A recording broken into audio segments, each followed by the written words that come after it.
everyone, and welcome to the RPG of the Year 2024 edition of the Tetracast. This is RPG Site's yearly podcast where we get the site staff together to decide on our picks for our game of the year. So this is a little bit different from a regular podcast. We record this once a year, of course, and also we publish this alongside a bunch of the written features that we put up on the site. So if you are listening to this, all of our decision making has already been made, and you can look at that on our site. But what this recording does is allows you to see the insight and the thought process behind how the decisions were made, why we decided what we did for our categories, our top 10, our top 5, and our overall game of the year.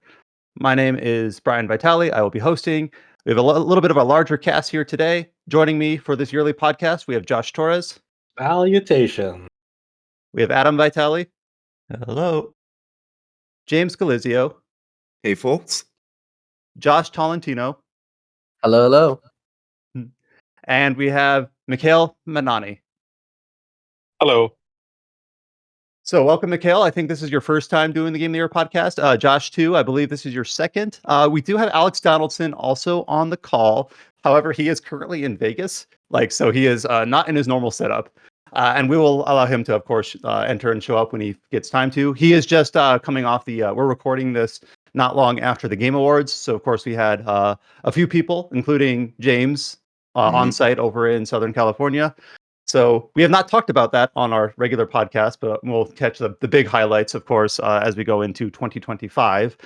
But yeah, this podcast is intended to talk about the year of 2024, and we'll go through all the games we've covered over the year and basically make our decisions for Game of the Year. Now, a few kind of rules that we have kind of iterated over the years in our podcast, but for those that are new or forgotten, just a little bit of ground rules for how we just frame this discussion here is that for our year's coverage, we cover from December through November. What that means is that games that were released in December 2023 will be in consideration. That would be like Warhammer 40K Rogue Trader. Games that released in December 2024, for instance, like Fantasian, would be for next year. We also only talk about official English releases. So things like Kai no Kaseki, we won't talk about until it gets an official English release, but we will talk about like Trails Through Daybreak because it did officially release in English in 2024. We'll have 5 categories that we're going to discuss first. Our categories are design and immersion, music, art, best remake or re-release, and then writing and storytelling. So each of those will pick a winner, and then we'll pick a runner-up. And then we'll go through the main list, quote unquote, and decide on our top 10, top 5, and top 1. So before we get started, I just wanted to kind of hand the microphone over to just see if anyone else had any thoughts on the year or discussion before we, things that you're excited about going through today or maybe not excited about. I'll hand it off to Josh first because I know you've been on probably more of these Game of the Year podcasts than anyone. That's Josh Torres. Yeah, just a quick correction because he said best remake or release. It's best remaster or release. Oh, that's right. And I actually did earmark a time to make a short little discussion on that because we do have a couple decisions that we need to pre-make before we get into the main list. But yeah, good correction there. Yeah. Other than that, I've been here for quite a while, and just this year was a really, really, really strong year for RPGs. I know in the AAA space, some people might be feeling burned by there wasn't a lot of big super popular games that a lot of people are like, oh man, it feels like the AAA space is kind of wasn't a strong year in that regard. But in terms of significant RPGs, both big and small, it was a pretty tremendous year. So I'm really interested to see where the discussions lead to, and ultimately what makes the list in all these categories and the big list. It's there's a lot of strong contenders. And I think people will be surprised to see what is in consideration. And anyone that's listened to this podcast weekly knows that when we see other people in different realms or spheres of the gaming industry, or at least the media coverage of it, when they say 2024 is a down year, we're like, what are you talking about? But yeah, good call on that. Adam, since you're basically our editor-in-chief, I don't know if you had any comments before we kind of get started on this. I mean, I feel like we say this every year. There's a lot of RPGs this year, and while the larger state of the industry has a lot of problems and struggles right now, just in terms of the games that were the miracle of the game creation and what came out this year. There's a lot to get to here. Yeah, I forget if it was a BioWare dev or who first coined this, but like every game that releases or makes it to the store shelves is a miracle. And basically, it doesn't come together without a huge number of talented and passionate people on each one of these projects. So we'll be very happy to give as much props and attention to as many games as possible over the course of this podcast. And then also joining us right now, let's just make sure he is connected all right. We have Alex Donaldson, the site founder. Hello. Hopefully this does work. what a nightmare No. I'm having, but yeah. Yeah, so we did tee up the podcast listeners and said that you are currently in Vegas coming off the Game Awards. So we understand that your situation is not your standard one. Yeah, it's bad hotel internet, and then God bless Discord, because the second I tried to open the settings menu, it was just a blank screen in order to like configure my microphone, and then I had to uninstall and reinstall the whole app. Oh well, we hear you good. So you sound pretty good. And obviously, we'll just keep an eye on that as the podcast goes on. I think the first discussion we kind of gave out the ground rules. We kind of talked about how we're going to framework this. But the first discussion, because what we've been covering for the last couple of years, I believe it started in 2020 for our first category, is remaster or re-release. And the reason for that category was we live in an era where a game will release for one platform, it'll be upported to another, it'll be remastered for another, it'll get additional content, and the same game would appear on the list multiple years in a row, even if we had already given them kind of like their time in the sun. But this year, as always, there's a lot of decisions to make in terms of what is a remaster and what is a remake, and no one can ever seem to agree on what that is. When I was framing kind of the outline of this podcast for remaster or re-release, there were some that were a little bit more obvious. Those ones would be like the Paper Mario Thousand Year Door, the remaster from the GCN game. Horizon Zero Dawn, of course, that one had a lot of kind of scuttlebutt about its remaster. And then this one, maybe a little bit more fringe, Shin Megami Tensei 5 Vengeance, of course, a very classic Atlas remaster with additional content in terms of story content. And then we've got games that are remakes. Of course, we've got Dragon Quest 3 HD 2D. We've got Romancing Saga 2 Revenge of the Seven, of course, completely built from the ground up from a new developer. And then Persona 3 Reload, so again, Atlas. So basically deciding on which of those 6 titles should be in consideration for the 2024 Game of the Year, and then which of those titles should be out of the consideration for the 2024 Game of the Year, but in consideration for the remaster. So for the remaster category, that is. Yeah, just to be clear, you've already said this, but just to reiterate, like whatever games are being considered in the remaster category, we don't consider them in our main list. Basically, because, like, for example, Shin Megami Tensei 5, I think it got like second place in the year it came out in.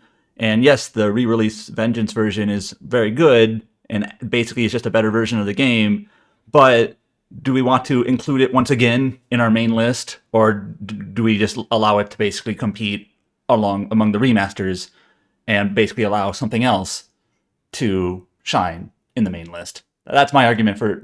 I think Shin Megami Tensei 5 should be in the remaster category. It's very much the same game with significant new content, but it's not like a ground up remake like some of these other ones. Yeah, I definitely agree with Shin Megami Tensei 5 Vengeance being here. Like, obviously, it has that completely brand new route with a lot of new content in it, but fundamentally at its core, it is still, Shin Megami Tensei 5 with a lot of like enhancements and that new route, but it's not a completely new game from the ground up. So I think it's definitely the discussion around here is like whether the, like Brian said, Romancing Saga 2, Revenge of the Seven, Dragon Quest 3 HD 2D remake, and Persona 3 Reload.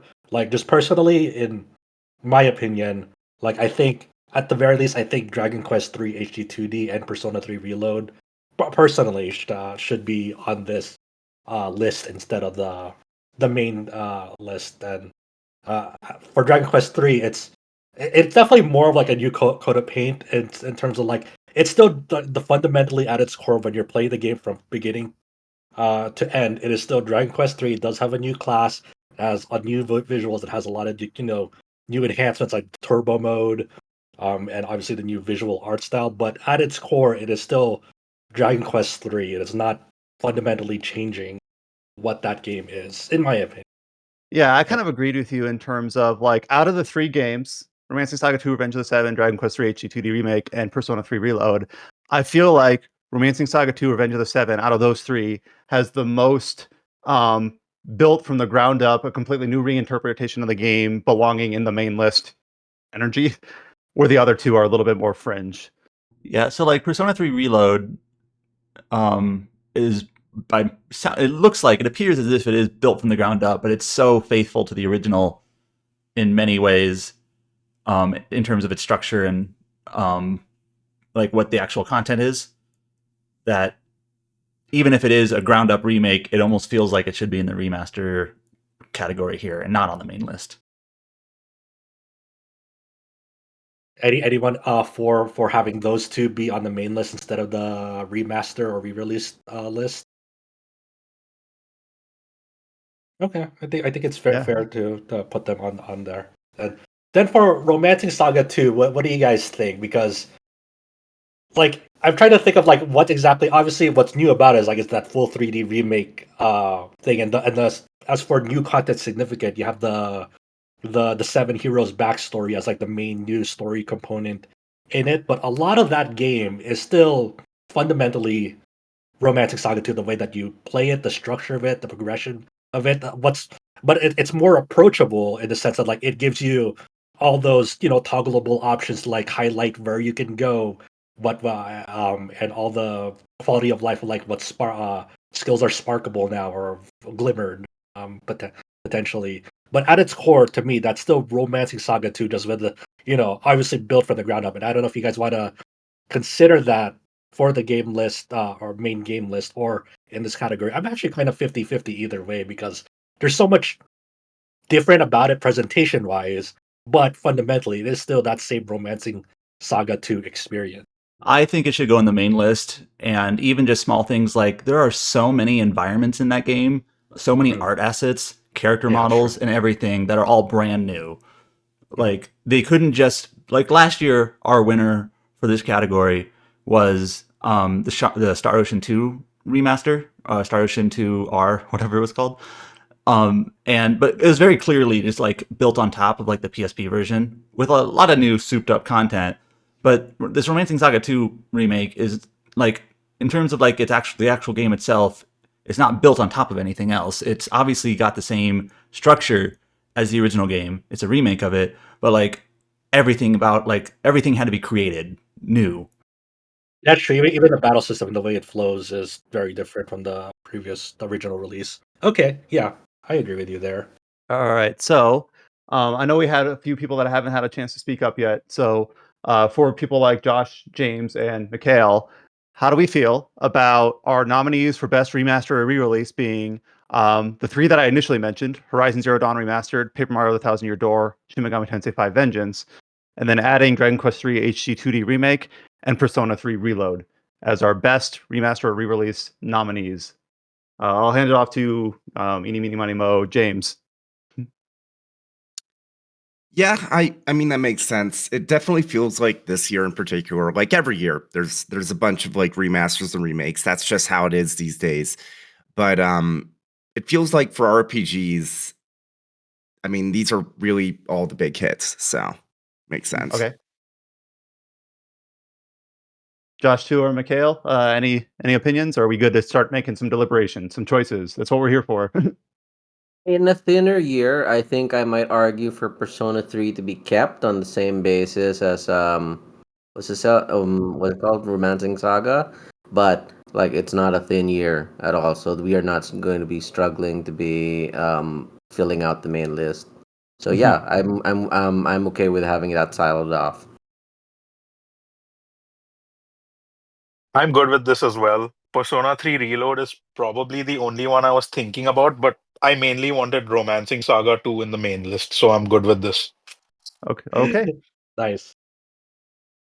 Yeah, and we know that if we had a different core of people, and this is true for any decision on this list, So we have a lot of contributors to the website, and not all of them are here. So any decision is going to be influenced by the people who are present in this podcast. That's kind of why we record this, is so that you can kind of see where we're coming from and when any of these decisions are made. But okay. Obviously, we've got a list of some really strong candidates here for best remaster or re-release. Our goal for all these categories is to pick a winner and to pick a runner-up. Just to kind of clear it from the lists, the first two that I mentioned, I think are a little bit more. They don't have as much going for them as a couple that we just added. That's Horizon Zero Dawn Remastered and Paper Mario: The Thousand Year Door. Adam, I know you played the Paper Mario: Thousand Year Door re-release this year, and it's nice to have and it's convenient, but it doesn't really. It's more of the game you remember playing from GameCube days. I don't want to misinterpret your impressions though, so I was going to kind of say we're glad it exists, but it doesn't top the list. I would actually keep it on the list longer than one of the later games down there, based off the idea of I would actually remove Persona 3 Reload, specifically because I look at every other game on this list, and how are we exactly, like, what is the criterion for what makes the best remaster or re-release? Because I look at Dragon Quest 3 HD 2D, SMT5 Vengeance, and Paper Mario, and I think these are the best versions of these games. Whereas I don't think you can necessarily say that 100% with Persona 3 Reload. Like, the reason I wanted a new version of Persona 3 was so that there was no compromises, and inherently there still was, because we didn't get like FemC. That is true. Yeah, and as for criteria, there is unfortunately for none of these decisions, it's not like we have a rubric and we can just score and then just sort it by greatest to smallest and be like that wins. So I believe for remaster re-release, it's a combination of just the quality of the game, what they've added to the original, convenience, things like it's a combination of multiple competing factors. Go ahead, Josh.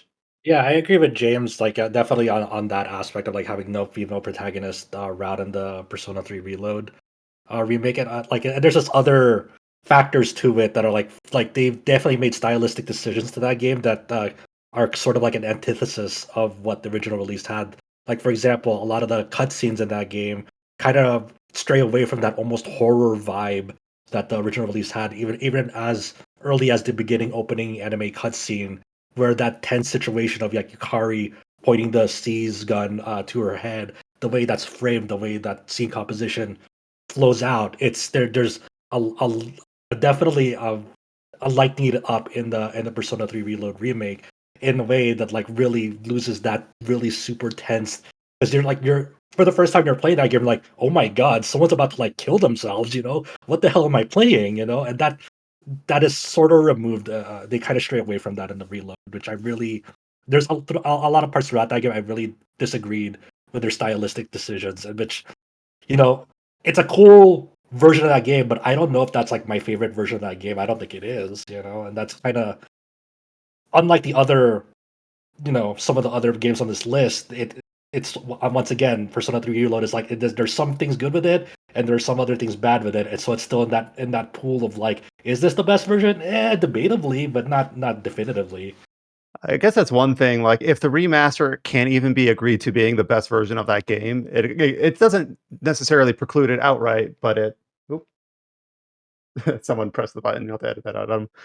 But yeah, I have not played Persona 3 Reload, and that's another thing. Is of course we can't expect every single participant to have played every single game, so we do have to take into basically strength of argument, and that's goes for every category and the main list. But that's a good point. The fact that we went for years without a definitive version of Persona 3, and despite a long-awaited remakester of it, we still don't really have that. So that's a good argument against it.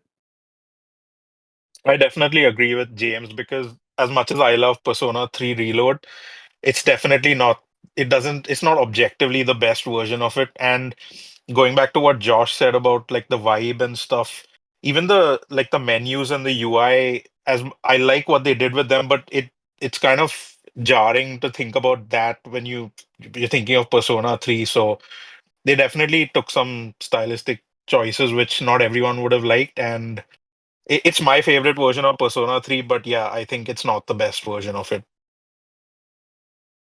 And that's not to Okay. say that Persona 3 Reload isn't good. It wouldn't have been on this list if it wasn't good, and very clearly, like very, very clearly, everyone that like I mean, yeah, it's still a good game. It's still a good game if you've never played Everything that's on the nomination list are games that we said this has a chance of being, we're in consideration here. So we did not put any games on the list just to say that actually this game is bad. Like, no, these are all great games. We just need to pick one out of a series of great games. This reminds me of that XKCD comic where it's like, we have 3 competing standards. We need to make a new standard that is the best one of them all that can basically replace them all. And then now we have 4 competing standards. That's what Persona 3 Yep. Reload feels like.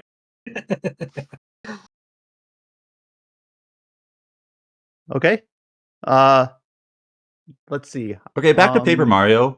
Sure. Yeah. I don't think it's the strongest in this category. I'll just say I think that's Shin Megami Tensei, but Paper Mario, it does make a few tweaks from the GameCube version that I think are smart. Like the GameCube version, it feels like it's a beloved game, but it seems like a very common criticism of it that I agree with is that there was a lot of backtracking in the Thousand Year Door on GameCube. And like, for example, one of the worst offenders of that was in the chapter with Twilight Town, where you're walking back and forth between Twilight Town and Creepy Steeple, like it's literally like 5 times. Where in this version they add like a warp pipe at some point where you can now just warp from one to the other.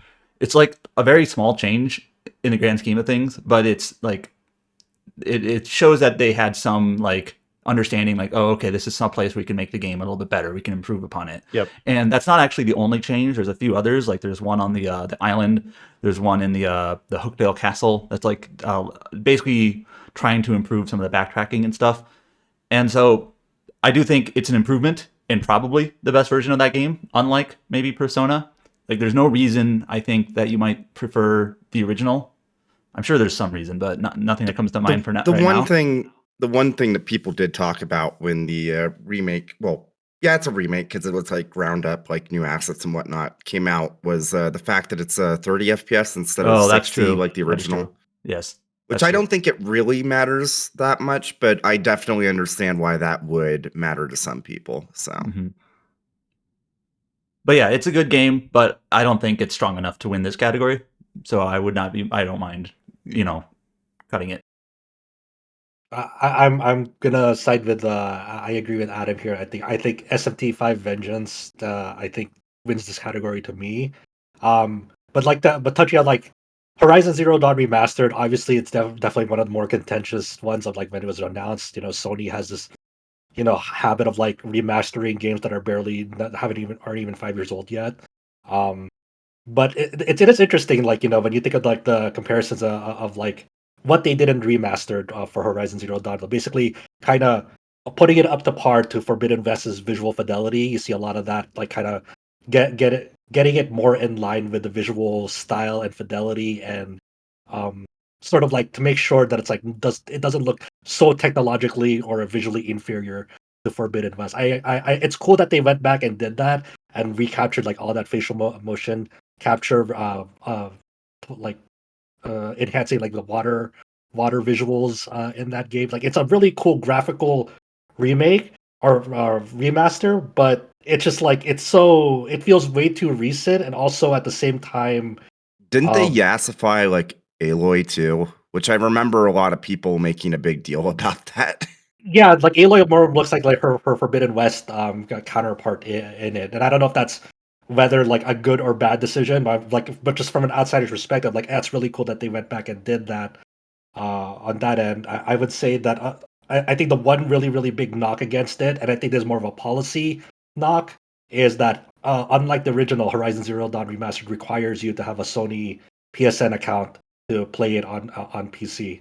It's kind of one of those things that you can't really decouple from the game. Like it's like, yeah, it's independent of the game itself. In order to play it like on Steam or whatever, you have to have that Sony account, and that baggage will always be hanging around its neck.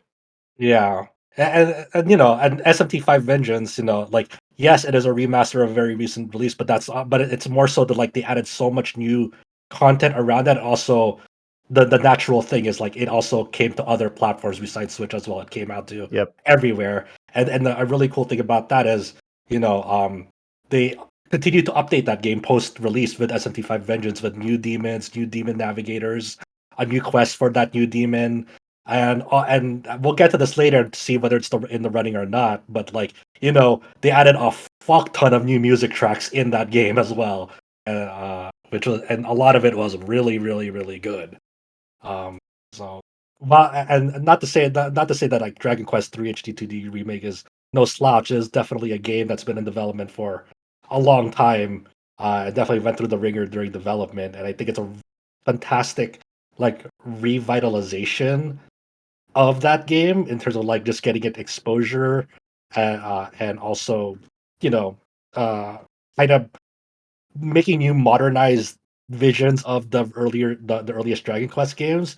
But at the same time, Dragon Quest 3 HD2D remake, I think Adam will agree here, is like it sort of lost the inherent challenge of Dragon Quest 3 because of what they did in that remake. They kind of tossed you so many items, for example, to upgrade your stats, and you can basically kind of power through that game in a way that you clearly couldn't in Dragon Quest 3 originally. I agree with that. It's in terms of like the challenge, Dragon Quest 3, the original, and I played the mobile version, so not the original, but in earlier versions of the game, that game is actually pretty challenging, and it really stresses like resource management and things like that.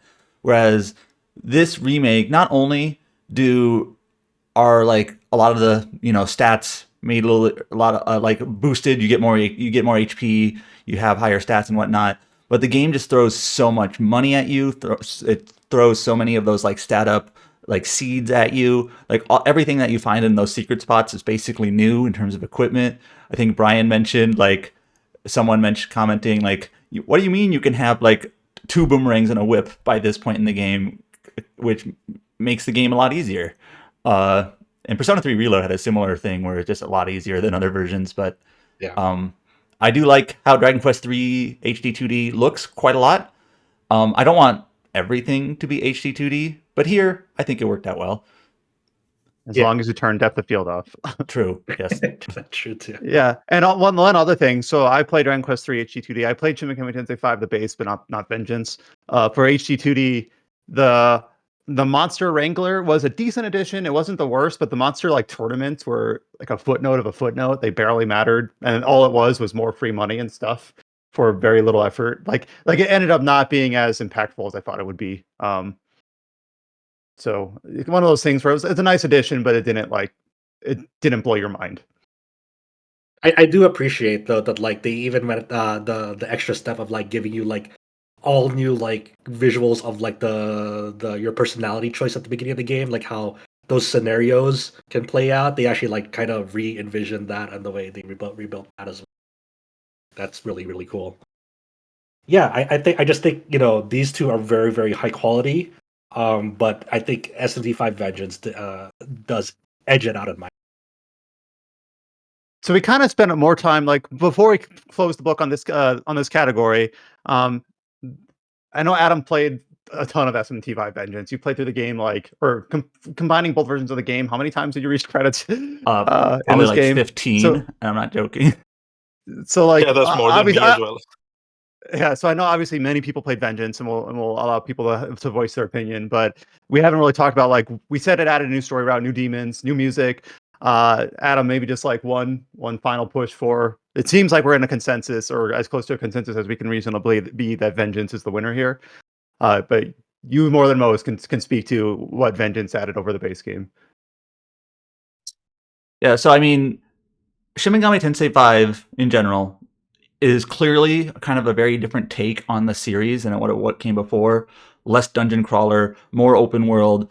And I know a few people who basically, no matter what Vengeance did, they wouldn't like it because it's not what came before, which it's fair. It's fair because it made a lot of changes. But I do think Vengeance improved upon almost every single aspect of that game in terms of obviously how it performs, because the original game was Switch.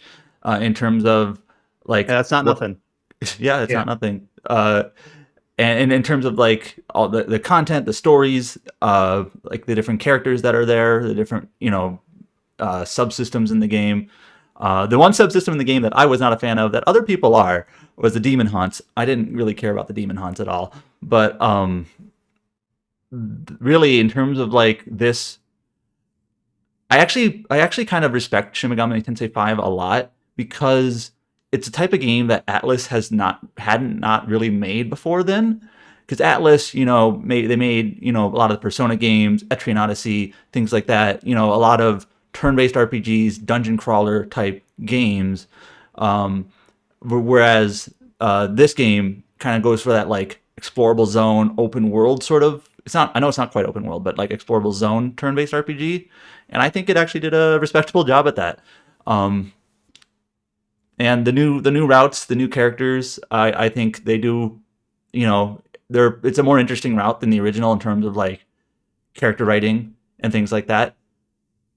I don't know. I just think it's an improvement across the board, basically. Mikhail, did you play Vengeance? Yes, 4 times. Oh wow! So what are your final thoughts then?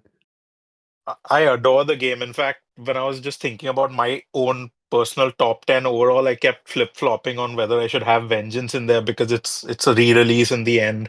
And it's a re-release of a game I've played like I think 10 or 11 times now fully. So I just love the game. I love the music. The new route is actually has some sort of storytelling. The original, I didn't care for that, but the gameplay was fantastic. It still is, and it was great to be able to play it on like more powerful hardware where it actually looks good. You can tell like the textures on Nahobino's uniform, which were too blurry to see back then. So I'm definitely for it being the winner. Easy. Awesome. Yeah, to be fair, I think Any I think this category is almost unfair. Like I kind of came into it assuming this doesn't always turn out, but assuming that like Shin Megami Tensei already had this in the bag. Honestly, Gotcha. Well, I guess I won't belabor the point because we have a lot of decisions to make. Unless anyone has a very key, strong final say for this, we will say that the winner of the best remake I keep saying that wrong, best remaster or re-release for 2024 is Shin Megami Tensei 5 Vengeance, with Dragon Quest 3 HD 2D being our runner-up.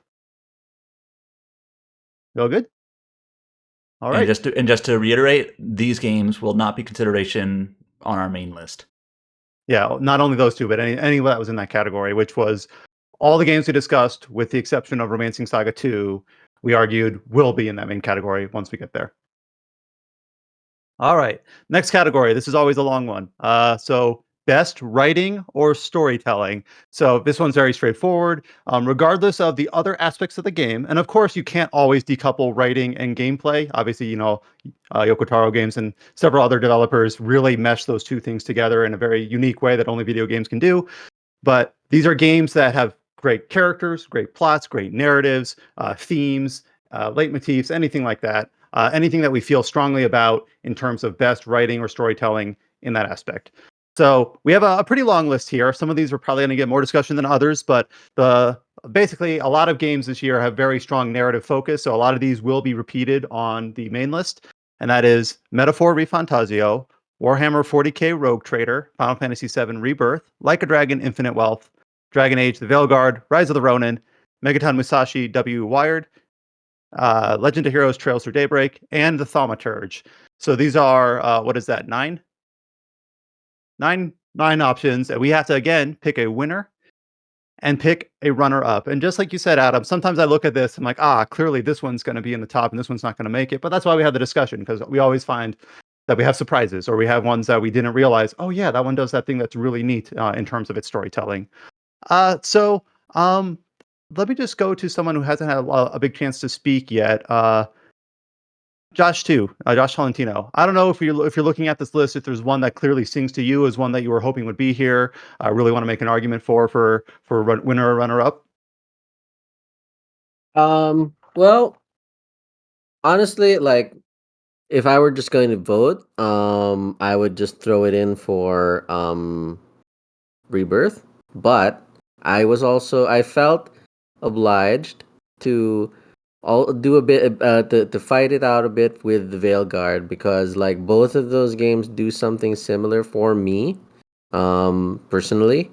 I also threw in Rise of the Ronin just because I want to say something about that. But actually, I'm okay with us if someone's not willing to fight for it. I'm okay with us cutting it out from this category because I Well, kind of think actually, when I looked at the outline and I saw Rise of the Ronin, we had this. Basically, the nominees were open to anyone participating, and we don't know who nominated what. So when I saw that, I was like, maybe Josh Torres put that in there. I have not played Rise of the Ronin, so I'm at least curious to see like what did it do with its narrative or its storytelling that you thought was worth shouting out.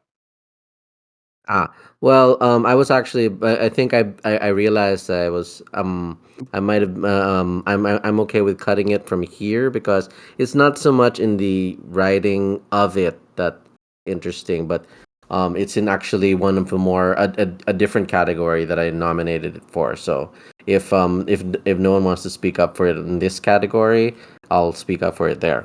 One that we'll get to a bit later. But Yeah, anyway. I Oh, agree with sorry. you there. Yeah, I agree with you there. Where I think Rise of the Ronin, I don't know if it would win Best Writing Storytelling because there's a lot of really strong candidates on this list. I agree that it's probably gets its flowers elsewhere, but it does tell a really interesting tale the way it crafts it is more in the design and immersion Yeah, aspect of it. exactly there. Where Um, it's in a different category, but then yeah. it's not so much down to the writing, like what we'd associate with the writing and storytelling, but it does craft a really interesting tale that's in a as yet I would say underexplored genre. Yeah, Weirdly because enough. the writing storytelling, it's a historical drama that really Mhm. contextualizes deeply of like the underlying roots of like why the Shinsengumi came to be and how you know how the black ships really affected the history of Japan Mhm. that led to that uprising all across the country. It's like the way like if you're just to put it out on paper or writing storytelling, you're just like yeah, that's nonfiction. That's what happened, you know. Yeah, yeah, So that's I think we can talk about it elsewhere in a bit yes, for yeah. sure. Yeah, so one of our later categories is probably the one that's the hardest to describe, but it's design and immersion. It's basically this game does this one thing really neatly, but we'll table that discussion for later. But yeah, Rise of the Ronin, I guess we kind of teed us up. We'll have an interesting case for design and immersion as it relates to how it contextualizes its story. So we'll take it out of this category for now. Mhm. Um, Alex, if we still have you on this on the I recording, I don't know if there's any game here that you really want to kind of push to the top for writing. In terms of oh, that's great, Mike. Push to talk is going into the document. In terms of That's pushing to fine. the top, Go ahead. let's see. I really have. I'm going to go the opposite direction. I really have a bit of an issue with Valgard. Some of it's really good, and some of it is really not writing wise. I think it's kind of uneven and all over the place. For me, it's definitely between Metaphor and Rebirth, really. And I'm coming at it from two different perspectives. I think they sort of fumble the ball a bit on the overall story stuff in Rebirth. But the character stuff is just immensely good. And then Metaphor is sort of more even all the way over, but I think the best of Metaphor isn't as good as the best of Rebirth in a way, you know? So that's sort of where I'm at between those two. Those two are my top two. And I understand the love for the other games we've got on the list. I know a lot of people feel really strongly about Infinite Wealth. For me, it's just like, just another one of those games. They're all quite characterful, but there's nothing So that blows me I away. I knew this was gonna come up, and so here's what I think. You know, when I think about the media of video games and the power of storytelling and writing that video games can bring to the table, some of it is sometimes is uneven because like some of its like biggest payoffs sometimes is like because it's a sequel, so people need to have like seen the journey all the way through from from the beginning to really appreciate some of like the later games' payoffs. You know, this is very infamous for like with the Trails games. You know, like some of the hardest hitting things in those games as established because of prior entries, and Yeah. sometimes it's really hard to do that when you're asking a lot of players to invest in that series. Um, I really feel strongly about Like a Dragon Infinite Wealth in this category because it represents so much of the past, present, and future of the Yakuza Like a Dragon legacy. to me, it's not just another one of those games. It does something really neat with this dual protagonist role with Ichiban and Kiryu, where they both represent different aspects of the same side of a coin. Where Ichiban is representing the future of Like a Dragon, and Kiryu represents the past of the Yakuza Like a Dragon series, and they tackle that in very very direct ways in the game, where like you could feel it just even at the beginning of the game, where it's following up on the events of Yakuza Like a Dragon, where they all have to figure out the fallout of the Yakuza now. Like it's basically been institutionalized, where a lot of the Yakuza are now in this program to sort of like a rehabilitation program that's kind of flawed at its core because of the exploitation of Yakuza, but they feel like they're hopeless because of the government, government laws that are placed against them. So now they have to reconcile with like how to move forward from this, and this how eventually culminates with Kiryu eventually separating from Ichiban's group, going back to Japan because of health issues. This also goes back into you know Kiryu, and RGG Studio fully acknowledges that Kiryu has been around for a long time. It's really really time to move on from Kiryu. Even when this game was announced, people were like, "Man, Kiryu is back, and what is that hairdo that he has now?" And I won't say that like all the story beats are fantastic and amazing and masterfully written. Like why Kiryu has cancer now. On the later story beats and how Ichiban tries to go find meet it with his mother, and like kind of like where that turns into like a whole like taking down a cold story. But I think what it represents in the overall whole is something that only this series can really do, of like showing the past and present kind of intertwining, and even in the game directly stating, Ichiban, you are the future of the Yakuza. I'm entrusting that to you. Let me stay behind and like deal with all this old ass baggage, and like you are the future of this moving forward. And I think that's just really really impactful. There's not even like really touching upon like Kiryu, all of the nostalgia beats of like Kiryu's memories and meeting with Dojima or Daigo, uh, Majima and Saijima later on in his story as well. It is part of that, but it's not all of that. And I really want to stress to people that like a Dragon Infinite Wealth, while it does have nostalgia things that really add to it for series veterans, it is more so what it represents overall in the whole writing and storytelling in video games, of like representing a very very clear vision of like what you want your series and your protagonist to represent. So like RGG Studio is very much like telling players, Kiryu saga is over. We need to like move on from this. Ichiban is the new protagonist moving forward, and he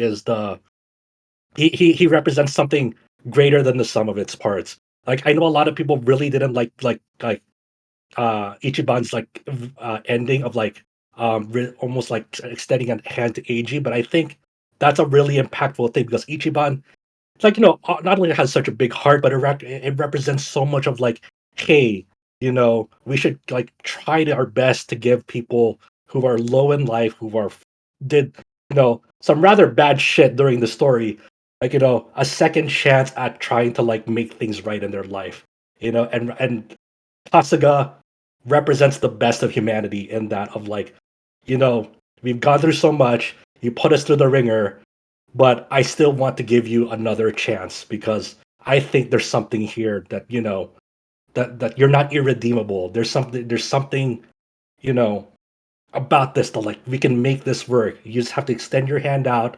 We're gonna, and we're gonna try to make this work.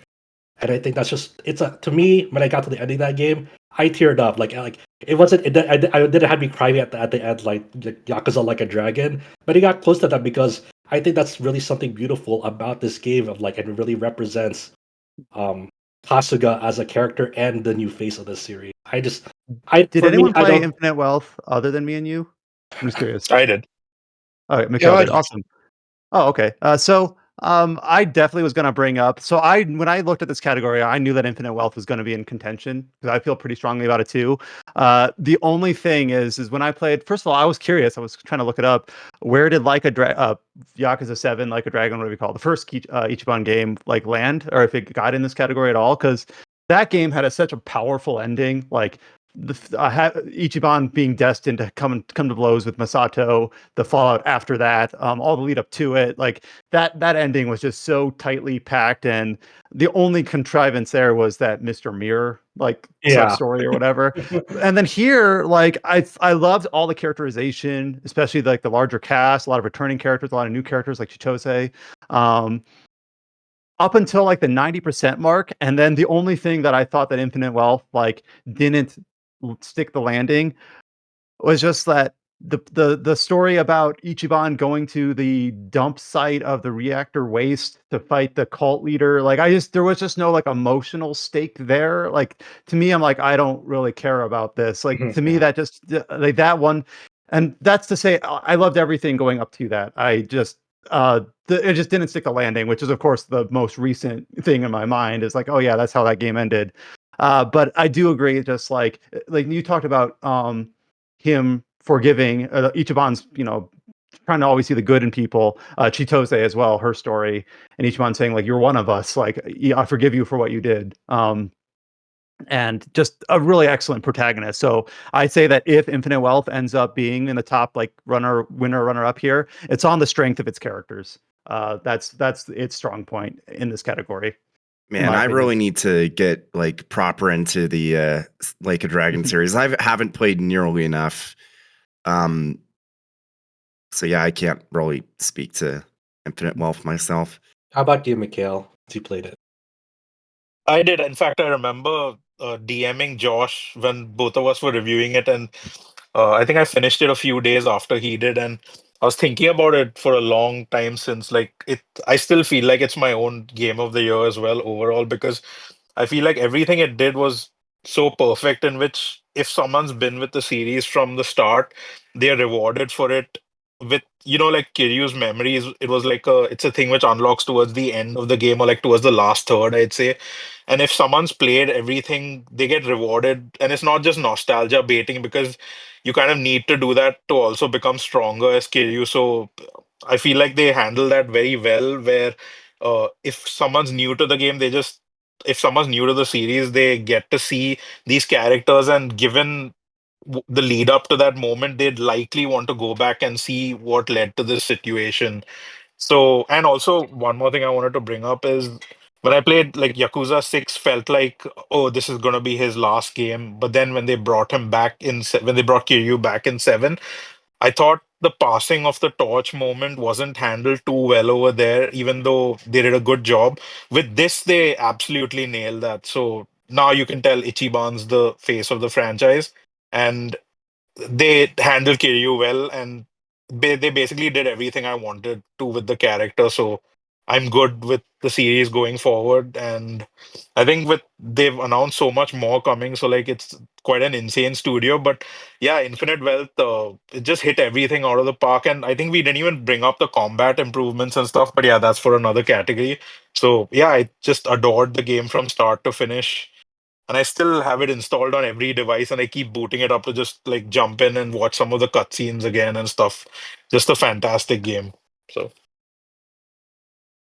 All right, since we have to make a lot of decisions, we're going to keep Metaphor, Rebirth, and Infinite Wealth kind of like in consideration. Uh, Josh, too, Tantino, you had mentioned the Veil Guard as you had brought up that as one that you'd like to at least speak to.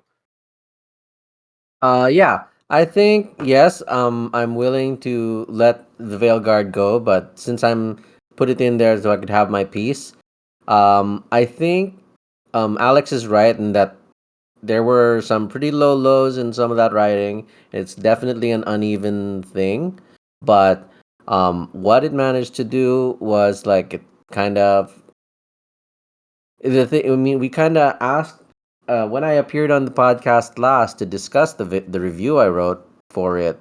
It was like we kind of wondered who is even by like if Veilguard was enough bring kind of a bit of faith back into BioWare. Who is even BioWare at this point? Like many of the creative folks who made Dragon Age what it was are now gone or no longer fully involved with the Veilguard. So in a sense, that's there. If we're talking about passing torches, this is sort of like this team, the team that worked on Veilguard, the team currently at BioWare, kind of picked up an old, soaked up, busted up torch that's been almost practically off for a long time, and managed to put a bit of light back into it. And I think that's worth celebrating, even if I am willing to let it out of this category for the reasons that other entries are stronger.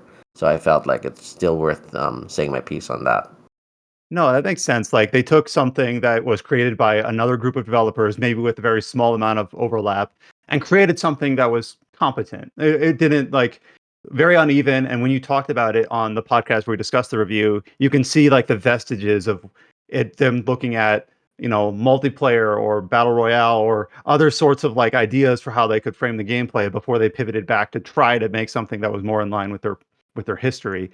So they might have not nailed the landing, but they managed to relight the torch, even if it's Yeah, not the strongest they consideration relit here. that torch, even if it's not burning as brightly as you would have hoped for, or maybe as brightly as it needed to be. But the fact that it's lit up, if games are miracles, then it's one of the more miraculous ones this year.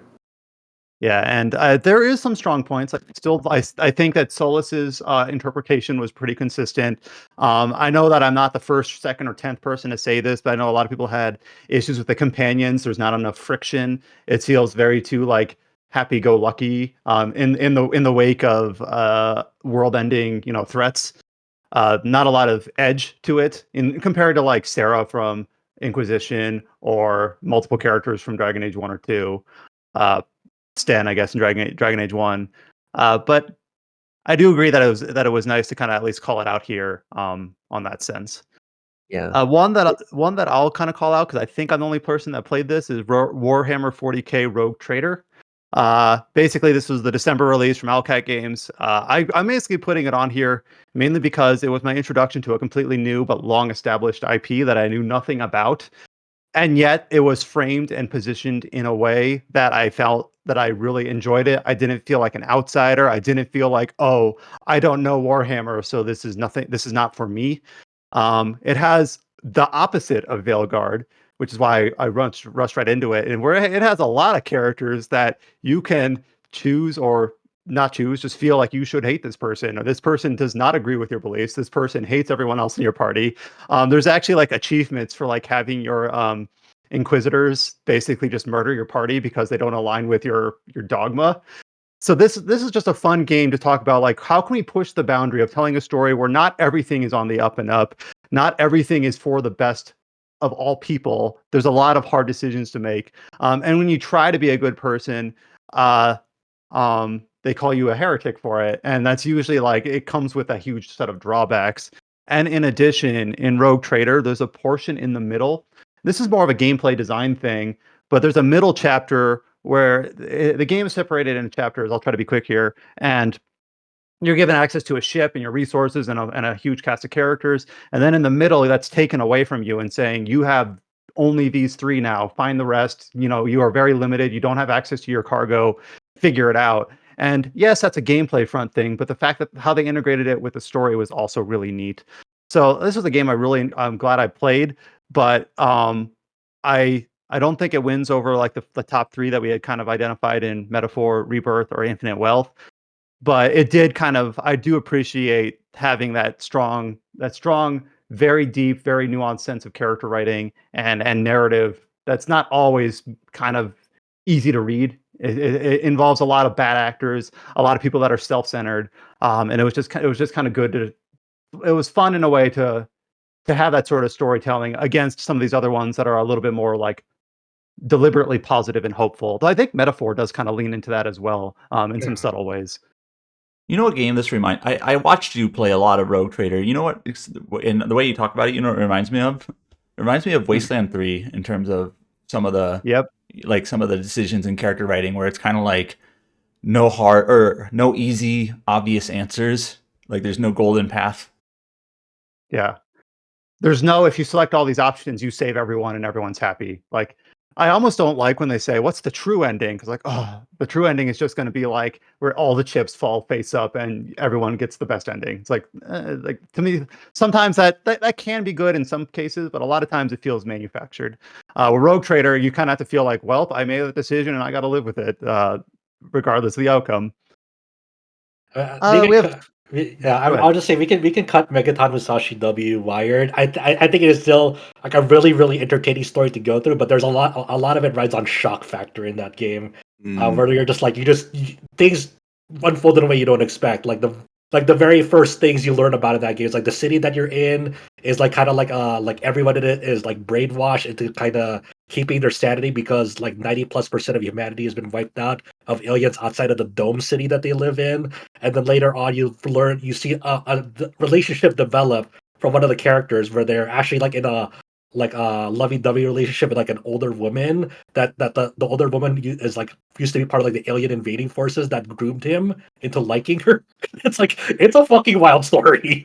And I wouldn't say it's like good. It's just like, wow, this story really went places and it's very entertaining, but I wouldn't say it's like amazing. And the new story that they added in for the Wired release, because there's like technically like a new release of Megaton Musashi in Japan. Like the extended story is like dog shit. Like it's like really bad. It's like really really terribly paced. So it just like ends like on a really bad sour tasting note because they rushed it so much at the very end. Even though like the concepts were like interesting and good, the way it unfolded was way too fast. But but it is a very entertaining story that like if you have spare time and want to like get this on a discount, it's definitely worth a playthrough. It's really entertaining.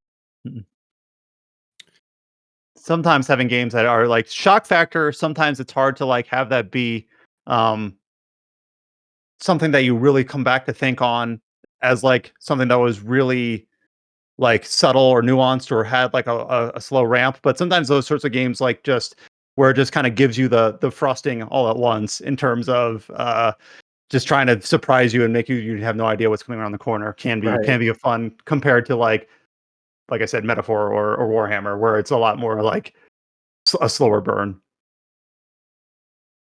The last two we have on here are Trails Through Daybreak and the Thaumaturge. I know Josh, Adam, and I all played the Thaumaturge.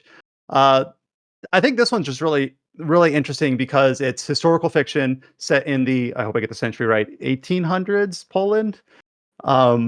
And just it really transported me to that era in terms of, and not, again, we can't always decouple story completely in terms of its voice acting, in terms of its art design, in terms of just like its soundtrack.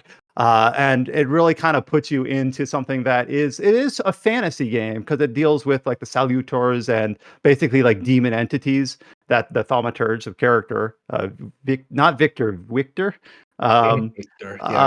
can like summon.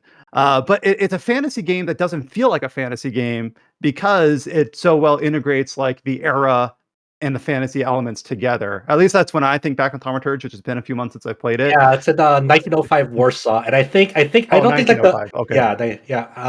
I think this really is a good fit for design and immersion. I think that the core story is like okay, it's pretty interesting because you're like the core of it is like exploring the reason of like your father's death in the game, and it kind of takes you to some places, but it's a more standard story. But like everything that like surrounds it, like the environments that you're traversing through, and like the way that you're interacting with characters, where like it's almost like dialogue interactions are like part of the gameplay of that game as well. I think it's a really good fit for design and immersion. I don't think it's like the best at its like writing and storytelling alone. I think everything as a package for it to make up this really really cool world that you're exploring. Adam, any other follow-up thoughts? I just know that you I also really played like it. I really like the characters in this game. So you have your main character Victor, you have his sister Ligia, and then you have like what's the blonde haired guy's name? I always forget. Your drunk friend at the bar. Oh, what was his name? Your bro. Yeah, I forgot his name, but I'll search it up and keep on going. Oh, it's a very strange name. It's Abarasi. Abarasi. But like I think the game does a commendable job. Like when you first meet this guy, he's kind of like an asshole dickhead. Like, oh, I gotta hate this guy. But like the way he kind of plays off your character, and also like the role playing elements and how you can either become like sort of like his best friend buddy or like his worst, like rival. There's some fun ways that you can like the story can actually like diverge a little bit depending on like how you interact with him. And I just think like the characters in this game are like they're pretty well thought out. They're pretty fleshed out, and they also like the role playing elements. Like I said, can the way they interact with them, like they feel like they're real people that are actually responding to what you do, and the game can actually like diverge a bit depending on what you do. I just think it works out really the well. climax, like, but I remember like I was on good standing with Abarasi, so he like came to my side at the end. It feels like the sort of game where if we all had infinite time, which we don't, I'd love to play through that game like twice in succession, and like try to like see like who all you can like to basically see like how much the narrative can actually fork based on your decisions, because sometimes in RPGs like the decisions are very surface level, and you get the vibe that something's changed but nothing really has. But Thaumaturge, I've only played through it once, but it really felt like, wow, I'm glad I didn't keep this guy in his drunken stupor when I first met him, because at the end he really saved my bacon.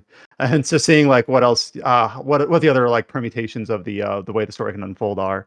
So no, that's a good it makes a good case for it. But yeah, again, kind of in that design and immersion framework, potentially more than the narrative on its own. Last one here, Trails Through Daybreak. I know a lot of people here played it when it was Kuro no Kiseki. I know me and Scott, who's not here, played the English release as Daybreak. Um, Daybreak, there's aspects of it I do like. I do like when the Kiseki series kind of scopes things down a little bit, and like your primary antagonists here are Almada, not the organization or anything. Like it feels a little bit more like grounded in that way. I'm forgetting the Almada leader's name. I know you got Gerard. Melchior, and Gerard. yeah, it's like both Melchior and Gerard, and Gerard's English voice actor is a perfect fit. He did an excellent job. And I do like the smaller cast of Vaughn and Agnes and Faye and the rest. But it does still have that same like framework that all these games have. I would actually strongly disagree, because I've been waiting to talk about this game's story for 3 years on the podcast. The reason why I love Daybreak so much, and it's probably still my favorite in the series. So the Trail series, obviously its biggest thing is the recurring world. The fact that it all takes, like the entire series takes place in one continuum over like a span of years, not like decades or centuries or whatnot. It's a very intimate storyline. The reason why Daybreak is so different, though, is not only can you start with it, but very specifically, Daybreak is like the first game in the series where I can explicitly say the game's story isn't just about the characters in this specific area of Zemuria. It's very political, like deliberately political.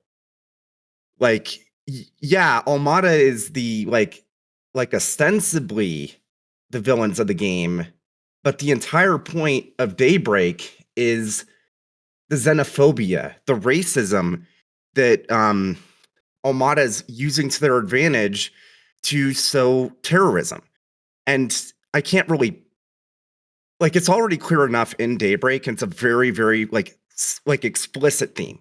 Like from the very beginning, one of the very first areas you go to is a town that's in like what is like a tradition, an area of Calvert that has a lot of history, but it's very explicitly, hey, this is like it's a melting pot. Like Trail's a melting pot, and it's a very strong example of what you get when different cultures come together and like work together to make everyone, like humanity as a whole, better for it.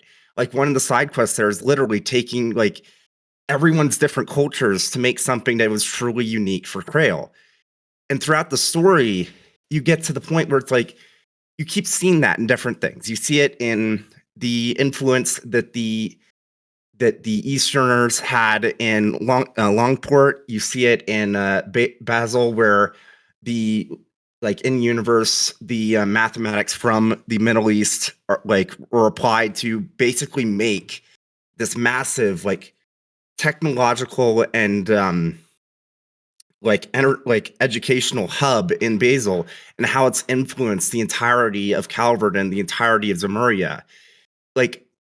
Calvert as a whole, and I don't know if I'm explaining this right, but no, I think bringing in those subtle well, I say subtle relative to the over the top characterizations of characters like Gerard and Melchior, talking about kind of those insidious political aspects that the context of the location you're in and the history leading up to that point that they've weaponized in that way. And it's explicit because literally just earlier this year, I interviewed Kondo, the head of Nihon Falcom, and he said that all of this was explicit. They took inspiration from real life events and how some of the world's real problems now to kind of use as a basis for the storytelling in Daybreak. So when I say it's political, it's not just political for just metaphor is a metaphor for our own issues. Daybreak was the same thing, but it was 3 years beforehand. And I feel like if you really look at what Daybreak is saying with its politics, it's way more explicit and it goes way harder on it than even metaphor does. Especially once you reach the intermission and the last chapter, it's there's some stuff in chapter 5 that is oh, they went there and they did not pull their punches. Explicit word choices and the fact that I don't know. It's no, I mean you've made a good case for it to at least kind of keep it in the running here with the remaining 4 from this category. Yeah. We'll circle back to Daybreak because the one that we kind of glanced over that we'll kind of speak to here now is Metaphor. Of course, we kind of have talked about it in comparison to the other games in the list, but not Metaphor on its own. So obviously, Metaphor's story, of course, is also very political, very deliberately and obviously so. The entire premise is set around the idea of a vote, of kingdom succession, of lineage, of obviously 8 different tribes, each feeling separate from another, some that are clearly identified as being in power and some that are clearly identified as being lesser. And the idea of a utopia, what does that look like? With clearly some expected or not expected twists at the end about what does utopia mean in their world versus in ours, and things like that. And obviously told through a cast of characters where it's deliberately you get one character from each viewpoint, sort of, so to speak. In Metaphor, one from each race. A game that I've seen lots of different takes on how hard it goes. I know a lot of Atlas titles have been criticized in the past for relying too much on preserving the status quo, where there'll be talk about institutional change or dramatic overhauls or power shifts that don't really come to fruition. Metaphor, I think, avoids that in some ways, but also returns to it in some others. But obviously, that's just one aspect of the story. You also have the character writing to talk about, the antagonists and things like that. Yeah, I mean, it's a tough decision this year. Right. Metaphor definitely. I really like the book that is the core, the central, the story of when they flip open that book, it's wow, that's really reflective of our reality, and it really questions it's it's are the themes that's obviously representing our own reality. They kind of take a jab at of is that really what an ideal utopia looks like? Is that really what? Yeah, that was the one thing I was worried about with Metaphor going in was I thought that they would just have the surface level comparison, and then once you reach the point in the story where it's very clear, where it's no, it isn't just the game isn't just saying, oh no, this is what this fantasy world should aspire to be. It's the ideal of what our world is what they should aspire to, but they can't shy away from the very real issues that we still have. Yeah, and I had that same concern as well when I was playing through it the first time of I was like, I hope they don't really stray in that direction where you think like the things that are mirroring our reality is ideal. It's like it's clearly not, and they do directly, point questions at it, and at the same time, I really like that it's not just a story about the ideas and ideals and upbringing of our different party members and characters, but you all have like a very strong supporting secondary cast, especially with what was her name, the one, the pink haired bunny, no, not bunny, ear girl, Katarina. Katarina. Yeah. Yeah, and the story about like when you're going through her social link of like why she decided to take up in the election the circumstances of her tribe, and what like just especially when you like meet up with her again for the first time during like your trip on the road, saying where she's really trying to make she's really participating in this election to better the conditions of her people, because the conditions all around for so many tribes in that game is so shit. I mean, it all even loops back to your main character, where like your main character in the first like 2 hours of that game, every NPC you talk to is like, "Get the fuck away from me, you fucking filthy Elda." It's like, all right, I guess. Like, hey, can I have some magic igniters? Like, no, fuck you. Get out of my shop. Okay, cool, I guess. And it's like, can I purify anything? It's like, ooh. It's like, I'll charge you more. I mean, if we can do it, but I'll charge you more. It's like, okay, thanks. So it's like it's really interesting to see how directly the themes of racism, discrimination, really play into like some of the gameplay aspects of that game directly, where it's like you're just kind of barred from a lot of things from the get go because like elders on the social ladder are so fucking far below that it's like it's almost institutionalized and agreed upon to treat this tribe like shit, and everyone's okay with it because you hardly see them anyway. I may be off course here, but I almost thinking back on it, I didn't think of it at the time, but I'm actually thinking of it in comparison to like Veilguard. You have one representative from every tribe, Mhm. Yeah, but and that there's was like very deliberate. Yeah. and that's deliberate, but also, unless I'm forgetting or underthinking something, like every single person you get is like, yeah, we should all just be friends. Like, there's no friction. There's no, well, I was raised to think that someone was lesser than me, and I've got to change the way I think about people. I guess That's not Bastilio true. a little bit. That's not.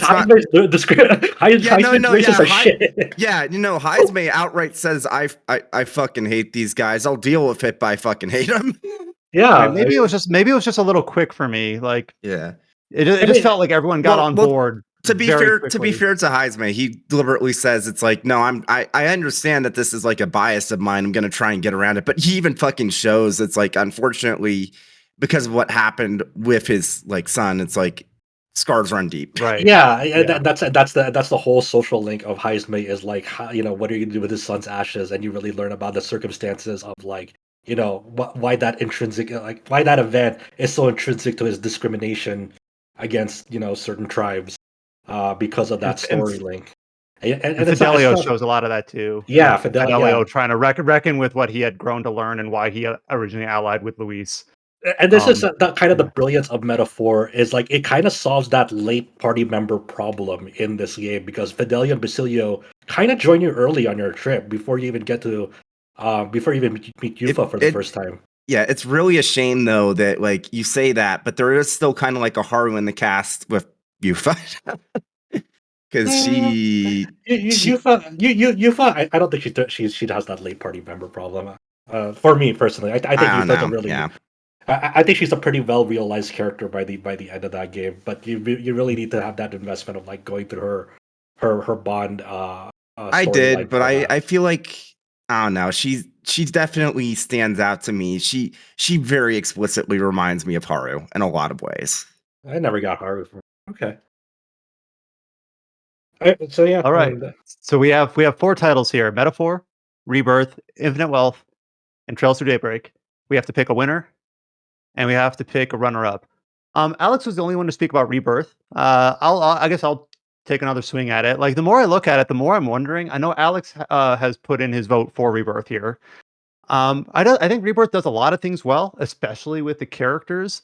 It does suffer from things that are inherent to its positioning as both as a retelling of a known story and as the part 2 of a 3-part trilogy. So it has kind of that framework going against it.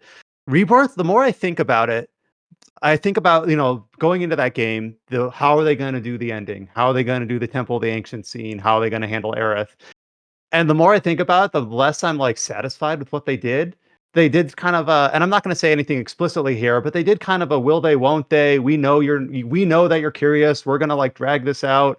And then they picked a compromise that was kinda like, stay tuned to figure out what the hell actually happened because we're not gonna tell you explicitly. There's also Um like really weird decisions with that game with its characterization and scene composition. Like Barrett's storyline, for example, when he faces off against what's his name and Dine. Dying. Yeah, It's like an action-packed scene, but it doesn't feel like it's like true to the original story and the original. It doesn't feel like it's even like playing by the same rules. yeah. So it's kind of a weird one for me. Where like I really like my time with Rebirth a lot, but it's not. But it wasn't never necessarily because of the writing and storytelling. I Yeah. think that's kind of like one of its weakest parts in that regard, especially with the way that they intersperse the Zack scenes in like places in that story. It's like it can feel disjointed at times, with the way that game ebbs Yeah. and flows. At the best of times, I really do like the character moments with Rebirth, but the problem is, and honestly, and I think Josh would agree with me here, it can't be even runner up for best story just because besides the beginning and the end, what story? Yeah, I mean it's the middle part of F7 where you're just kind of chasing the hooded the people, and you do get some backstory from your characters, like Red 13, for Yeah. example. Like it does have like but it follows in like the story beats of the original, and sometimes worse in that regard, as well. So I just don't know. I think FF7 Rebirth is a really fantastic game, but I don't think it's the strongest in this category. It has really high peaks, and it doesn't really have valleys. It just has a lot of space between the peaks, if that makes sense. Just Yeah, yeah, like yeah. it, Yeah, and then even then, things that should have been peaks. I'll hand off right after you, right after this, Josh. Things that should have been peaks, like the climax at the Temple of the Ancients, I just didn't feel landed at all. So like that should have been like a really strong, impactful, poignant moment, and it just wasn't. And maybe not everyone feels that way, but for me, I don't think of that in a positive light. Thinking back, go ahead, Josh too. yeah. Like as much as I enjoyed Rebirth this year, it's kind of hard to. I mean, when you kind of have to um separate Rebirth as a 2024 game or as a game that's in consideration and as its own thing, and you have when you start kind of separate it from the impact or how you feel about the larger FF7 remake project, it doesn't stand alone quite as well in that respect. So yeah, it's hard. It has that positioning really working against it, despite being as much of a good time as it is. Yeah, I think part three definitely, though, depending on how they nail the landing, has obviously I think it has the real Yeah, contention it's in all on that. that now. But it's like one of those things like that because of their decisions to make this a trilogy, right? A lot of that hinges on like how they land it overall. And again, just reiterating, these are all tough decisions. We're talking about the last four in this category, so these are all excellent, but just needing to pick a top two. One thing I didn't even think of is what's the guy from First Soldier who has brown hair that shows up in a cloak and is taunting Rufus? I forget his Glenn, name. Yeah, like he shows up yeah. and it's like, what's he here for? Oh, it's a mystery. Stay tuned. Like there's a lot of that in Rebirth where it's like, well, I don't know how I can judge this without knowing where And they're that going yeah, with and it. that's even something that like might get dicey in part three because a lot they're really exploring Sephiroth's backstory in Ever Crisis, the first soldier part of Ever Crisis as well. Because you have young Sephiroth, young NGO now in there, and it's like, well, we need to know that for part three. And it's like if that's gonna be crazy if you need to know that for part three. It's because like a lot of the audience doesn't play Ever Crisis. Yeah. I tried. I tried to. Yeah. All We right. couldn't even play Ever Crisis if we wanted to at this point. Oh, really? Yeah. Oof. Oh yeah. Oh. Oh, sorry, Ever Crisis. Excuse me. I was thinking about the First Soldier. Yeah, Yeah. but in Ever Crisis, there's like Ever Crisis there's the is first still soldier in around, there. so Yeah, And yeah, and it kind of recontextualized maybe the first story, the yeah. soldiers. we'll Yeah. revisit this comment next year and see if Yeah. it's Yeah. still And around. I would say like we've consistently in the past like have clamped down, not really clamped down is the right word, but if a game's story has to like rely on games outside of it, that can be a bit of a problem because it's like it just doesn't stand on its own 2 feet. And like, needless to say, like everyone is waiting for that last game in the remake trilogy because we just don't know what the story is going to end up with. We can say, oh yeah, the ending of Rebirth is fascinating, and it is, but until we see how they stick the landing, we just don't know if like it was even worth it. So Well, all I say is I know you're cutting this, and it is what it is, and that's fine. But all I say in response to this is just very briefly.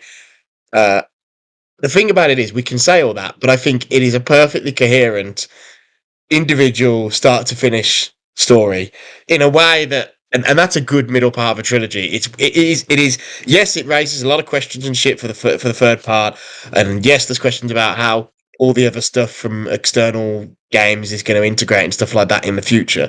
But as a standalone thing, Rebirth, even if you haven't played Remake, but I mean, you're better off if you played Remake. But as a standalone thing, in terms of its arc, Rebirth totally works, and in that sense, it's more like, say, an Empire Strikes Back than it is, say, a Matrix Reloaded. I don't think it falls into the bad for second part trap. But with that said, I take all the various arguments I on don't think board. anyone's saying that the story is bad, just that it's not really like besides beginning ending, there's nothing really special there. There's the character moments, which are great. I do want to make that clear. Well, that's what for me. That's the story because it's like this. This is the question, right? I don't really give much of a shit as long as it makes sense and stuff about what happens in the moment to moment of the story. But I think of like the character writing, and I think of like my single favorite thing in that game is the relationship between Barrett and Yuffie and how they are complete polar opposites in terms of age and maturity, but they're completely bound together by grief of loss of loved ones and anger at the people who caused it, who happen to be the same people. And in addition to all the segments of the game where they're together in the foreground, they're also always in the background. Like, even when they haven't got dialogue, those pair are always sort of pairing off in a beautiful way. And I think that's really smart, really strong writing. In a way, for instance, that, in my opinion, doesn't really exist in the same way with Metaphor's Party. And it's that stuff that I focus in on and zero in on Rebirth more so than the overall story. And I will admit, as much as anyone, I was a little bit disappointed with how some of the things that could have been different that were teed up in Remake don't really pay off in the way I'd hoped in this. But I do, yeah. It depends on how. Depends on what you want from a story, right? I'm someone who's always much more focused on character, and I think that's what for me pushes Rebirth sort of to be probably above Metaphor, and like then it's an interesting question with Infinite Wealth because that is a very character focused game as well. Anyway, I digress. I would that's say a really though, good point. Yeah. I would say though that the main reason why I would definitely like I'm gonna keep fighting for Daybreak because I feel like it's important that someone beats the drum because unfortunately like at least half the people here talking about it played it at the Japanese release, so like memories aren't as fresh. But you talking about the character stuff and that being the main reason why Rebirth is so high for you, I get that, but I distinctly remember when I was playing through Metaphor that I was like, oh man, these are the best like party members and like an Atlas RPG I have ever fucking seen. Like Stroll is fucking incredible. I don't disagree, but the problem Heisme is fucking incredible. I don't disagree, but the Atlas problem, and this is something where we have to see if they can address it in. It'll be interesting to see what Persona 6 is like. But the Atlas problem is always the relationships are at their best when they're protagonist character, and the character to character stuff out protagonist aside is always much weaker. And that is and it's actually that element that FS7 is especially good at. Well, for using that, I can see that. Like for example, like to like kind of put it in a different frame of what Alex is trying to say. It's like imagine if like the social links and Metaphor had like more characters involved in that story. Like it's always protagonists to that character in their social links more often than not, and less so about like having another party member participate in those social links and forming an actual connection with one another instead of just with the protagonist. I'll give another weird example, another weird comparison. It's sort of like when BioWare made Mass Effect 1, the party members are all quite separate. You have a little bit here where someone might say something and someone says something else, but you don't have any of that crossover. Even on the Normandy, they all exist in separate rooms, right? And they all basically have a relationship and are defined by their relationship with Shepard. And then you have like 1 or 2 tentpole moments like Ashley and Rex on Vermeer, stuff like that. By the time you reach Mass Effect 3, they've got those characters interacting when you're not in the room and you're opening a door in the Normandy and discovering 2 of the party members talking and bantering, then you can either interrupt or just listen to the conversation. And they start to do stuff like, if you don't romance either of Talos or Tali or Garrus, they get together and all that sort of stuff.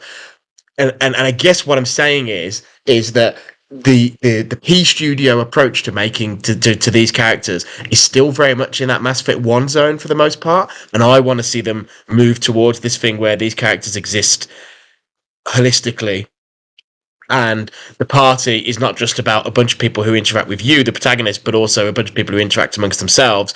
And that is the thing that FF7, and actually credit to it, because it's probably a key part of this puzzle, 15 before it, was exceptionally good at. And Rebirth is the best one yet at it. Yeah, I think if this category was best characters, it would be 1A and 1B, Infinite Wealth and Rebirth.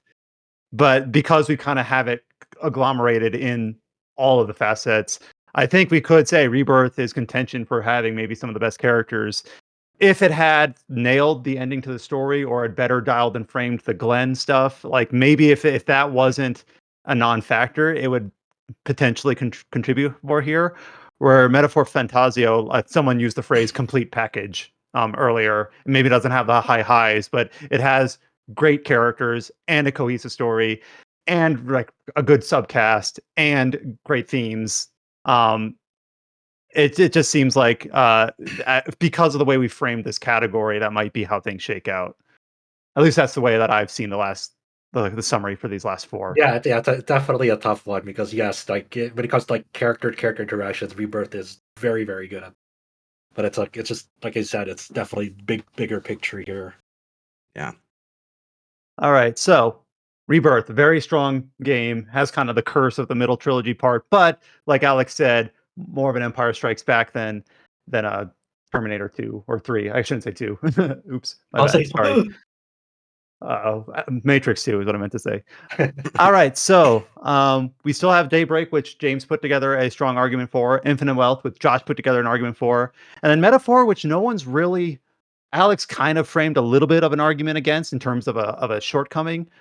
So those are our 3 that we have remaining that we have to decide between. Yeah, It's I still very, very feel tough. very, very strongly about Daybreak, and I know that you aren't as strong on the follow-ups as I am, Josh, but like just I taking it as try my best to separate them. I know. yeah, and you know what, I'm right about like the politics stuff. That, like yeah, that it's definitely like a huge step forward, like in the Falcom storytelling. it like for Daybreak. It's really, Daybreak really for good. me feels like what really like shocked me is that as much as I've loved Falcom stuff in the past, they have always been very non-political and very just like isolated stories and themes. Or the Daybreak, political is very surface level. yeah, it's very surface level. Yeah, yeah. and there is nuance to it. And like the whole reason why Van is who he is and his background is the way it is deliberately Falcon was like, in any society, there's going to be people that fall through the cracks, and we wanted to make a hero that would be able to navigate like the gray area to actually help those people that are in a vulnerable position that might not be able to help themselves. And like you said, and see it in all the different side quests and how there is some nuance to it. Like I remember when they announced Daybreak back in the like early 2021, and they were talking about that. I was like, yeah, whatever, because like I didn't think that Falcom had it in them. But throughout this entire trilogy now, they've delivered on that promise. And I don't think there's a lot of RPGs that you can say that for, where the side quests do try and showcase like different aspects of society in a nuanced way. And I don't know. I think the significant thing that works against Daybreak and everything you're saying like that's around the edges, definitely completely like you're right on that. But it doesn't really, when people play that game, that it's not, they think about like the main storyline and the characters are like the character you're recruiting new characters for Armada. You do see that around the edges, but it's not really the focus of that core story. I get that. I get that. That's the thing. That's the thing. Yeah, and that's what makes Infinite Wealth kind of edge it out for me. Is because Infinite Wealth brings those concepts into the core of the story, of the concept of legacy, of past, present, and future. And how do you do that? I will say though, the way that Daybreak handles it, I actually think I have a lot of respect for. Because it doesn't make it immediately obvious what it's trying to say until you reach the point in the story where it all clicks together and you realize, oh, that's what the game has been trying to show you the entire time. And now we're at the point where it all makes sense and exactly what the message is. And I actually really respect that it's very explicit and clear once you get to it, but the game isn't like beating it into you until like it's like, okay, here's what all the pieces have been, here's what we're actually trying to say. And while it's not the only focus of the story, obviously, because a lot of it's about like Van's like history and like the Arkwright Solution offices as a whole, but it is the theme of the entire game in like per the background. And I really do appreciate that they went there and that they treated it with the levity that sort of theme really requires. I want to hear other perspectives because I know Brian has played all three of these games. I don't know who else has played all three of these games. To me, like I think the top two right now, after these discussions, are like Infinite Wealth and Daybreak. That's just from what I'm hearing, but I want to hear some more angles and perspectives on this from people who do put the time into these games.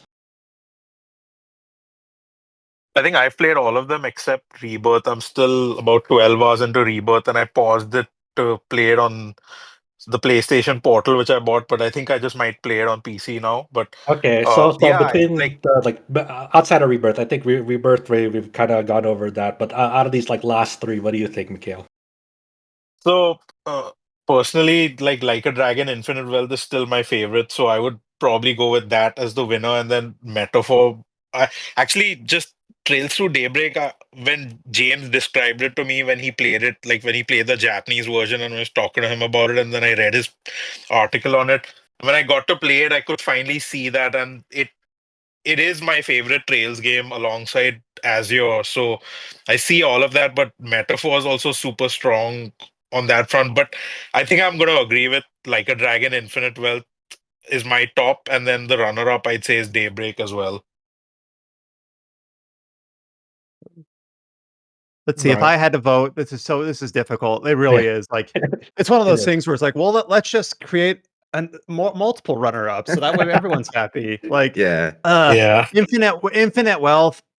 Basically, Infinite Wealth. I kind of feel the same as Rebirth. Like, if it had nailed the ending, specifically just the ending climax of like Ichiban's story, it just feels like he was almost like given like, oh, distract yourself with this. The adults are talking. Like I know that's a little bit disingenuous, but just compared to Like a Dragon, the 7, which the ending was so impactful, and I still tear up if I like watch that cutscene on YouTube or whatever. Where here I'm just like, I don't feel that. I just don't. But that thing is, that doesn't take away from everything else that Infinite Wealth did for its first 95% of its runtime. Uh, I am really happy that James was able to speak to more of the theming aspects of Daybreak, because you could look at just the plot to plot narrative beat by beat and be like, yeah, that's pretty standard. But just the context of people's actions, motivations, just the more the environmental storytelling. I know it's like a bit of a poisoned word. If I can spoil something like very specifically, the scene between Elaine and her father in chapter 5, where he tries to feign ignorance and what he enabled and saying, well, we didn't know. And she deliberately calls him out by saying, that's a fucking lie. Of course you would know, because why else would you build something like that? It's and like, I think for this section of the podcast, we'll say we're talking about story. There will be spoilers.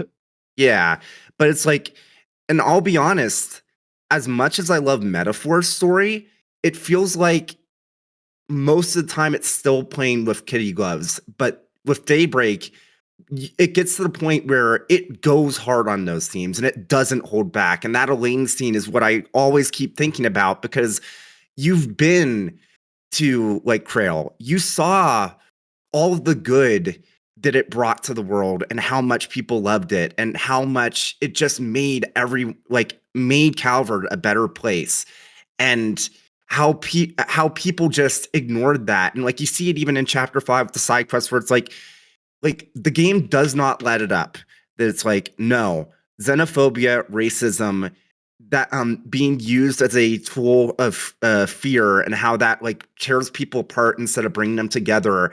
That it like Almada is the enemies of the game, but they're stoking those fears, and the game makes it very, very clear that it's like, it's just every I will time say, I think.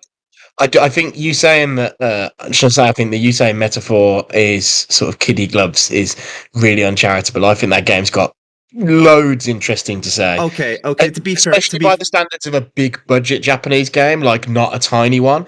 Like by the Yes. standards of this being like a Final Fantasy rival or something like that, it's got more to say than like 90% of Yeah. and actually, although I Persona wasn't- 5 had a lot to say, this does it in a much more nuanced and interesting way than Persona 5 did as well, with its Persona 5's heavy-handed sort of smashing you over the head with. Yeah, I don't disagree. And when I say that I feel like it's using kitty gloves, I don't mean that to say that it's not treating those topics with respect. I'm just saying in comparison to Daybreak, where I think you like, I can't speak for Josh and Brian, but like when you play Daybreak and you see how hard it goes on those specific topics consistently, I feel like it really never holds back on just how explicit what the problem is and what the solution is.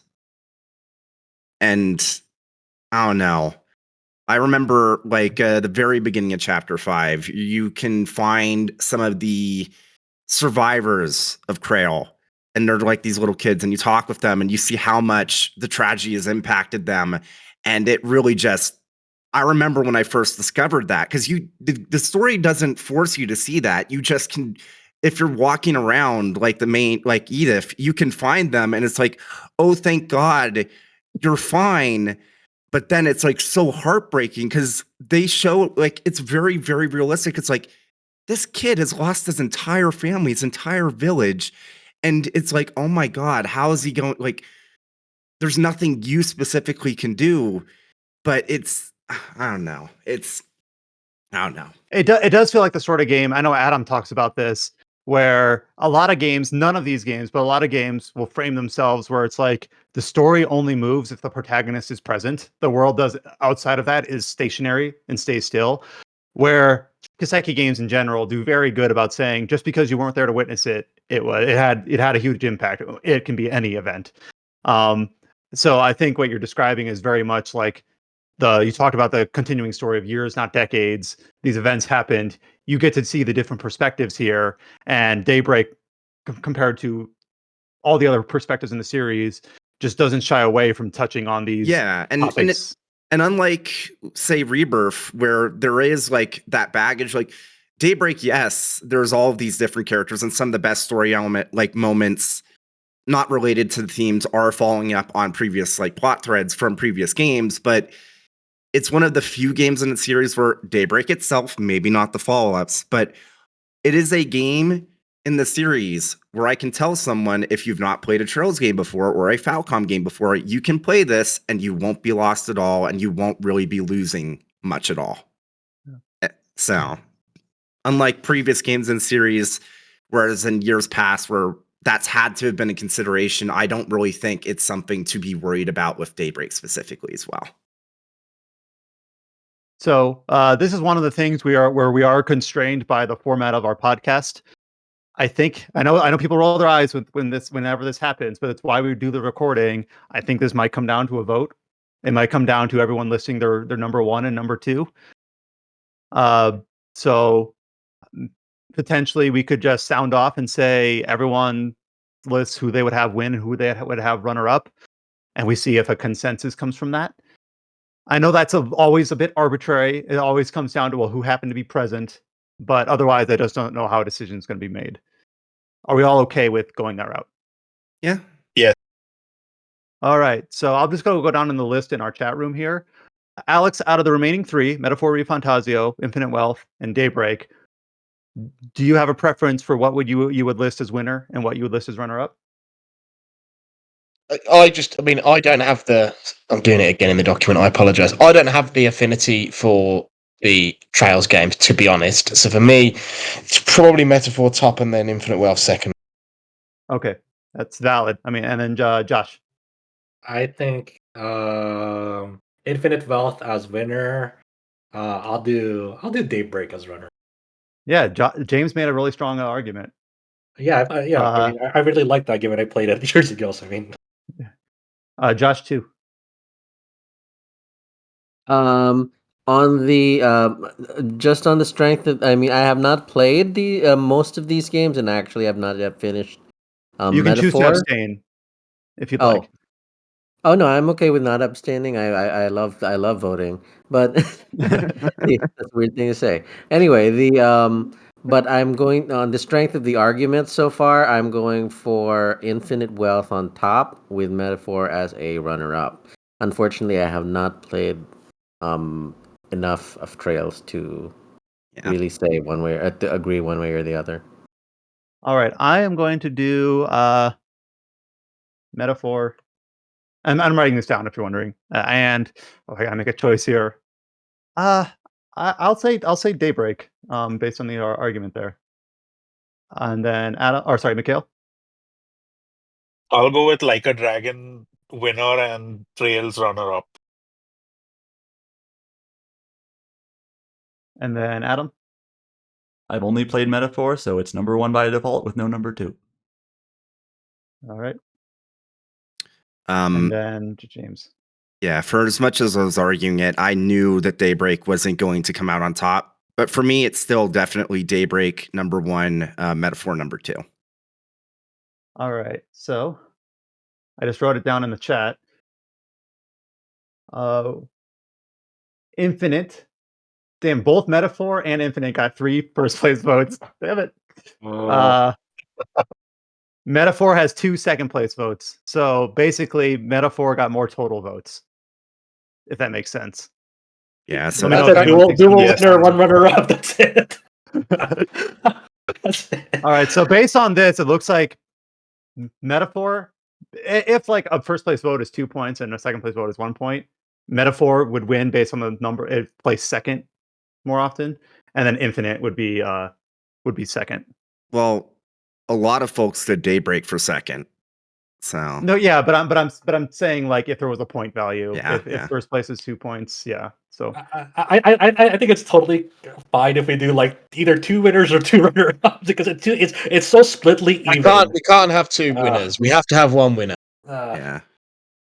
All right. So we'll say that basically for now, I'm going to write in our document that Metaphor is our winner and Infinite Wealth is our runner-up. However, here's a bit of the strange time shenanigans here. As anyone's listening to this, they already see our write-up. We haven't written anything yet as we're talking to the microphone. So potentially we might put in a paragraph to talk about that it's basically a split decision on the runner-up here. Like we could just put in a couple hundred words saying this was a really hard choice and both of these games deserve their flowers. Something like that. Or we could do it as a separate feature. There's a lot of ways we can do it. But I'd be down for doing a separate feature because I've wanted to write about like how bold Daybreak is with its themes for a while. So hard decision. Again, shaped by the strength of arguments, who happens to be present, games that people haven't played and had to abstain from voting. All of those things factor in. The winner of Best Writing and Storytelling for 2024 is Metaphor Refantasio. The runner-up, we have Infinite Wealth, edging out Daybreak by a half of a hair, like just barely. So Metaphor Refantasio followed by Infinite Wealth, edging out Trails Through Daybreak for Best Writing and Storytelling. I think a very similar thing happened like 5 years ago or 6 years ago with Trails Third. And I think actually in that rings a bell. It's been a while. I actually think in that regard, Brian actually did do what James is probably going to do and basically wrote up like a separate feature. I think it was literally called Trails of the Third's Position in our end of the year. Like Like Yeah. how, like, so similar. It feels similar to that. All right, writing usually ends up being our longest category to deliberate, but we've got 3 more. This next one is a lot more straightforward, or I say that, but maybe it's not true. Best artwork, and artwork can be art style, visual fidelity, general presentation, even like when we're talking about games like Atlas games, UI UX styles, things like that. So best visual presentation, it's almost like a visual category award. We have a lot of games listed here because a lot of games have been have had the strength in different aspects for a long time. I'm just going to quickly read down the list here. Unicorn Overlord, Dragon Age Veilguard, Final Fantasy VII Rebirth, Dragon Quest III HD 2D Remake, Stellar Blade, Black Myth Wukong. We're getting a few in here that weren't in other categories. Dread Delusion, Dungeons of Hinterberg, Grand Blue Fantasy Relink, Metaphor Via Fantasio, Visions of Mana, and Zenless Zone Zero. All right, we're starting back over. We got to pick out of this long list of artworks, games nominated for artwork, a winner and a runner-up. Let's start with some of the games that we haven't had a chance to talk about because a lot of these games are repeats from the last couple categories, but of course there were a lot of new entries here on this list. Does anyone have strong feelings about arbitrary? The first one that happens to be listed here, Unicorn Overlord, of course, Vanillaware title, studio well known for their artwork. Yeah, I would say that Vanillaware, any year a Vanillaware game comes out, it's going to be a front runner for like best art of the year, and Unicorn Overlord is no exception.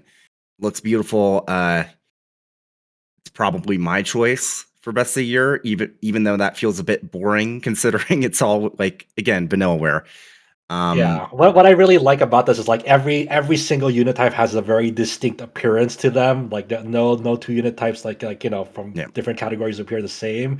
What I really like is as a small detail this game, aside from the Vanillaware food, which is top notch as always, is like all the different like shopkeepers that you find in the world to purchase items from. All the interiors are all unique from one another. There's no repeated like interiors among those shopkeepers in the game, and it's all very distinct from like the region that they're in. It's really cool that they went so hard on like just the interior design of like of a game that you're mostly out and about, like conquering territories and during battles and whatnot.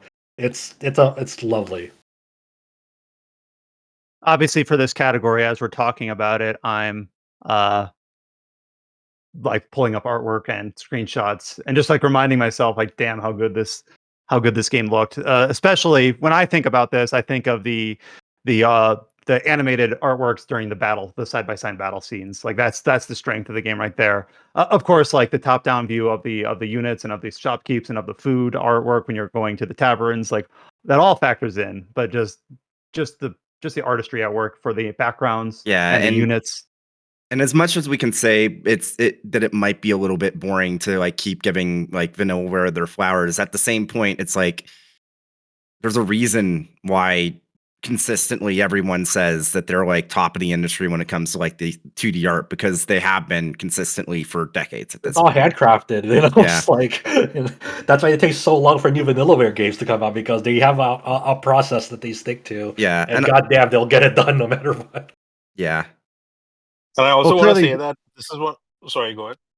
No, go ahead. I was going to move on to the next topic, but go ahead, talk about. Okay, so Vanillaware. one more thing I want to make a note of is with Unicorn Overlord and Vanillaware, I think every time they release a game, it basically just looks fantastic on whatever platform they put it on. So it might have some, like, I think their older games had some performance issues and stuff, like on PS2. I think Grim Grimoire was supposed to have some. I never played it there.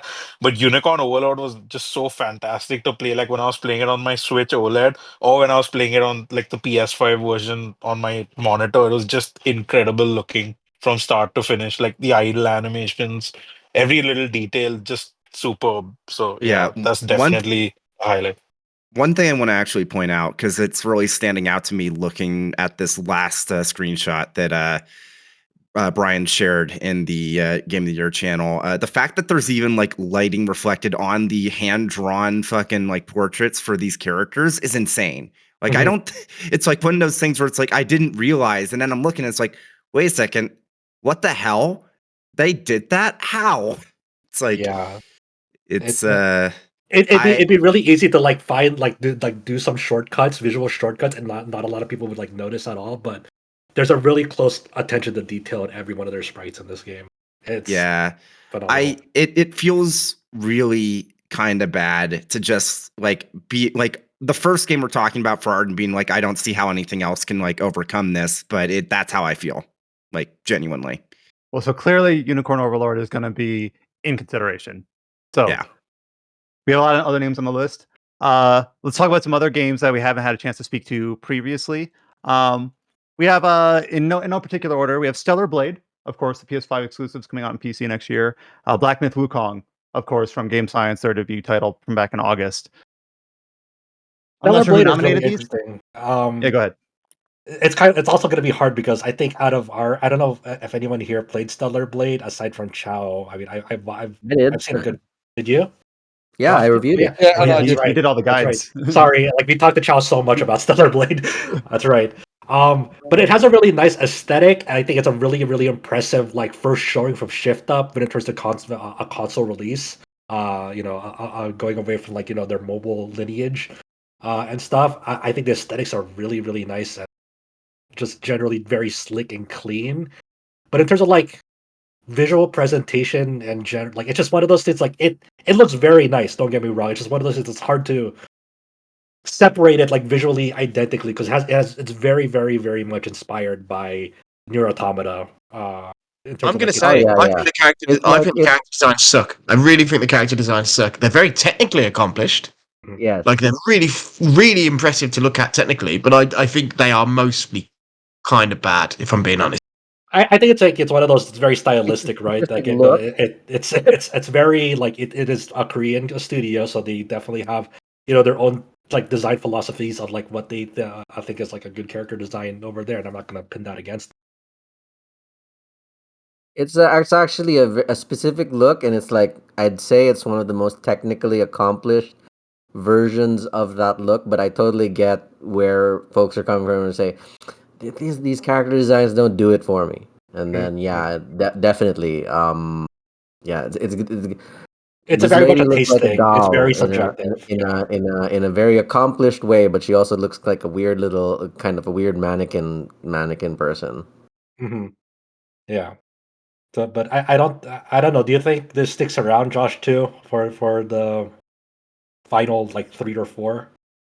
Not really, but I threw it in there Yeah. because well, it's a very good looking game, and I think that's worth recognizing. Yeah, for sure. I think Shift Up did a really fantastic job in terms of like just as their debut project on console.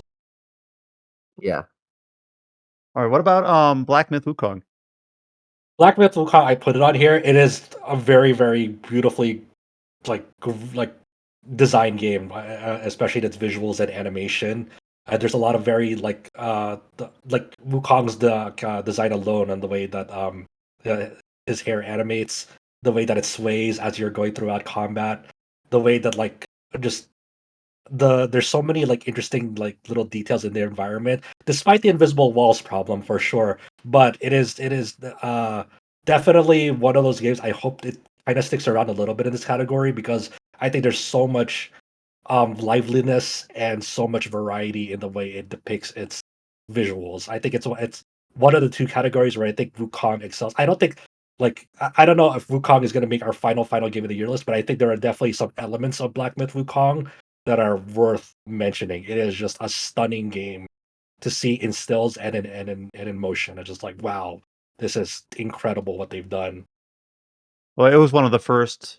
If hopefully I'm not misremembering, one of the first Unreal Engine 5 Yeah, announced and also projects. Mikhail, yeah, thanks for pointing that out because I Mikhail in our staff chat pointed out the animated cutscenes in between chapters, and like I put that in design and immersion as well. But absolutely, one of the highlights for me playing this game and why it was kind of like became one of the main reasons that pushed me through the game is seeing the different animated cutscenes because they're all very visually distinct.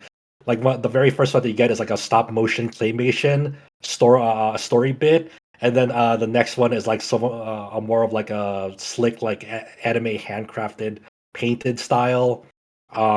It's there's so much creative energy um in these like almost like music videos um that they've crafted. And that none of them is identical to one another. They're all very, very different from one another in terms of like how they were made. All right, let's see. Other games that have not been talked about before. Here's a pretty big one. Grand Blue Fantasy Relink. Only Joe is here.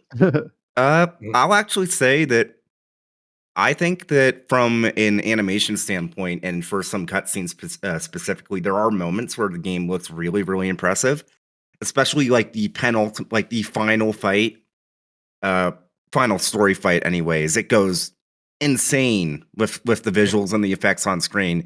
I don't know if I would put it in contention for like, I would say runner up at this point because I'm like still like almost certain that Unicorn's going to take it, but. Yeah, I remember when you're fighting, I forget the dragon's name, but on the circular Bahamut, platform floating in the sky. Yeah, it's just Bahamut. Like if we had a visual effects category specifically, there's some of the stuff there where it felt like, is my computer going to survive this in terms of like, just the number of things going on.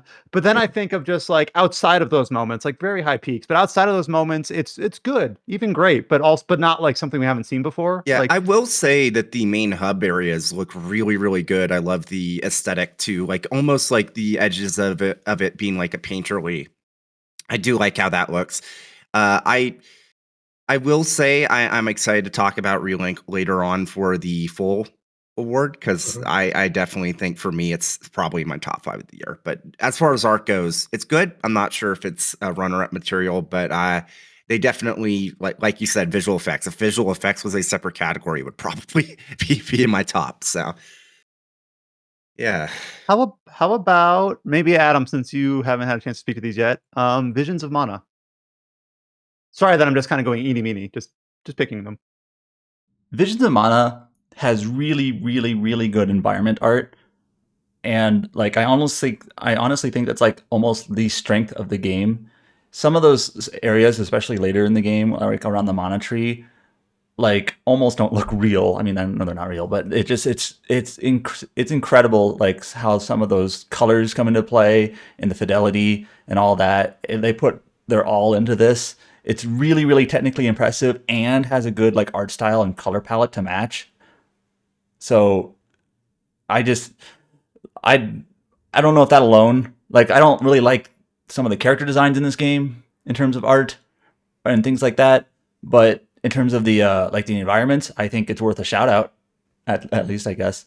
No, I was actually wondering, like, Visions of Mana, does that really line up with the rest of the games on the list here? But now that you mention it, yes, it does really have some strong environments. I forget the area where it's like perpetually autumn. And there's like pumpkins and windmills. I forget the name of that area, but like that area, the farmland like, areas. And the draw distance, at least on PC, is really, really like impressive. That you can see like a moving windmill from across the map. And then you can walk up and jump up on it. Like you can see that windmill, you can ride it, that sort of thing. But so yeah, definitely worth a shout out for environment. But because it is specifically focused on its environment, I don't know if it has the complete package, but definitely happy to have it shouted out here. A couple other ones here. James, I know you had played, and maybe others as well, but I know you had. Dread Delusion has a very specific art style.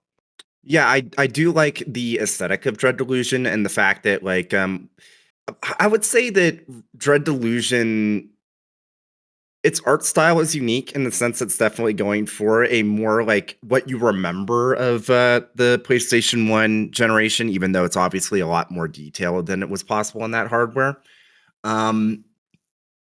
I don't think the main thing for Dread Delusion I would like to like really talk about is the artwork because it's good, but it's not really my main focus. It would definitely have to be.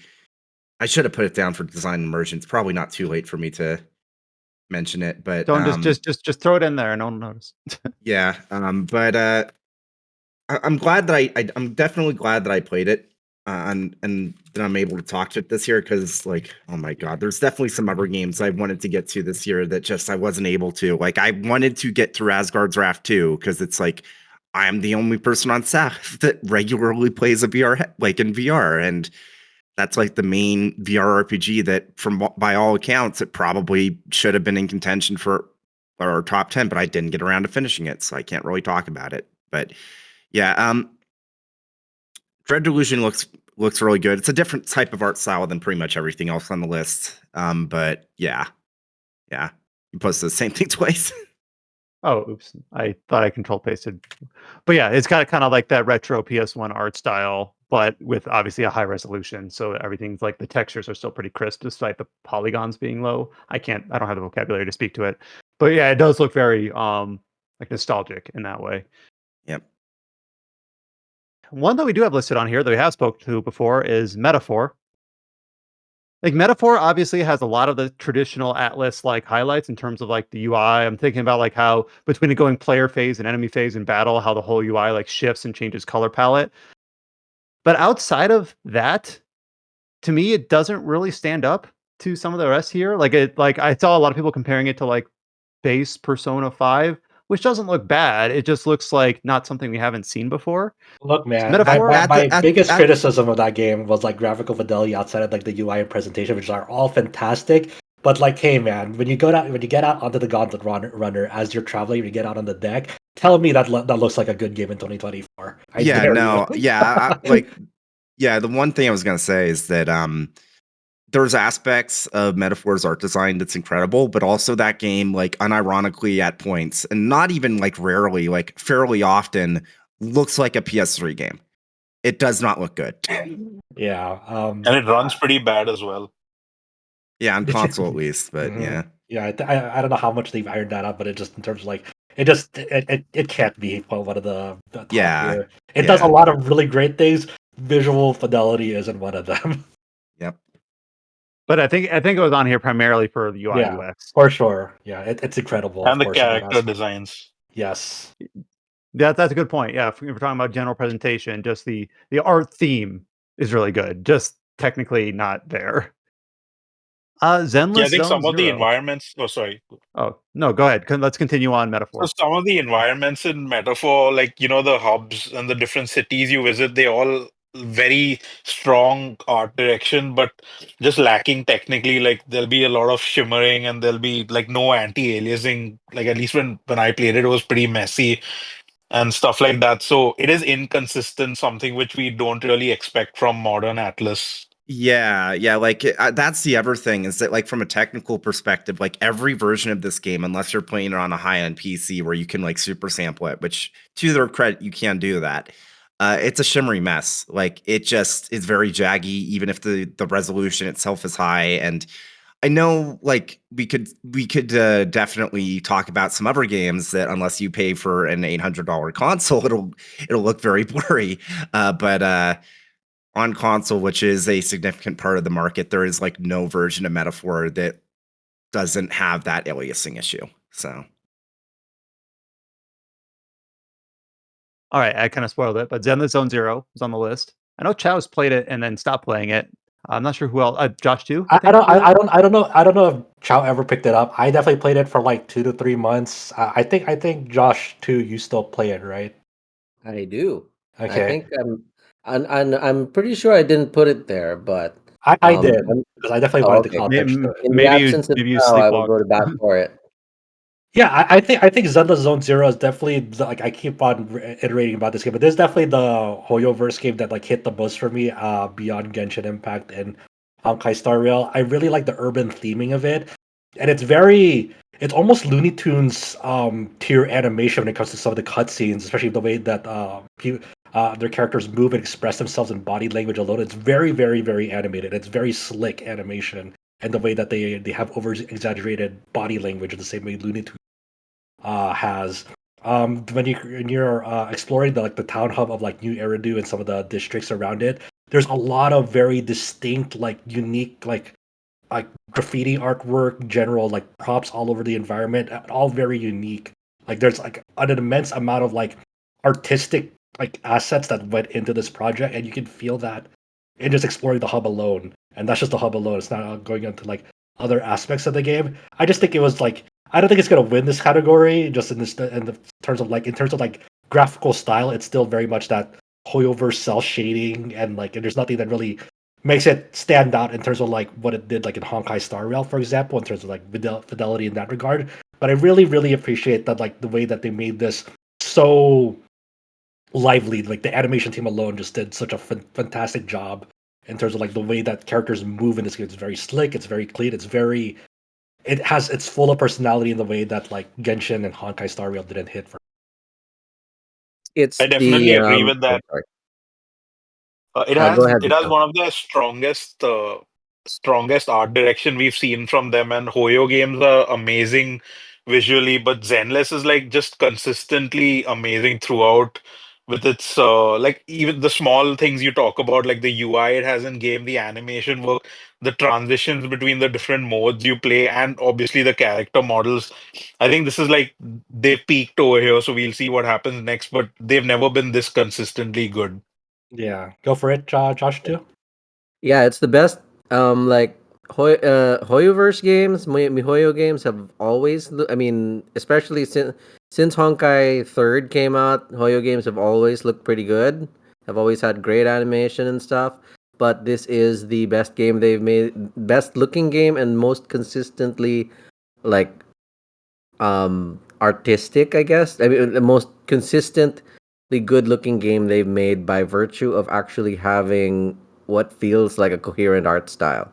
Like Yeah. Genshin's got like big environments and this kind of wavy fantasy sort of style, and Honkai Star Rail's got this kind of like high concept of a vaguely high concept space fantasy type of thing going.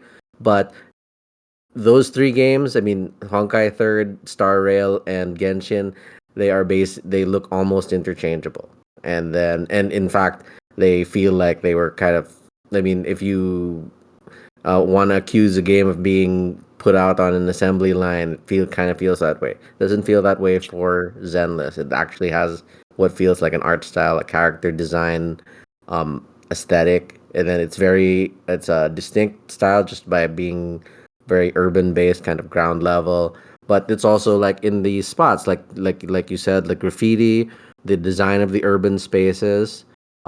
They've got this really great, I don't know, this Pikru thing going on where they make a bunch of really distinct looking NPCs to the point that you've got articles in other websites and people posting on social media that are doing NPC spotting Oh, that's in funny. Zenless, Yeah, where yeah. they see interesting looking NPCs that have zero interactive qualities. They're just kind of walking through the crowd scene, but they're wearing interesting clothes. It looks like it's almost like there's a the beginnings of a street fashion photography scene has popped up in what looks like this what do you call it? This little neighborhood of New Eridu or whatever. And And, stuff like and that. also, like one of the big little details that like people always like pointing out is like even when you're like upgrading your characters, they'll have different poses and stances on how they look at the camera depending on what menu you're in. So if you go to another menu, they'll like move into another pose, like that corresponds to like that different menu that you're in as well, which is like a really cool visual little detail that like it just kind of makes that process more lively and makes that more interesting. Yeah, yeah. I've said like I think it's of a piece with actually Unicorn Overlord where I've said before like I maybe not necessarily here but Vanillaware games kind of look like they've come out of like an alternate timeline where 2D graphics were still the main thing people look for in games. And Zenless feels kind of like Zenless is not a 2D game. But it kind of feels like it's connected to that timeline, if you will, Mm. where you can see a through line where graphics technology improved, and then they got 3D looking just like the 2D games that were ruling back in that alternate history. And I'm gonna agree. Like I have not played a Hoyo game, and I don't think I ever will. But as someone who's on the outside looking in, and you say like these games coming from an assembly line, to its credit, like if you showed me a character from Wuthering Waves or Genshin or Honkai, I think I would struggle more than if it was Zenless. Like, oh, that's Zenless Zone Zero character. Like there is a little bit more, even from the outside looking in, of an identity there. And maybe that's obviously my perspective is very specific to someone who has not played these games. And maybe that would become more difficult as some of the other more similarly themed games like Project Mugen and the other one come out that are also set to like that, urban concept. But compared to the other titles that have released that are currently being supported, Zenless does have a little bit more of that clear, like we know what our design guides are more straightforward in that way. I just want to say one more thing about it. When I was thinking of Zenless's branding and design language, it reminded me of Starfield.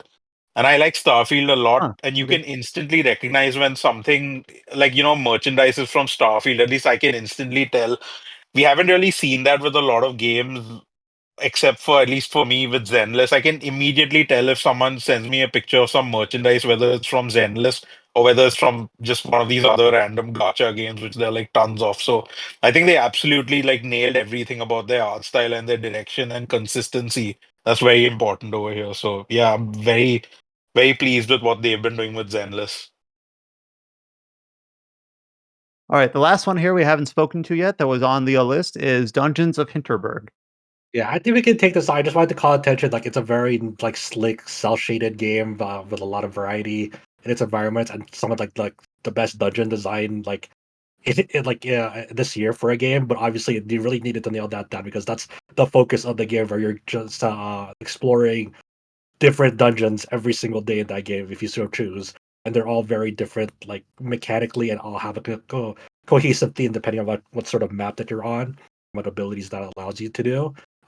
It's a slick looking game, but there's other contenders here that are much more deserving in that regard, where it's a tough competition. All right, the last three on the list are three we've already spoken to. Dragon Quest III HD 2D remake. This one I think looks really good, but also again, it's something we've seen before. If it was the first time I've ever seen HD 2D, it would be a strong contender, but we've seen HD 2D a lot already.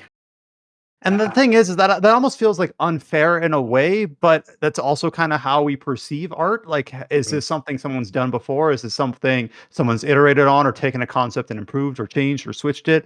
For HD 2D, like Dragon Quest 3 is a very good implementation of that art style. And I think it fits the game it's been implemented to. That's kind of like past that, I don't know like how many more flowers you can kind of give it. So I was almost going to say like just recognize Dragon Quest 3 as being a very good HD 2D game, but doesn't end up on the list just due to where it has fallen between other games that have been in that art style from that publisher. I think Live Alive Remake was more impressive as an HD 2D game than this one. Like both of them were remakes of old games, but I think Live Alive had the transition a lot better. Dragon Quest felt a bit too traditional and trying to like please old fans and new HD 2D fans. While for Live Alive, they just like went ham with everything and like everything was just perfect. At least that's how I think. No, I remember when Live Alive came out, we thought at the time that it was the best interpretation of HD 2D because, Octopath, the first one, didn't quite like it. They were still getting their feet under them. A lot of the other ones had like the post processing turned up to like for bloom and blur and things like that. And sometimes that's still a problem. I know Triangle Strategy, having the isometric perspective, kind of doesn't land either. So I kind of agree that if Dragon Quest 3 and Live Alive released in the same year, I would have given the nod to Live Alive. Dragon Quest 3 is not bad. It's still good. It's still even great. Just not top of the list. Great. Sounds like there's not. Here's a chance to speak up if you think otherwise. Yeah, I think that's fine. Yeah, I think we can cut it. I agree. All right. Yeah, we already awarded a better version of. That's one way to think about it. Yeah. Dragon Age: The Veilguard. Did Josh 2 put this on here? Like it does have some things going for it, but I'm curious like what the intent was for the nomination. Whoever like what they wanted to call out specifically to its art. I mean, I didn't put it on here, but I will say that it certainly hasn't been to everyone's taste, but I think they took a really brave swing with the character design, and I think it really works. And I also think what's interesting is the Dragon Age universe has been, for the most part, quite very staunchly traditional fantasy in one of the, very, very much descended from Tolkien, descended from D&D. But with Valgard, they take a few swings with some of the zones where they just crank up the fantastical. It almost begins, in some places, it begins to feel a bit, the line is always quite blurred, right? Like any sufficiently highly powered technology looks like magic. And I guess what I'm saying to that is, in some places it starts to feel a little bit sci-fi-y. Not like it's Mass Effect, but like they push the boat out a bit on the fantasy. And some of the zones are beautiful. I think it's a really, really good looking game. Oh yeah. I guess because we brought up UI and stuff in when we were talking about metaphor, I guess it is only fair to say on the flip side for this game, the combat readability is pretty poor a lot of the time. Yeah. And that's probably the biggest thing that stands against it. And I realise some people don't really like the more clayey, people call it Overwatchy hero shooter art style, right? But I actually think for the sort of game that BioWare was making here and the sort of characters they had and the sort of story they were telling, they wanted these character designs with really strong silhouettes and really clear signals of who they were in every element of how they looked and animated, and they really delivered on that. Also, really good hair. Oh yeah. Yeah, it Great does have hair. And the really good character creator, I think, actually. At least as far as getting a wide swathe of different looks that you can have.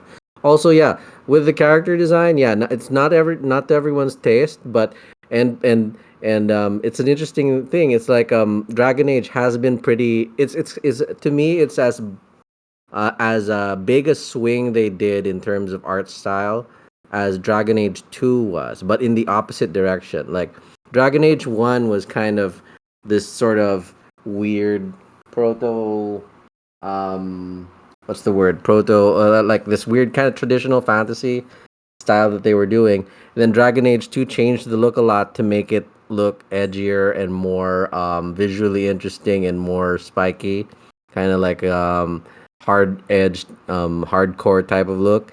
And then Inquisition sort of tried to strike a balance, but this one swings the other way where they made a much more colorful looking game, good looking game too. But yeah, it's not. It's a good looking game, but not quite there as far as the nominations go. Mhm. And then the last one here, of course, Final Fantasy VII Rebirth. I mean, just the character models are just bonkers. The world design is excellent. The size of the zones, I think, when you think about compared to Rebirth and how they portray. I saw a really good quote from Hamaguchi this week where he was saying like they iterated a lot on the size of the zones to try and find a feeling that was narrow but wide enough. And they absolutely nailed that. And a key part of that is the art of how each zone is presented. I have technical artistic niggles of like it still has that thing going on of like the hero characters look absolutely incredible, and in remake it was like the the hero characters were low end PS5 characters on PS4, and then everyone else had like fallen out of a PS3 game. They'd fallen out of Final Fantasy 13 by mistake, and although they're not quite that bad now, it's like we've got actual PS5 characters for the hero characters, and then everyone else is like a low end early generation PS4 character. And that is the one thing where sometimes you go and talk to an NPC at a shop or something like that, and it pulls you out of it. But the flip side is the scale of what they've accomplished is just astonishing. The only thing I'd say about it is, I guess, a lot of it is a very known quantity. And I think a lot of not that it makes a difference, but in terms, well, I don't know, how do we draw the line on these things? But I guess a lot of the best innovations in terms of the visuals came as a result. They come in the cinematic side of the game, and the cutscenes and stuff. Like the improvements of the facial animations are crazy over remake. I think people don't realize that, but if you put the games side by side, woof. Oh, I agree because I played FF7 Remake right before Rebirth came out. I did a quick playthrough of Rebirth and the Yuffie story, and I agree. But it's like, wait, can you reiterate? You're saying remakes facial animations were better than rebirths? Like no, it's saying that it's a huge difference. But I think if you played remake 4 years ago, and then played rebirth, you'd probably think they were the same. But when you see them side by side, you realize all the extra nuance and stuff that's in there. Yeah. Okay. I I agree with that, and like and I think the strength of Rebirth potentially making this category, as like Alex said, is the scope of it. You get just so much out of like all the explorable zones and all the different variety in the environments. Obviously, I was gonna say variety, yeah. yeah, variety and obviously an enemy design of very classic Final Fantasy monsters. All the visual variety you get in the mini games, like the polygonal arena fighter mini game. Like so it's like a nice, kind of like a nice wink and nod of like, hey, what if we made like a quote unquote true HD remake of like if you were to make like a very very visually faithful style of FF7's visuals, but high fidelity, And hey, when And they get I to go forget what it original, was called. Oh, go ahead, Alex, and then I'll go I was next. just going to say, when they get to go original, they have a hell of a lot of fun. Like the Gungaga area, although Yeah. the readability in that area is a problem. But the Gungaga area, the look and feel of it is like nothing else in any other Final Fantasy game, and I think that's really rad. Like they had all these old areas that they had to build and be faithful and feel true, and then when they had a bit of the world that wasn't predefined, they really have fun artistically bringing that through. For sure. I Yeah. was gonna say that, they also went and the way that Josh too framed his review is that this almost feels like a game from the PS1 or early PS2 era where they can just go do the excess in areas that don't matter, like inventing mini games to pull, was it turnips or carrots? I forget. But like on an art perspective, Mushrooms. the one goal mushrooms, that's what it was. And from the art perspective, there was the one game, I forget what it's called, but it was like a Star Fox Oh yeah, like yeah. in the golden saucer, and like they just created like all the art and assets for like the sci-fi like video game. Like sure, let's just do this. And like, oh, okay. And basically that's the whole game. It's just that in every area they didn't really spare any expense. And one thing we haven't talked about yet is just like the battle animations. Just like Yes. the obviously I was like it hadn't come out on PC yet, so playing on performance mode to try to keep the frame rate up and means things are kind of blurry. So there's a little bit of a technical hurdle there, but in terms of just like the special effects, the number of characters and models and particles flying around on the screen, being able to slow down time to input commands and things like that, and always kind of keep track of where your character is against the enemies and tells for their attack animations they have to avoid or block. Like all of that plays into like a huge like when I think of that game, in terms of its visual presentation, I think of like fighting those giant summons, Phoenix and Alexander, and dodging those beams of light and things like that. So that all is a win for this game in my book as well. Yeah, and also like all the different like co-op attacks from different character combinations Yeah, as well. How they get very creative with that. Um, it I think that's the strength of the game. It's like it is very big budget, big scope, but it lives up to that like it lives up to like that image of like what you thought a Final Fantasy VII remake would look like before it was a reality. Like I right. think it really does that very very well. It's like wow, they really went super all out in a way that they really couldn't for remake. I think It I just definitely have a is. few. I haven't finished the game obviously, but I have watched a friend of mine stream a bit more than where I am in the game. Uh, and I have similar issues as with Metaphor, where there are some parts of the open world which just look like really bad and stuff, especially in performance mode. Yeah. And yeah, so besides these technical issues, it definitely everything I've heard about it tells me this is like a PlayStation 1 game scope, but if it was made today, something you'd never get anywhere else. So it has that going for it for sure. I'm looking forward to playing it soon. But yeah, the performance mode on PS5 is not good. I'm not happy with it. So definitely a Yeah. technical issue. Yeah, it's definitely something like where like it's almost like the quote unquote ideal way to play this game now these days is that on PS5 Pro with that new mode Yeah. on it. It's funny because I completely understand and agree with all of the issues with performance mode, but that was not my experience because I played like 95% of this game like remote play to my Steam Deck OLED. So in that specific instance, performance mode looks great. Nice. But yeah, I completely understand. It's a shame that the best way to experience this game is going to be either on a PS5 Pro, which, to be clear, you should not buy a PS5 Pro, or a high-end PC, which at least there's more of a reason to own a high-end PC than a PS5 Pro, in my opinion. My opinion. So definitely going to be a contender, though. Yeah, we did talk about. It's one of those things where this category is not about technical performance, but when that affects the art, in that way. You can't decouple it completely, but clearly going to be in contention. So now we've talked about every game at least once. I think we have a few here that have been clearly stated, like Rebirth and Unicorn Overlord, is having a stronger argument than others. Grand Blue Fantasy Relink, we hadn't knocked it out just yet. We said it had some really, really strong visual effects, but everything else is just merely good or even great, but not quite lives up to the rest. So Grand Blue Fantasy Relink, I was thinking based on the strength of the argument prior of going ahead and knocking that out, but of course I want to make sure that we're in agreement before I do that. Yeah, I think that's fair. Dread Delusion, obviously a very unique art style relative to the rest.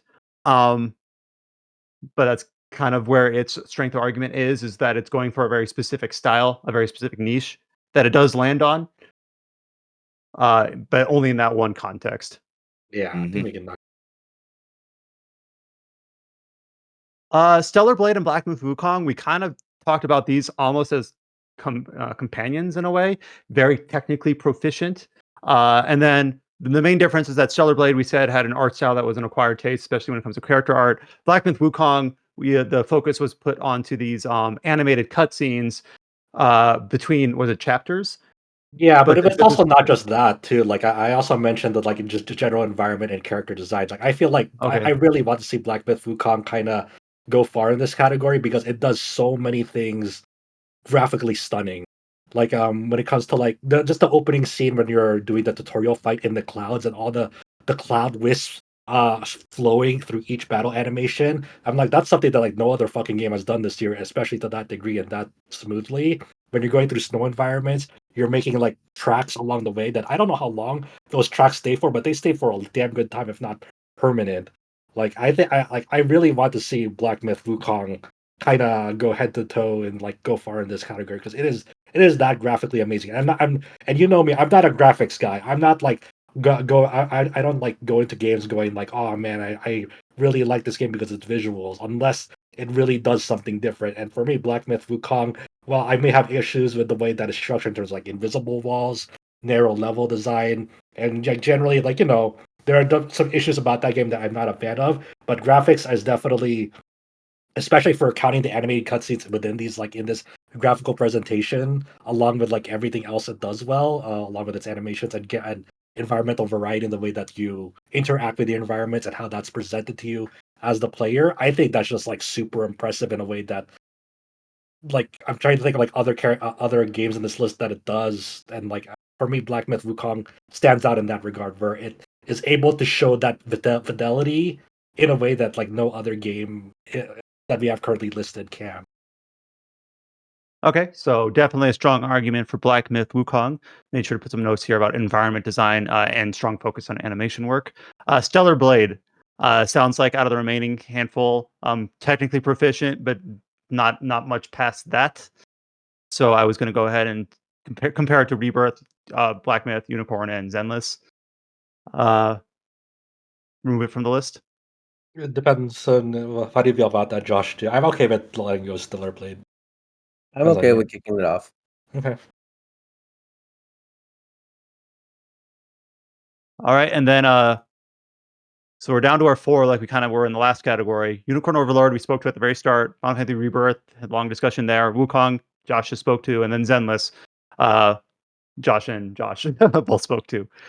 In terms of its strong focus on animation work, specifically for Zenless, and character design philosophy or theme or whatever you want to call it for Zenless was argued for as well.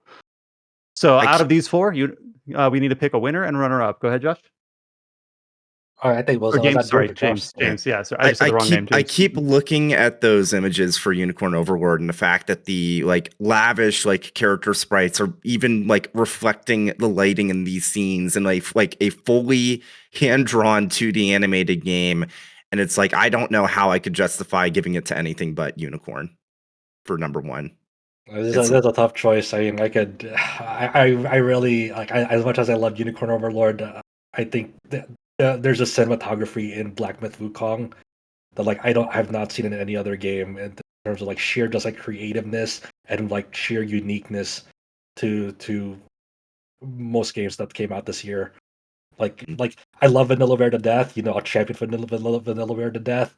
But like Vanillaware has a certain style that, like we've seen before. And to be honest, I prefer the 13 Sentinels Aegis Rim like You know visuals what? over You know Unicorn what? That's Overlord. fair. That's fair. I completely understand, and I do actually agree in that sense. Like the sheer detail in some of the 2D art in 13 Sentinels, even now, is like insane. Yeah.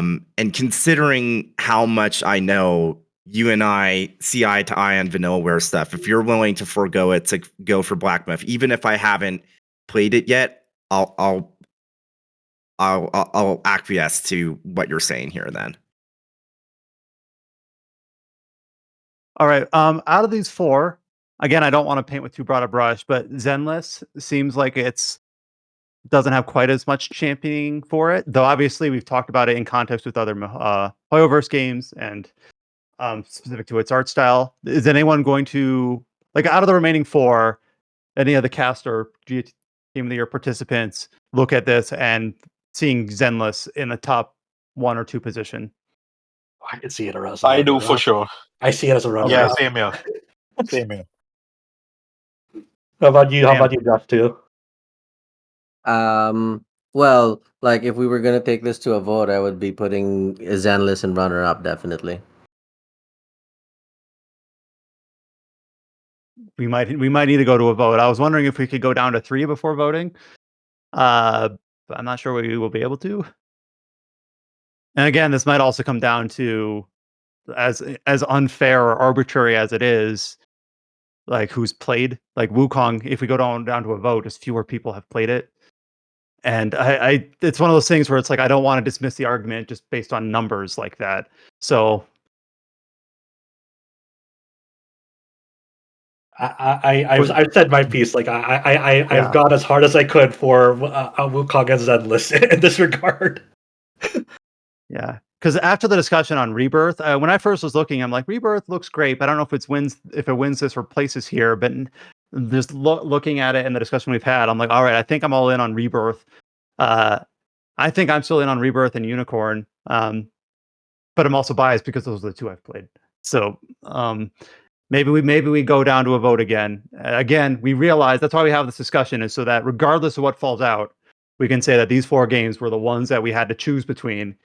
And then whatever ended up being on the list is a consequence of many contributing factors. I just want like for Rebirth, like I really love the way it looks, but once again, it's like it's pretty inconsistent in some regards, and also because you have the technical hassle to kind of overcome. Depending, like if you played this on performance mode on like a big TV or a big screen, you appreciate less of its artistic integrity in that regard.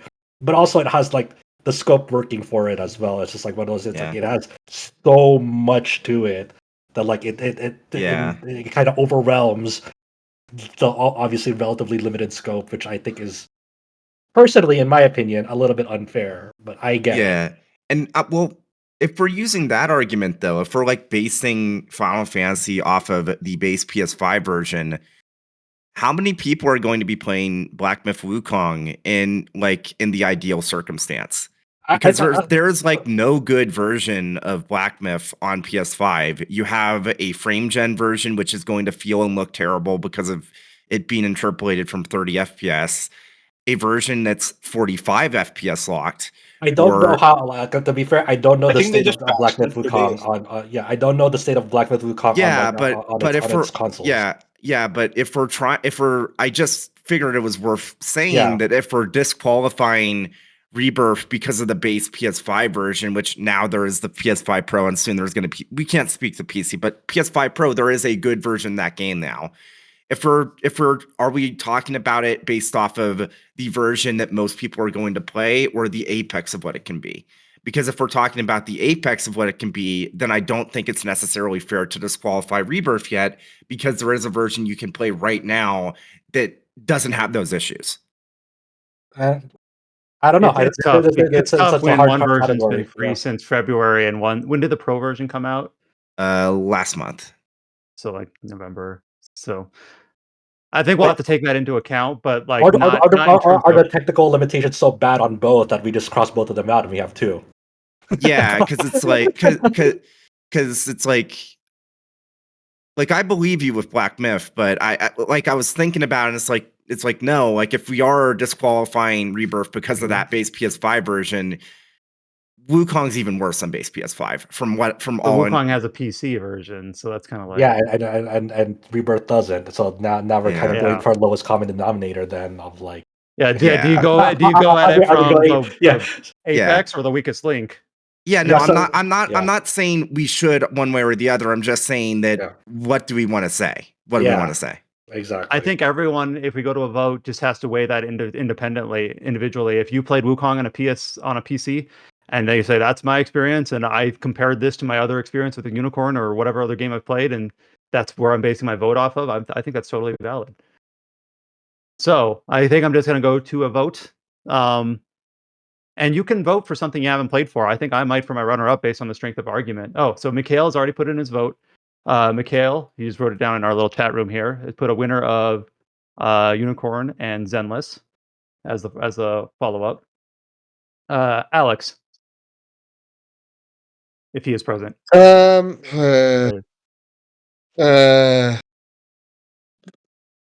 I guess it's.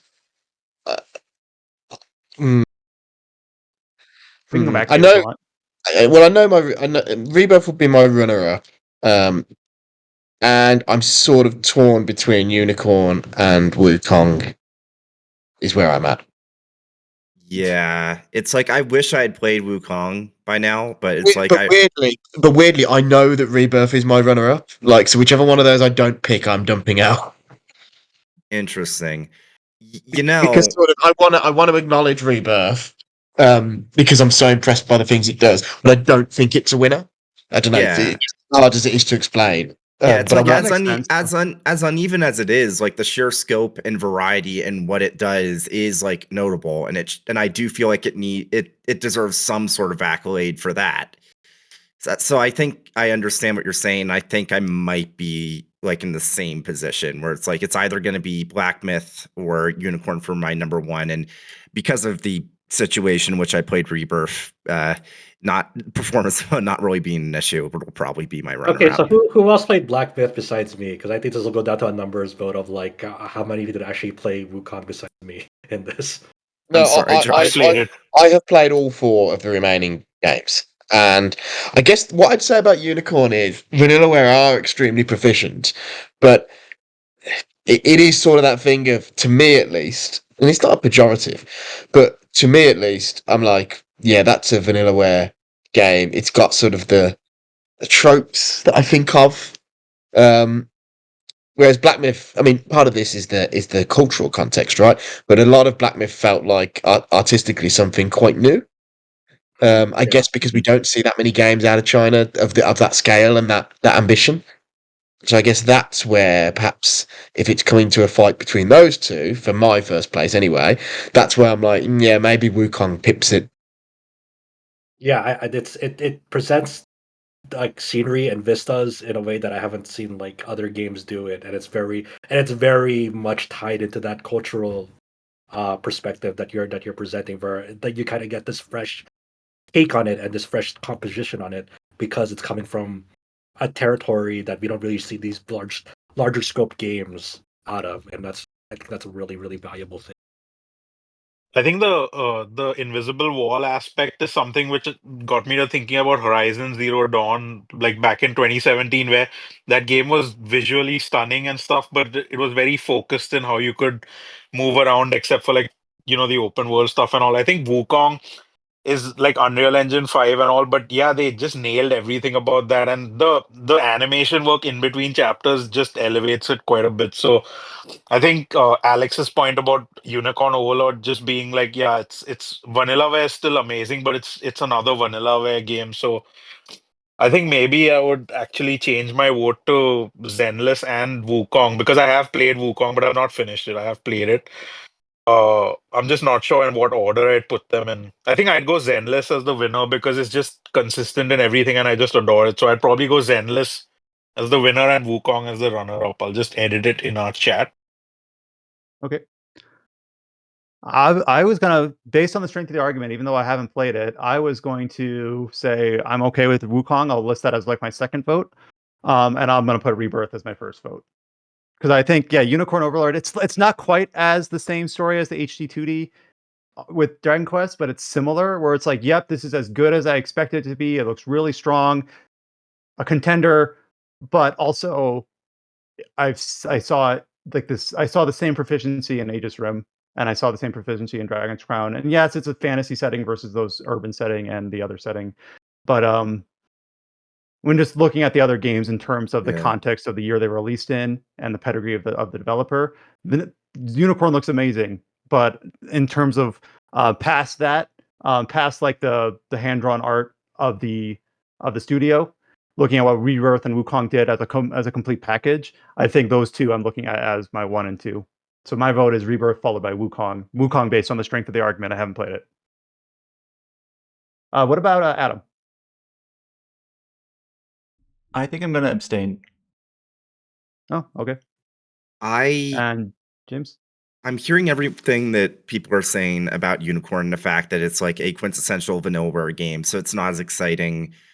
But I keep looking at those images and I keep thinking about the fact that it's maybe not fair to Unicorn that because we are so used to vanillaware, we've maybe forgotten just how much of an undertaking like that amount of artistry is. All of these are. That's the thing, though. Yeah, That's so yeah. difficult.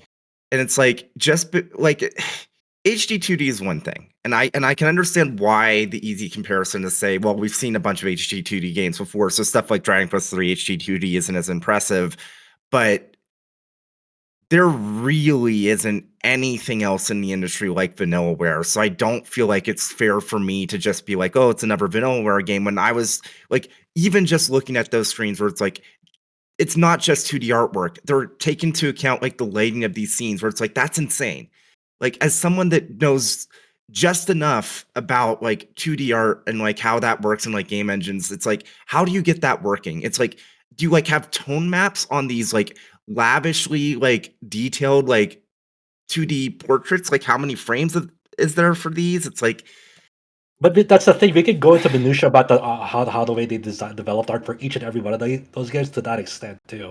That's yeah, the thing. There's nothing to I say that we're agree. taking away from Unicorn, right? Yeah, Maybe you're right that maybe we're too dismissive of Dragon Quest 3 HD 2D remake. I'm not saying that. I'm not saying that. I'm just Sure. saying that I understand the argument, but I feel like it is also like during the writing, I was the writing segment. I made a comment about like metaphor, and I didn't mean it in a derogatory sense, but when I talked about that game's politics, it felt like Alex said that it felt like I was being maybe a little bit dismissive. Charitable. Uncharitable, and I feel like similar to how we've been talking about Unicorn Overlord. And I haven't played Black Myth. I agree that, like, just from what I'm seeing and what you said, I agree that it absolutely deserved to be in this conversation. I haven't played it. And Don't vote for it. Go vote for what yeah, you want. That's the thing. That's all, it's all come down to this. I mean, yeah, that's the way it is. yeah. I'm gonna have my winner be Unicorn with runner up be Rebirth. Josh too. I appreciate what's been said, especially about Wukong. But as with James, I haven't played it either. I plan to though eventually. But right now, what I've got for winner would be Unicorn, and my runner up is Zenless. Oh, sorry. Got those flipped around. My winner is Zenless, and my runner up is Unicorn. All right, and then Josh Torres, just remind me what you was it Wukong first? Just Wukong remind me what first. yours Yeah, was. yeah. Wukong first, Zenless runner up. All right, so I believe that's the. Oh, Mikhail, you said you were thinking about changing your vote. What was your current standing? Miguel. He Oh, he okay, he's typing. he edited it. Yeah, he edited Oh, it. all right. And what was your follow up? Okay, so he says Zenless and then Wukong. Oh man, it looks like it's like neck and neck between Unicorn and Wukong. Let's see. Or no, yeah, Wukong won. Yeah, I think let's see. I'm doing some tallying here. if we say like a first place vote is 2 points and a second place vote is 1 point, and I can change the framework there because I know we didn't agree to that. But Wukong's got 2 first place votes, 2 second place votes. So ZZZ has 2 first place votes, 1 second place vote. Unicorn only has 1 of each. And then Rebirth has 1 first, 2 second. Yeah. So Wukong actually has the most overall votes. And let me making sure I count this right. Zenless is second, I believe, because it's got 2 first, 1 second versus Rebirth's 1 first, 2 second. Yeah. I know people who are listening to this, I just sound like I'm just screaming a lot of numbers in a row. But based on our list of votes here, Wukong's got the most votes and Zenless has the second most. That's where we ended up. So maybe a surprise, but that's how we hold this. That's how I hold this podcast. It's a tough category, man. A lot of these is like it only gets harder as the years go by, right? Developers just make incredible RPGs. Every game looks great. Decide which great game looks the greatest. But yeah, so I think Rebirth, the technical limitations of the open world zones and like the consoles that are released on at the time and are playable on for the majority of the year, I think held it back. And I say held it back. We're basically saying it's a de facto runner up.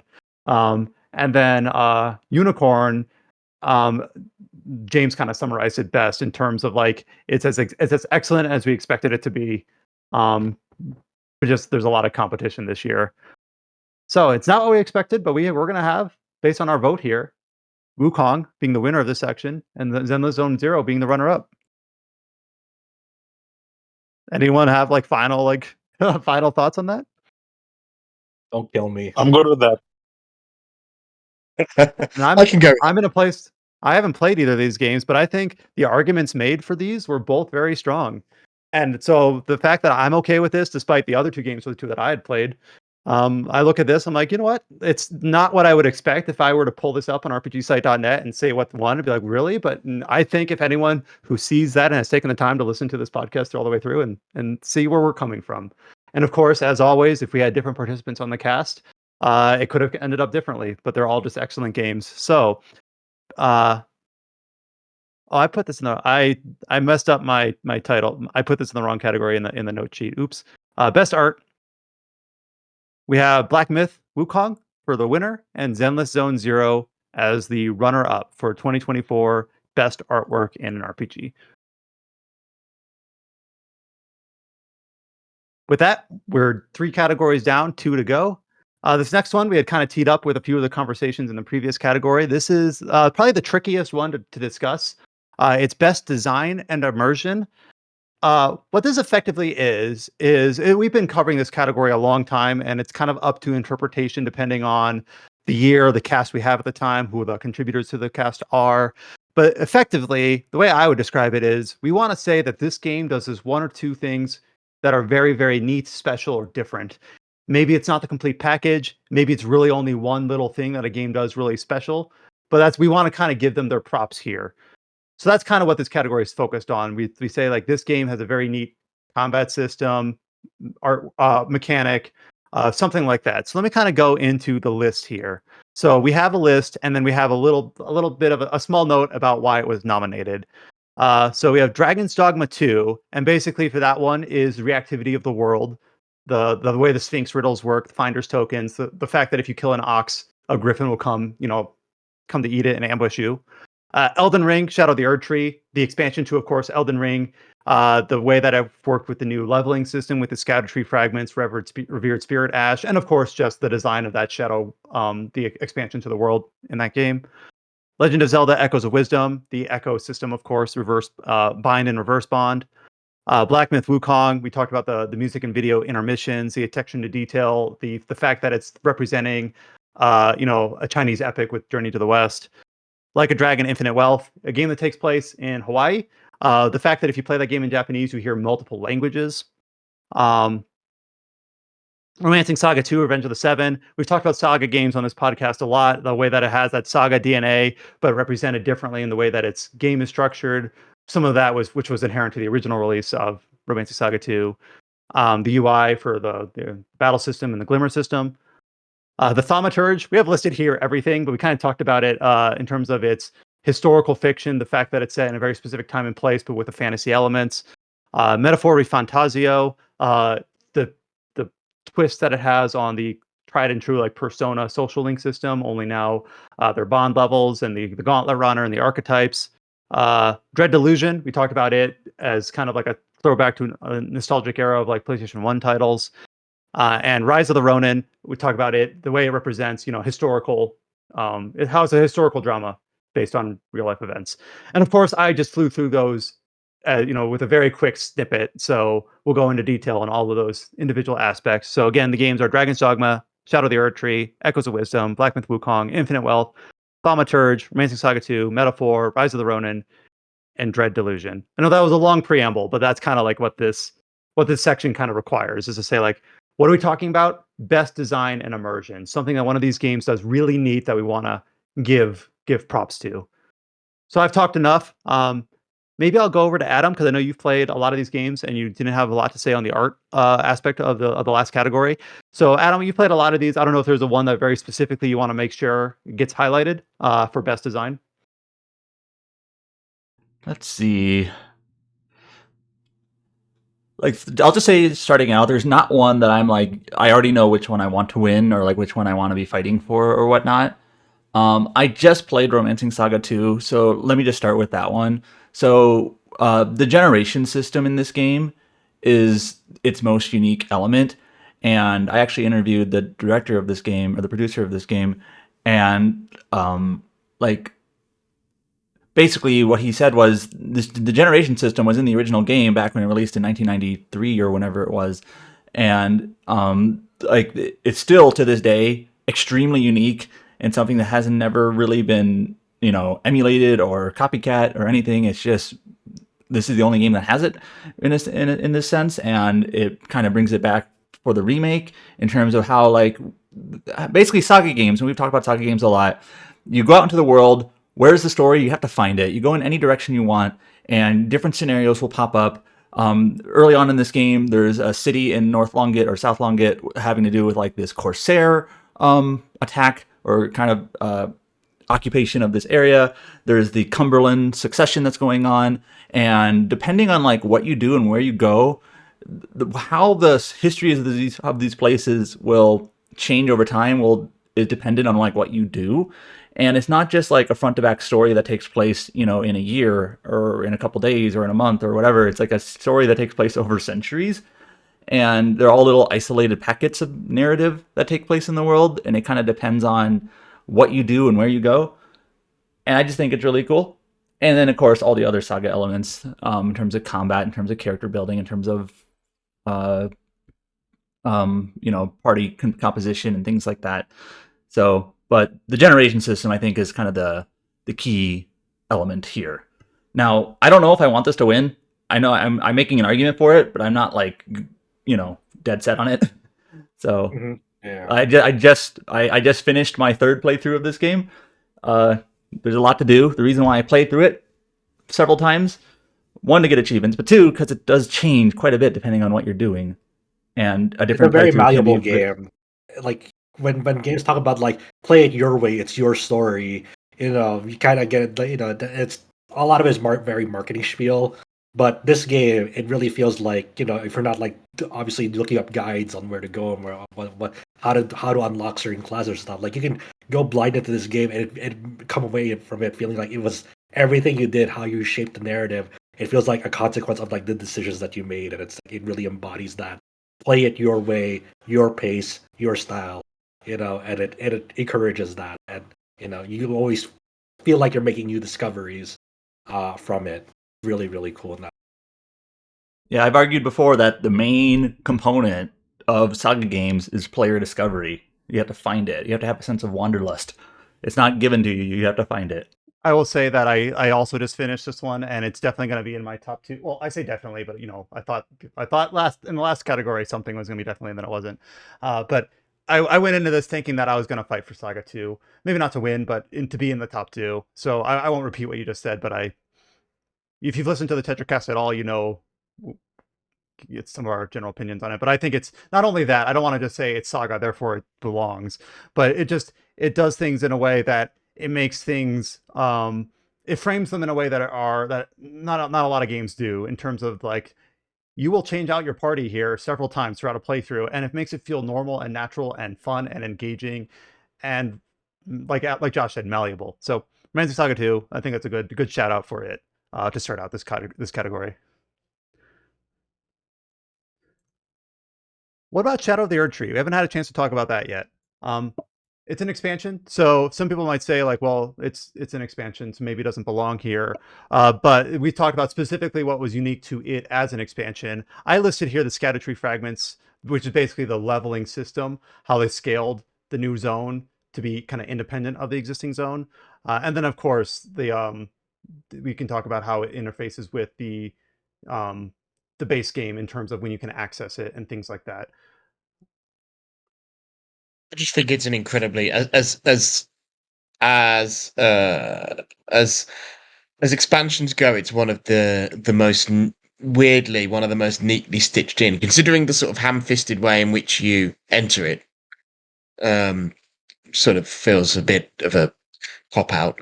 Other than that, I just think it's an excellent piece of design in terms of how it mechanically builds. Feels quite fresh, feels quite new. Um, Design wise, some of the zones, obviously there's the frenzied flame sort of mini dungeon, but where really the dungeon itself is not the real challenge. That's very short. It's the environment that leads up to it. Say what you will about some people who disliked slightly more hand-holdy nature of some of that, but I didn't have a problem with it because it was doing something different, and you can't just drop people into something different with no warning. Are you talking So about like I'm forgetting the order, but the Abyssal Woods with like the Watchers they have to avoid? yeah, with the stealth bit where it straight up Yeah. gives you some instruction in some bloodstain, well, not bloodstains, in some dev set messages, which they never really do. But I think there is an easier. I bet in test some people just didn't realize that those things were, well, they're not unkillable, but basically unkillable. Um, Yeah, but as soon as people found out you could just parry it and then kill them that way, it's like, oh, they're not scary anymore. Um, yeah, like I agree that like Erdtree is like absolutely worthy of consideration. It's really funny to think that because of the scope of it and the way it is like tightly designed, it's basically the size of like a Dark Souls game, not a DLC, but like a full Dark Souls, like 1, 2, or 3, which is insane to think about. That's where we've gotten, but yeah. And I definitely think that the level design for the world design, I should say, for Erdtree is a measured step above how it was in Elden Ring. Because as much as I love Elden Ring and its world design, I feel like it's not a coincidence that the main areas that people talk about are always kind of the same like hits, particularly the underground areas, because those are the ones that really kind of channel the same energy of the best areas that people love from FromSoft's previous works. And I'm glad that it feels like with Erdtree they've kind of really honed in on that and channeled that more. And I hope that they do more smaller projects like that. I'm very curious about that spin-off, though. Apparently Right. it's very explicitly not an RPG. Yeah. Yeah, we're recording this a few days after the announcement of the Elden Ring single slash co-op game Night Rain. So we're fresh off that announcement. But yeah, Shadow of the Erdtree, I don't know if I voted in my top two here, but I do like how it integrates. Like it is, it's about the length of like a full Dark Souls game, but it's compared to base Elden Ring, like just relatively speaking. I do like how it more tightly interweaves like the NPC quests in terms of like who you decide to help or side with, adjust who you can summon for the final boss, or that gauntlet of NPC bosses that you fight near the end. The order of who you fight depends on who you sided with or didn't. Like it really kind of feels more almost RPG-ish in that way, in terms of, oh, I did Ansbach's quest, so he can support me at the end. Oh, I went against, what's her name, Leda, so she fights me at the end, and these are the people on her side. So it does feel a little bit more like your decisions actually matter rather than just being like a boss gauntlet. Let's see, we have a few other games on here. I think everything here we've spoken to at least once. Maybe we'll go to Rise of the Um, Ronin. Yes, Okay. I got Josh. We kind of put a pin on that for later, and now it's later. So I think Later. Josh too wanted to talk about Rise of the Ronin's design. Yes. And excuse me. Wait, am I muted? Oh, you're No, fine. you're good. Okay, good. Sorry, I accidentally turned the I accidentally muted my own speakers. But the Oh, did you mute yourself? You muted Now himself. he's muted. Yeah. Josh, You were okay, good? there. Wait, Okay. sorry. I was No worries. pressing the backlight on my keyboard went out, and I couldn't see which buttons I was pressing. That Anyway, happens to all of us. so yeah, I don't I think Rise of the Ronin's really interesting in that it by itself, like on a bullet point from a bullet point perspective, it is a fairly typical kind of open world game. Um and in fact it's a little bit it feels a little bit dated in some ways in terms of like, this is how open world games were done maybe 4 or 5, 6 years ago, and they kind of don't quite do it exactly the same way now, but at the same time it's a very it's the so far, in my opinion at least, it is the best portrayal of a very specific period of Japanese history, and that is the Bakumatsu, the end of the basically the end of the shogunate period. And in that respect, that kind of makes it one of the best games about that sort of thing, because most of the Bakumatsu material that's made it into English at least. So I'm just gonna qualify it by saying I haven't played or am not necessarily aware of every Bakumatsu game that's ever come out, but like most of the ones that come out that are about like the Shinsengumi, they're about the rebellion that kind of toppled the shogunate and brought Japan sort of into the modern world. Um, they're kind of visual novels. Like you've got this what's it called, Hakuoki, and you've got and they kind of tell individual stories and then often about the Shinsengumi. But here in Rise of the Ronin, it's kind of like an Assassin's Creed thing. I mean, it's a little bit like Assassin's Creed in that sense, where there's an aspect of it of historical tourism where you play an unconnected character who kind of moves between these two factions of the pro and anti shogunate groups, and then you're interacting with with its version, with its Rise of the Ronin Team Ninja interpreted versions of these historical figures, and you get to pal around with. I think one of the screenshots in Josh's review, in Josh One's review of the game, where you had a friendship screen for Commodore Matthew Perry, the guy who helped open Japan up. I mean, who sailed ships into Edo Harbor, and made and forced the Japanese, I mean, the shogunate to open up. Open up the in- country. Stop Yeah. having it be closed. Yeah, to open up the country. It kind of adds an interesting flavor to that, and it's kind of interesting to me because it does it better than another Japanese Bakumatsu game that came out. Actually, it's not even in contention for this year because it's a 2023 game. But Yakuza Ishin, I mean, sorry, Like a Dragon Ishin, kind of did this too. But that game kind of felt like a Dragon game in Shinsengumi clothing, where you're kind of hanging out with Kiryu and Majima again, but this time they're playing roles in a different movie. Here, this kind of commits more to that sense. Yeah. To bounce off like your description of it, which is really really good.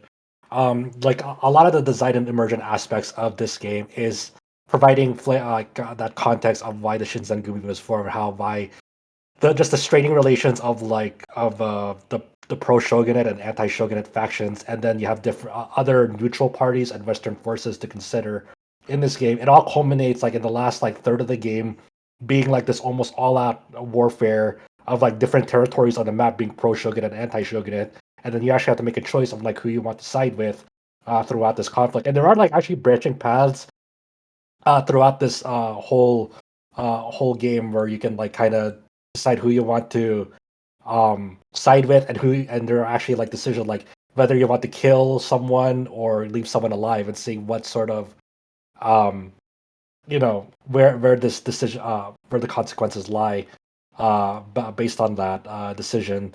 So it's definitely one of those flavor pieces of like you know it is a game that explores this time period in a more down to earth way without fantasizing it too much. Like for instance, like a lot of people who walked into this game, it's like, oh, I wondered if they're gonna have supernatural elements like the way Neo did. And this game never really goes in that direction of introducing supernatural things as part of the story of it. So like the if anything, the main like thing working against it, like Josh too mentioned, is like dated open world aspects of like there will be repetitive activities you do throughout the several open worlds that you go to that's very reminiscent of older open world philosophy titles. So like I don't it's one of those things like it's hard to have this win because it's such a stacked category and like I think only you and me have played it, Josh too. It's like it's definitely like a period piece that So it is seems like I mean, very obviously putting more of the focus on the immersion than the design yeah pretty much. in this category. So Well, when this game was announced, I was actually glad it wasn't like in the same vein as like Neo or Wolong, and it was just more grounded in that sense. And this is again arbitrary, but like if this had come to PC this year, I probably would have played it, but it just didn't. So and there was plenty of things competing for time this year, so sometimes that's what you got to base your decision off of. But I do think like the what both Joshes have called out for it have been why it's been kind of put on my as soon as it's announced, I'm going to make time for it like list. Echoes of Wisdom. I feel like compared to some of the other ones, maybe this is a weaker entry. But I don't want to presume. Like I don't want to just declare that for the podcast. But at least it's more straightforward. The ecosystem is very specific to Echoes of Wisdom. How Zelda fights in this game is not in a traditional manner. So that's kind of why it's here, and the fact that how she manipulates the environment.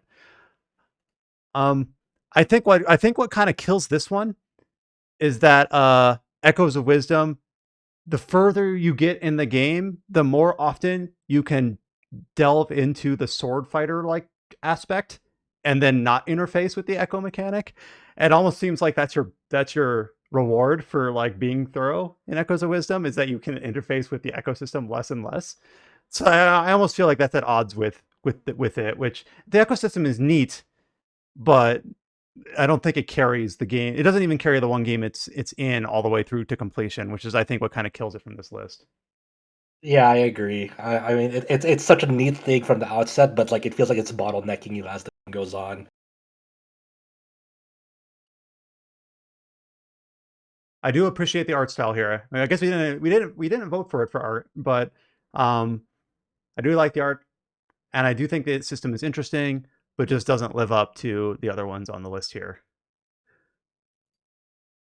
I think going off the tourism aspect, I want to just talk about like a Dragon Infinite Wealth because obviously we've been in Kamurocho for so many games and moved to a few other places as well, but they've clearly made Hawaii as their next big locale for like I assume they're already using it in the new pirate spin-off thing which is coming. But usually when I play these games and I keep thinking if I ever go to Japan, I'm gonna go to, those places which they've based these things off. And I haven't been to the US since like a long time, but this definitely got me wanted to go to Hawaii because everything just feels so chill and detailed with like they got the real shops and they got those brand collaborations. And I think it's their like after Kamurocho, this is their best location they've done. And it's easily my favorite though. Like I have the game installed still on like every platform to just if I want to chill after work, I'll just boot it up, go around, beat up some thugs, do some karaoke and stuff. So the immersion aspect in these games is always good, but I think they just took it to the next level with Infinite Wealth. Yeah, you do so many more like activities that you really couldn't have done in other games because of this new Hawaii locale. It's so fully fleshed out and a very fun playground they've created in it. And I talked about the setting is also kind of fun for again that's more immersion than design. Um, having it not set in Japan, having it set in Hawaii, and the way that it plays off the NPC chatter and the radio.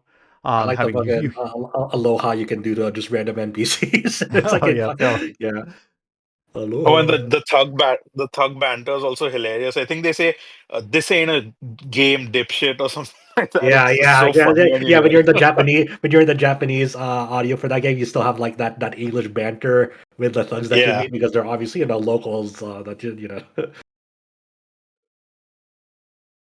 What about Metaphor? So Metaphor obviously is kind of built on the skeleton of Persona, but does do a few things that are pretty moderately different. Primarily the archetypes, instead of Persona, of course. I put like the Gauntlet Runner, the fact that you have to time out your calendar system with how long it takes to travel anywhere. Those are the main two things.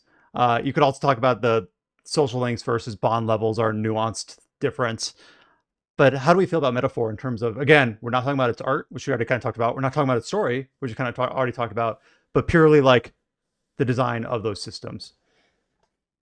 I think it's like it's a really interesting, like almost like anniversary title for Atlas overall. It doesn't just represent an evolution of the Persona formula, though it does carry the calendar system, and it does it really good in that regard because of like it feels like a real adventure traveling out throughout the country in different locales. It feels like you're spending time on that Gauntlet Runner, thinking about how you're allocating your time towards that. So just going from place to place feels really good in that game in a way that like you really didn't have that sense of exploration and adventure in previous like mainline Persona titles. In fact, like Persona 5 Strikers did that aspect well better than like the main game.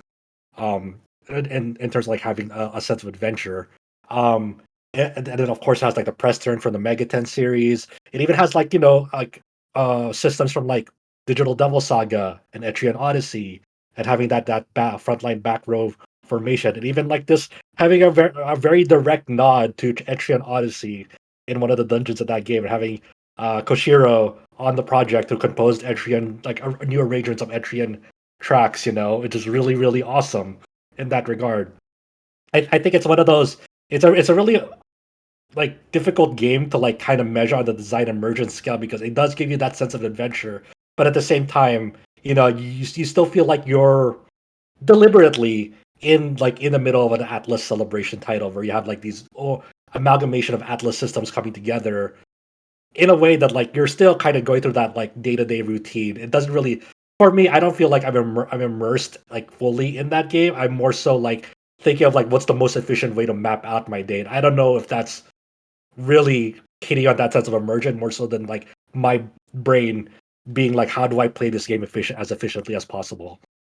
Right. It's Which I, almost I think anti-immersion where it's just like, okay, I'm given these rules. How can I manipulate them to best serve me as the player of this video game?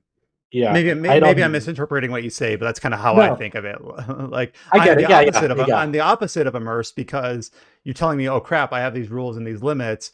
I'm going to immediately go to a guide, check rpgsite.net for a guide. Well, I didn't have a guide when I was going through there, but I was Yeah, still I I was know. still like, but I was still writing up that guide, and it's well designed in like how well it elegantly meshes those different systems from legacy Atlas titles. But in terms of immersion, not so much. Because I'm still playing it in the same way that I did like in the day-to-day calendar systems, like in Persona, of like how do I maximize my gains per day. Mm. Uh, we had Dread Delusion kind of. Oh, did you have anything to say about Metaphor, James? Sorry. Yeah, I was gonna say, like, at the best of times, I do think that Metaphor really does kind of expand upon the calendar system from Persona, but the same, like, on the same token, uh, like I played it completely blind, and I felt like what I originally was really like excited about the fact that I had to really consider the order of operations of what I did, and the fact that they very clearly said, "Oh, you're not going to be able to do everything in a single playthrough." Fucking lie! Like I was easily able to do everything. It also runs to that RPG problem of like, hey, you have this like awesome like selection of archetypes and different jobs and stuff, but it does give you that ultimate archetype for each of your party members as well. Which sucks because, like, in most ways, the king archetype is the best for the main character, but I think that, ironically enough, the Yeah, there's other archetypes that are probably it's awkward. It's awkward. I agree. The ultimate archetypes are strange because they're like they're a carrot on a stick, but also it's like, all right, this is how you should be playing this character. It's not the only valid option, but it's kind of like the decks are stacked in that favor. Like if you put Heismay as the ultimate ninja, whatever it's called, they're going to be a dodge tank, and then you can utilize that in a certain way. Or the king archetype, you're just going to do shit ton of almighty damage all the time. Like there you go. Yeah, so it unfortunately runs into that problem. So maybe not as strong of a showing for Metaphor specifically in this context of design and immersion. What about Dread Delusion? We kind of, again, this is another one that we kind of had split into two categories for art and then for design. As the person that's literally the only person that can really talk about this, I think the thing that really drives Dread Delusion is the side quests and how they really diverge, and the way that it's the game world itself isn't really reactive, but the way that the side quests are written, it makes it feel like it's a way more reactive world than it is.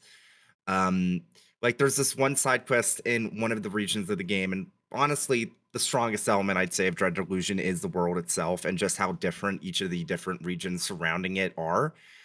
There's one region where, because of this calamity that happened in the game's world like centuries ago, there's a bunch of undead people, but it's not like they're like they were risen from the dead, but it's like they literally can't die, but their bodies are decomposing. And there's even like a whole like thing where even once they like become dust, they're still conscious. They're in a hell of like constant existence because they can't see anything. And you can find this one dragon where it's like, oh shit, I need to get away from it. But then you get closer and it's like, hey, I ate these urns of a bunch of these like undead guys, and like their collective wills have basically overpowered me. We are like a hive mind taking control of this dragon. Can you find more urns so we can help free our brethren of basically just being cremated and have like being like non-existent existence for eternity? It's like that is interesting.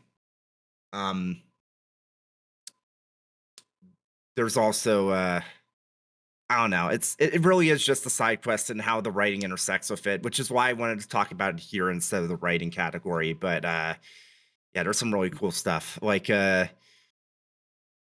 another thing with those undead, or not really undead, but like constantly living but like rotting group, is that they, like, when they first emerged, they basically had a hunger for flesh, and one of the things they did to keep peace is they figured out a way to basically grow unconscious meat so that they can subsist on that without like causing issues with the other different kingdoms. Except one of them one of the meat pits grew sentience, and you're the only person that knows, and it becomes a whole thing. And it's like, well, how are you going to solve this? Because if suddenly their moral food source is also thinking, that might just cause a whole collapse where it's like, well, why don't they try and raid the other kingdoms if they're basically going to cause harm on sentient people, sentient beings anyways? And it's fascinating. Dread Delusion's really, really cool. I definitely think it.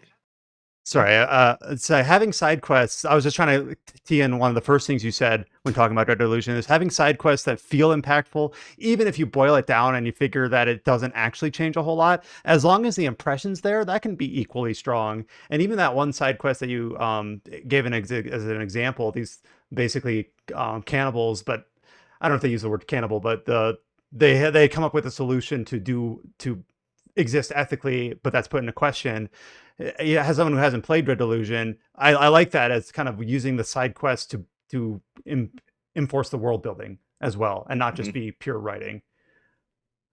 The last game I don't think we've spoken to yet on this is the Thaumaturge, and again we kind of spoke to it a little bit again, and the decoupling of writing versus design, the setting of 1905 Warsaw, tied with the Salutors and the fantasy aspects of that.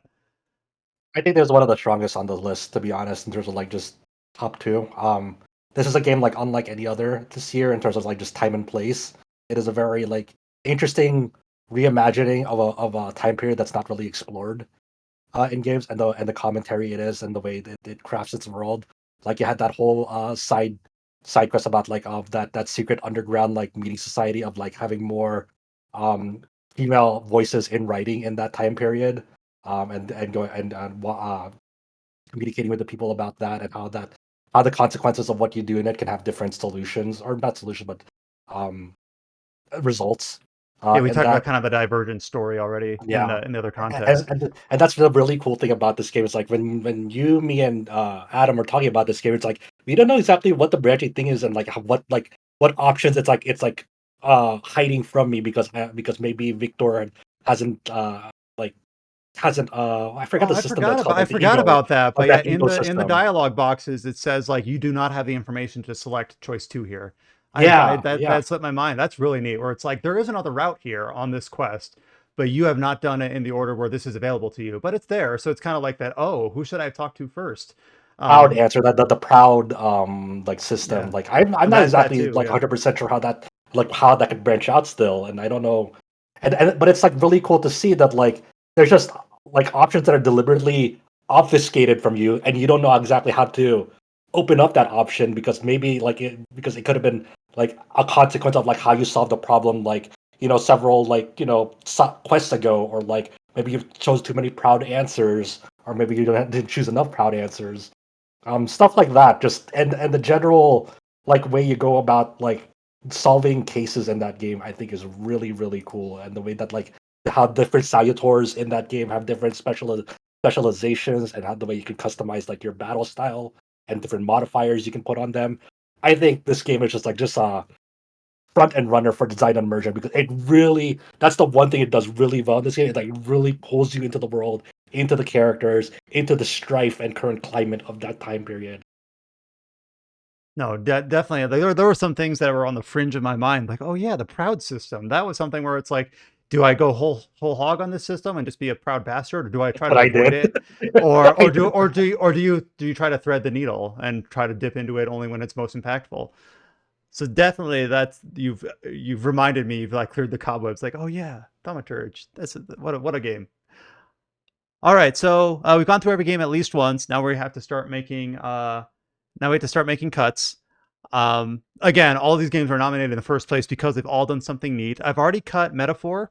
Again, a very strong game. Definitely going to be talking about it later in the podcast, but we've already kind of talked about it and its primary strengths in terms of storytelling and the whole package.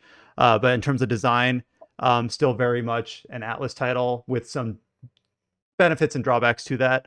And then Echoes of Wisdom sounds like it has the one neat concept, but didn't really quite land. Let's see here. Dragon's Dogma 2 was one of the very first ones we talked about. It's kind of on here for probably the most nebulous reason, like world reactivity, in terms of how like NPCs work and the revival system works. How its post game is kind of like a shock moment if you play through that game, exactly how that works. But even then, I don't know that it lands on everything that it set out to do. It kind of just feels like what Dragon's Dogma 1 was intending to be, and it doesn't really build past that. Not to say that what it does isn't, commendable, but when I just look at it relative to its contemporaries on this list, I To just don't build on see it that, as but strong. it's just not one thing, is it? Like, I think a lot of the other games you can point more easily to one specific thing, whereas this, it's a confluence. And so for me, to be honest, this is my winner of this category. But I understand that you are right. It is a better expression of what they did in the first game, but it's not as sexy. That you can't point to one revolutionary thing. It's more iterative over DD1. Yeah, yeah. Yeah, I would also agree with Alex that this is probably my winner of the category, but it's also one of those things where I completely understand the people that were maybe a bit let down by Dragon's Dogma 2. But I think a lot of that is down to the fact that people kind of like hyped up the idea of what Dragon's Dogma 1 was meant to be, and they assumed like a lot more scope out of Dragon's Dogma 2 than what we ultimately got. I mean that's kind of what the people who've developed that game kind of set that up for the Yeah. audience expectations, right? So I mean, I wouldn't point to people's expectations to being the game's downfalls for that. It's the way that they marketed it. Yeah. Look, Dragon's Dogma 2 is fine to me. It's okay, but I think a lot. I think it really fumbles the bag on like kind of being the giving me that same sense of wanderlust that the first game did. I think maybe that's maybe a time and place thing because it felt so new to me during that time period. While in this one, it kind of fumbling over. Hey, you're 20 hours in, but you're still want to if you want to get to like the city, you have to go through these like enemies that you've like the next same enemy Yeah. type and going on foot on that, and it's like okay, cool, you can do a cart as well. But it like the sense of like wandering and journeying through that game felt very repetitive and not enough. Honestly, not enough like enemy variety in the sense of like the way Yeah, that they're yeah. spawning, right? Yeah, I feel like the main problem with Dragon's Dogma 2 is it needed more enemy variety. I don't think necessarily the world itself for me was a problem, and I definitely have a lot of great memory. Like I'll be honest, this is still in my top 5, even despite all the issues. Uh, I do when I was going through Dragon's Dogma 2 for review and then the guide stuff, I what stuck with me was all the different little things you could do that didn't feel like it was critical path, or sometimes it felt like you were kind of skipping the critical path. Like specifically the fact to get into the second half of the map, you had to like if you played a human character, you would have to get a mask for Beastren. But since I was playing as a Beastren, I didn't yet even have to do that. And the way that the game had all sorts of little things that felt like it was understanding that different players were going to be playing the game a different way. Like the fact that I know that Adam found a path through to the Beastfriend Kingdom without even going through the official way that I found later on, as I found the second place where you find the Sphinx before I found the first place you find the Sphinx, and all sorts of stuff like that. I I think the world design itself and the reactivity with stuff with bigger monsters and the way that some specific side quests work and how they interact with the world still sticks out to me. And from a game design perspective, even if I don't think it maybe looking back hits at its full potential, it's close enough where it just the entire time I played the game, I was immersed. And for the type of game that very clearly Itsuno was trying to direct, I feel like that was the intention for me. It completely landed. I definitely see the argument there, and it does feel like a little bit of oversimplifying, but and I hate to just say like everything's good except this one thing, but like I do think the lack of enemy variety, you see that criticized for all sorts of different games. I saw it for Veilguard, which I think it's valid there, and for here, the only thing is you talk about the world reactivity, the open endedness, the wanderlust, but if you're fighting goblins, no matter what you're doing, it just Yeah. detracts from Yeah. no matter what else is implemented. Oh, it's another goblin, like sort of thing. Oh, It does just oh kind man, of it's another wolf. Yeah. yeah, it just kind of kneecaps it a little bit. I'm really sad that like they didn't lean into the corny aspects of that game too. There's no memorable NPC dialogue unlike that first game, you know. So for me, it's just like it Yeah, kind of like for me like some part of charm was lost in Dragon's Dogma 2 because they wanted to button it up a bit more, which is like I kind of like the corniness of the first one. yeah. There's I can still recount the pawn shout outs in the first game about wolves hunting packs or snow harpies or whatever, but in the second game, like, oh, I don't none of them come to mind. That's a shame. Yeah. So Well, actually, we no. have There was some like barks from no, pawns that stood out. no. Like the fact, I'm like sure there were. I just couldn't remember from me personally. Um, Go I ahead. very much remember that there was some pawns where it's like this was like all based off of the online stuff where they would comment on the party makeup of their arisen, like, and there would be like my arisen is quite fond of beast. And it's like okay, Oh yeah, I do thanks. remember that. Like, we're all ladies or we're all dudes. Yeah. All right. We have to still make some cuts here. So we have really strong arguments for Romancing Saga at front and Thaumaturge. Rise of the Ronin was a pretty strong argument as well. I think I don't want to paint with too broad a brush, but Elden Ring and Dragon's Dogma 2 had arguments, but not quite as strong. Um, I feel like those two are on the ledge here. like Elden Ring does do a lot of neat things, but it is an expansion to an existing game where a lot of the fundamentals are already established. And then Dragon's Dogma 2, kind of in a different way, kind of a similar rhyming verse in terms of foundationally aspects from the first game that were either maintained or lost with the second game. So I'm looking at those two relative to Romancing Saga, Thaumaturge, and Rise of Ronin, saying that they don't quite make it. Anyone feel otherwise? I'm still a little bit hesitant to cutting Dragon's Dogma. Okay. I feel strongly about it, but I get it. I do get it, and yeah. My like, that's the thing. I'm not going to dig my heels in and get in a fight about it, because I do understand, but I do think it's just it's a masterclass in design in a holistic top to bottom sense, as opposed to a masterclass in design where it's a single feature where you go, holy fuck, and that's fun. And I take the enemy variety issue on the chin. That is absolutely correct. Although they sort of do that systems element of that game. Like, I know there's at one point as you're going towards the desert city, there's like a bottleneck where there's two trolls, and you can like goad them into fighting each other. And it's like, even though it's two trolls and you've seen loads of trolls before, the way that specific encounter is set up, the way they set up the terrain, the way they set up the stuff around, it's built to fucking make that into a magical encounter, even though it's something you've seen before, and it's full of that stuff. Yeah, right. No, that's a good point.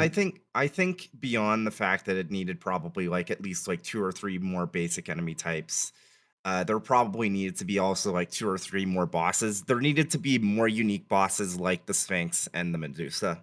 I think that's like a big part of it, because especially at the end game, you're fighting all the same dragons, and that's even before you get to the like 4 or 5 hours of the true end game stuff, where it's even, which is wild because you do get more enemy variety in those last 4 or 5 hours, which makes me wonder why there couldn't have been some before that, like before the point of no return. But I feel like I'm pretty much like aligned with your feelings, where it's like I'm not going to dig my heels in. I do understand the enemy variety complaints, because it is true, but I agree with you that from a like design standpoint, it's still my favorite of the year personally. I haven't really said a whole lot about this, but I actually also feel pretty strongly about Dragon's Dogma 2. Like, I think more than just the world itself, I think there's a good like cohesion between the actual world design, what you're doing in it, like quests, combat, traversal, the warpstone things, everything. I even think the caves on the map is actually kind of like an interesting design. That they're kind of like endpoints to exploration. It's a little bit gamey in that sense, but I think it just kind of all comes together pretty well. But anyways, there's 3 people here pretty strongly on this. I don't think I'm we should okay with cut it. cutting Rise of the No. Ronin and moving Dragon's Dogma 2 up. Okay, so we have Romancing Saga, Thaumaturge, Dragon's Dogma, Rise of Ronin. We had kept in there before we get to Rise of Ronin. Dread Delusion. James spoke to this. This might go back to being slightly of a numbers thing. Like what he described with the side quests and the example there were pretty good, but it's just It happens every year. I'm the only person that's played it. It was never going to stay in contention. Yeah. Well, again, I know I'm repeating myself here, but that's why we hold this podcast, is so that we can say, yeah, we put this on our radar. All right, the other one on here, we talked about Like a Dragon: Infinite Wealth. It's basically the setup in Hawaii, how they faithfully recreated like the locations and even like businesses on the island. We talked about the confluence of languages that you see. I think we can cut both Wukong and Infinite Wealth. I think they definitely have their spot, but I think I think there's just it's hard to contend with what's remaining right now. And I think it's okay to cut Rise of the Ronin as well. I think it got hours, but I would much rather fight for Thaumaturge more so. I'm also okay with cutting Rise of the Ronin. All right, so a little bit more straightforward than the last one, but we have 3 nominees left. We have to pick a winner and a runner up. We have Romancing Saga 2, we have Thaumaturge, and we have Dragon's Dogma 2. So Romancing Saga 2, we had Adam speak to, and I kind of chime in at the very beginning. And then Thaumaturge, in Dragon's Dogma 2 we had more recently. I've played all 3 of these, so actually in this case, for once, I've been able to have an opinion on all of these. I think a really strong argument was made for Thaumaturge. And between the other 2, I think I kind of agree with where Adam and Alex are coming from about looking at it more holistically. But I still think that Thaumaturge and Romancing Saga 2 edge it out, so that's where I'm standing on those 3. I haven't played the Thaumaturge, so I can't comment on that, but I'm pretty convincing arguments for Dragon's Dogma 2. I haven't replayed it since launch, so I've forgotten quite a bit of it. But I think the Elvish Village is like one of my best memories of the game because it kind of actually reminded me of Lord of the Rings, unlike any other game, just because of his interactive world and stuff. And I adore Romancing Saga too, and I agree with everything you all said on that. So I would go with both of those because I haven't played the Thaumaturge, but I should after we finish recording. For me, it's probably Dogma is the winner, and then Thaumaturge is my runner-up. But yeah, I mean, yeah, like I say, I have this weird relationship with Dogma where because I absolutely understand why it's not for everyone, but I just think it's an astonishing piece of design. Yeah, it's very similar for me, where it's like I keep seeing a bunch of friends that have been like shitting on like Dragon's Dogma 2 because they personally were disappointed by it. And I understand, but it's like I've been holding my tongue because I still do like stand by everything I said when I reviewed it, and I still do think it's one of the best RPGs of the year from a design standpoint. So, yeah. So, based on the arguments here, um, how many people are feeling strongly about Saga in the top 2? Because we've heard a lot of arguments for Thaumaturge, Dragon's Dogma 2. Saga was kind of front-loaded in terms of it preceded all the other discussions. Adam, I'm wondering, based on you've played all 3 of these, where are you standing up between these 3? Saga is definitely more a mechanics like design slant versus the More, immersion slant. It's yeah, I'd say not a more very design, less immersive game. immersion. Yeah. Yeah, where the other games definitely are more balanced in both categories. I love Saga 2, and like I said when I started, I wasn't really gonna like champion it too much. I think because Thaumaturge and Dragon's Dogma 2 both of those do a better job with like the immersion side of this equation in terms of like mixing both the gameplay mechanical things and world design aesthetic things, where Romancing Saga 2 is definitely more lopsided in terms of like mechanics, which for me, that's the type of thing I like in games anyway. But for this category, I think it just is a little bit of a weak link. Just a little bit. The only thing that's working against Romancing Saga 2, it's like it's still a remake of a game that's like it's like this is not the first time you've seen the system. It's just in the old original version of Romancing Saga 2 as well this generation. I think that's the only thing that's really working against it. Like it's because it's not new. And Remaster Saga 2 is a game I like a lot, but I agree that it's definitely more design and less immersion. We talked about metaphor pulling you out of the game. There's some aspects with Saga that are kind of like that as well. So I would say for Thaumaturge, like my case for Thaumaturge, it's like it's a once again it's a setting that's like it's rarely I can't think of the last game that's really dealt with this setting and in this intimately and in a way that's very in the way that it's the style that it's telling it in, the way that it handles its characters, character interaction, and how Victor kind of deals with this like internal like contention, like because he has very mixed feelings about his father, and that's explored throughout the game, and the way that you explore Poland in that game and the locales, the authenticity of the way that they designed that world. Remember the little trinkets that you get and the little sketches that you get of like everyday life in that game, just depicting different like aspects of daily life in time period. Like Dragon's Dogma 2, don't get me wrong, very, very cool way that like it designs its systems, but its particular setting, fantasy, isn't like, it's not really like something that you've never seen before. It does it really, really well, but it's not unique in the way that Thaumaturge presents something new to the table that's really never been explored in the way that it does. No, I can see that because definitely if you talk about just the theme of Dragon's Dogma, it's generic high fantasy, admittedly with some interesting twists, with like the Arisen and the Heart and all that. Yeah, and and Dragon's Dogma 1 has touched upon that same thing when it came out, and that was really cool and unique at that time. And Dragon's Dogma 2 iterates on that, but I wouldn't necessarily call it new. Oh, that seems valid. I mean, yeah.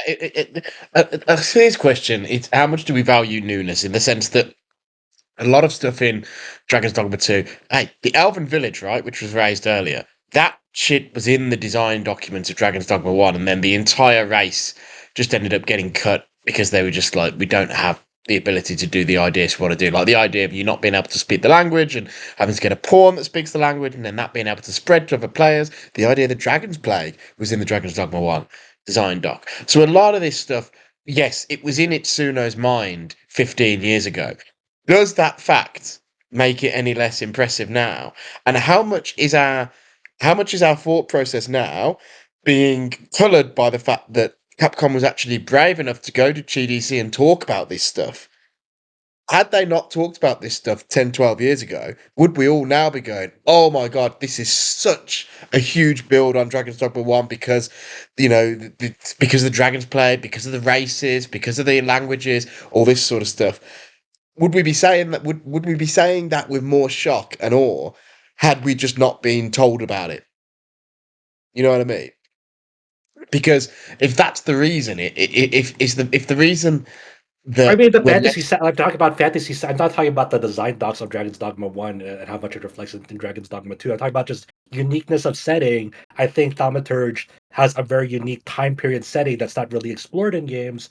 Meanwhile, Dragon's Dogma 2, we've gotten, a lot of games about that has that fantasy setting. I'm not saying it does it poorly. I think it does it really well. But I'm saying Thaumaturge has a really, really cool, interesting setting that the main appeal of that game is the way that it drags you down into that world and it feels like you're living in it as within that almost like alternate history, like supernatural detective of sorts, in a way that I don't see any other games has done in this year. I'm not talking about Dragon's Dogma 1 documents. I know how well documented that is, and I was very, very, very excited of Dragon's Dogma 2 based on that. And while I enjoyed my 30 or so hours with Dragon's Dogma 2 without a guide, and I really like that, my time with it, I just think my I was expecting something to really surpass my feelings of when I played Dragon's Dogma 1 for the first time. And personally for me, I unfortunately did not get that. I really wish it did. I was really, really ready to like have Dragon's Dogma 2 be like my easy game of the year, along with like some a few other games I won't mention. But I didn't get that out of it, and I wish it did. I wish I did, but unfortunately, I have to level with it. And my experience with that game was like there were some cool moments, but it really didn't give me that same experience that Dragon's Dogma 1 did. I think one of the things I keep thinking about with Dragon's Dogma 2 that sticks out to me is just how much the little things that I keep like coming back to. Like the fact that there's like what 5 different types of like forging for upgrading like equipment, and it's like 3 of them you're probably like most people are never going to see because they're really off the beaten path.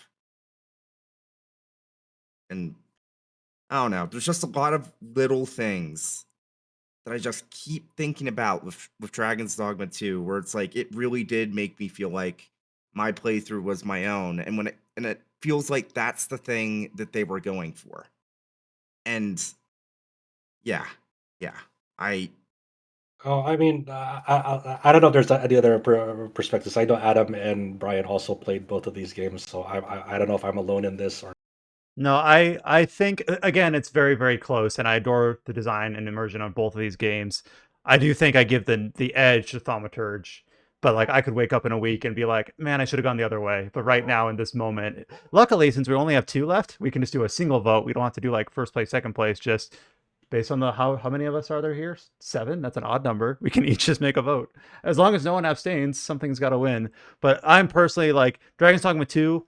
I agree that it's probably holistically it has a lot more wrinkles to it, but like I think Thaumaturge has that big selling point of the setting is not something you haven't played a game before, where even if you haven't played Dragon's Dogma 1, you've played a game with that kind of setting prior.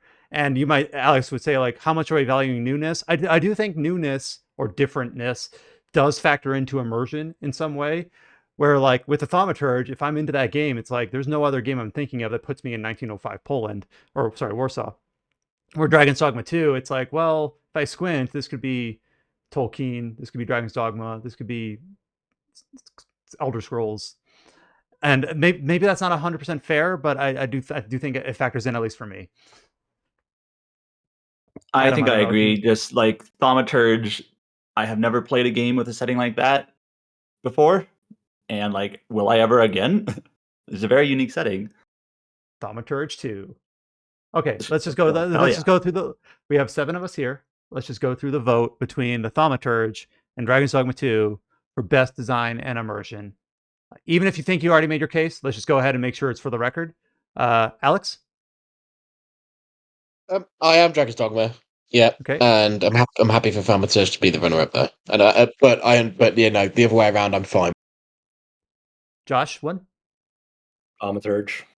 Josh, 2. Not having played either, I'm going to go, but I believe I feel both arguments are very convincing, but I think I'm going to hand it to Dragon's Dogma 2 as winner. Okay, and I'm going to vote Thaumaturge. Mikhail? I'm gonna go Dragon's Dogma 2, just because of some moments from it, and because I've actually played it, unlike the Thaumaturge, but very convincing arguments for the latter. So I'm going for Dragon's Dogma 2. Adam? Thaumaturge. And James? Dragon's Dogma 2. So I think Dragon's Dogma 2 edges it out by 1 vote. Yeah. So but that's how it is. That, again, that's what, we can't all play everything, and arguments are made. For best design and immersion for an RPG in 2024, the winner, Dragon's Dogma 2. And a very strong runner-up, we have the Thaumaturge. So excellent arguments all around for all of these games, including Romancing Saga 2 and Rise of the Ronin and a few of the others that were kind of late cuts in the category. All right, this section's always a fun one and always a kind of can be a long one, and that is best music. This is our last category before we go to the main decision, the final list. So best music, we have a lot of nominees here. We'll try to listen to 1 or 2 tracks from each as we make our argument here. And this can be environmental themes, character themes, motifs, battle themes, of course, in RPGs are usually very prevalent. So without further ado, we're going to go through the categories here. We have Final Fantasy VII Rebirth, Dragon's Dogma 2, Stellar Blade, Trails Through Daybreak, Metaphor ReFantazio, Saga Emerald Beyond, Shin Megami Tensei 5 Vengeance, Grand Blue Fantasy Relink, and Zenless Zone Zero. So we have a lot here. We have to nail it down to, as always, a winner and a runner-up. Does anyone have a preference of where we should start? I don't have a specific preference, but I'm feeling. Let's start with Grand Blue Fantasy Relink, since that was like one of the year's first releases. Okay. Adam, since you are Adam, can you control? We should be able to pipe in some of the soundtrack into the recording here. Just making sure, Adam, you have everything you need to drive. Well, so we'll test this with our first one. So which track do we want to listen to first? Let's do Mana Garmer Sequestrian Primal. All right, I'm listening to it. So it's in the recording. It seems to be working. We all got it. So. Yep. Mm-hmm. Yeah, and then like you can skip like this phase 1, and then you can like kind of gradually go like skip to like the end of phase 1 into phase 2, because it's really cool the way that like these primal fights go, where you have a really like they work at like different phases, right? And then like you hear like kind of the unfolding of the track into like another phase where it like drastically shifts at times. And we already talked about the visual effects. Obviously, all those would be in concert with the soundtrack and so many of these encounters. All right. Now, when I skip ahead, you guys can hear it? Yes. Yes. Okay. Yeah.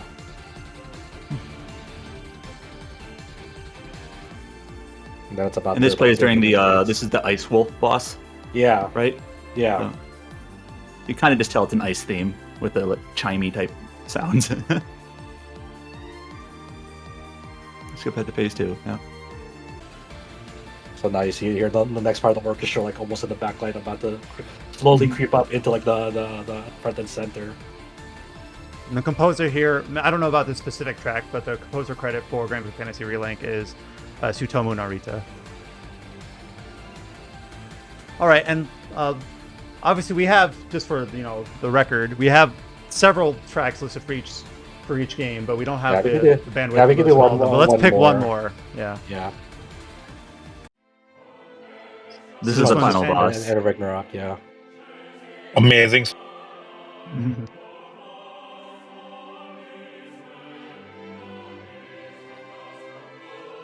Oh yeah, this track, like, because that boss fight can get pretty lengthy, so it like gradually building up into this like chorus is like really, really, really cool. Like you really feel like you're in the moment of like, oh fuck.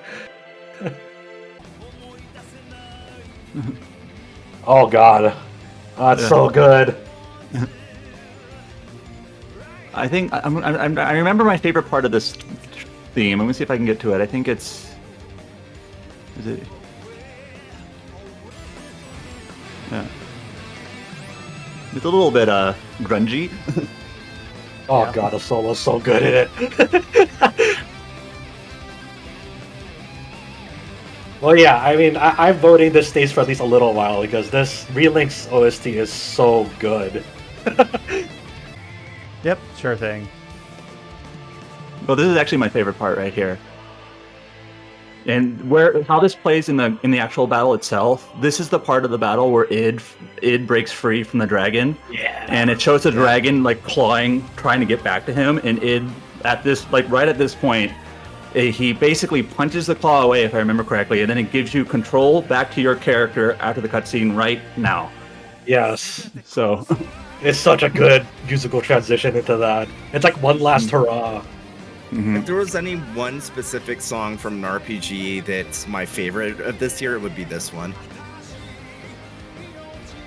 Yeah. All right, so Grand Blue Fantasy, a very strong contender for this category here. Yeah. Oops. I'm trying to stop it.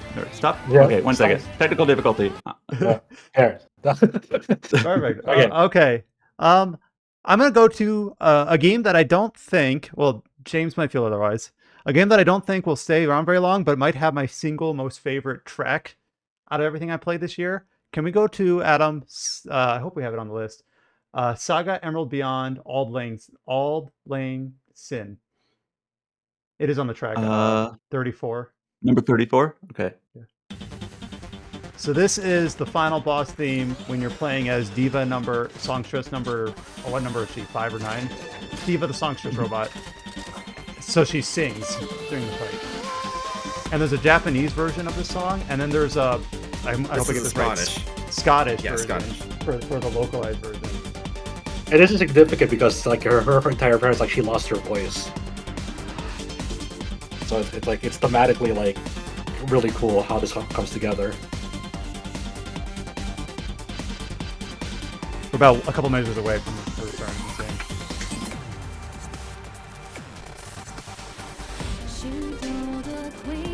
I guess it's a mix of English and Scottish. So one thing that's really fascinating about this song is that in the soundtrack, this is the mix for it, but in the actual game itself, she starts singing the moment you get control of her. Not before then, but like as soon as you get control, that's when the singing starts. And I love that. So cool. I put this song on like my work soundtrack, so like I would play this while doing like reports or spreadsheets. Nice. Yeah. Just a little bit longer on this one.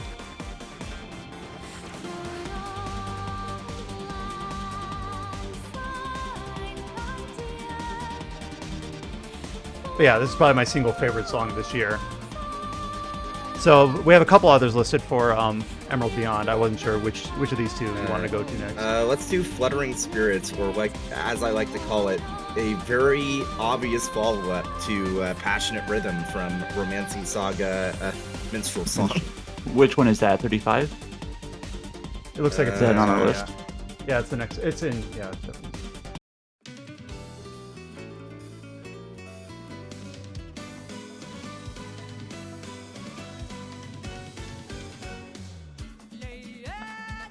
Oh yeah, I have not played Emerald Beyond yet. It'll be my Christmas game. Yeah, But you can it's see what I already mean. like, yeah, this is passionate rhythm for sure.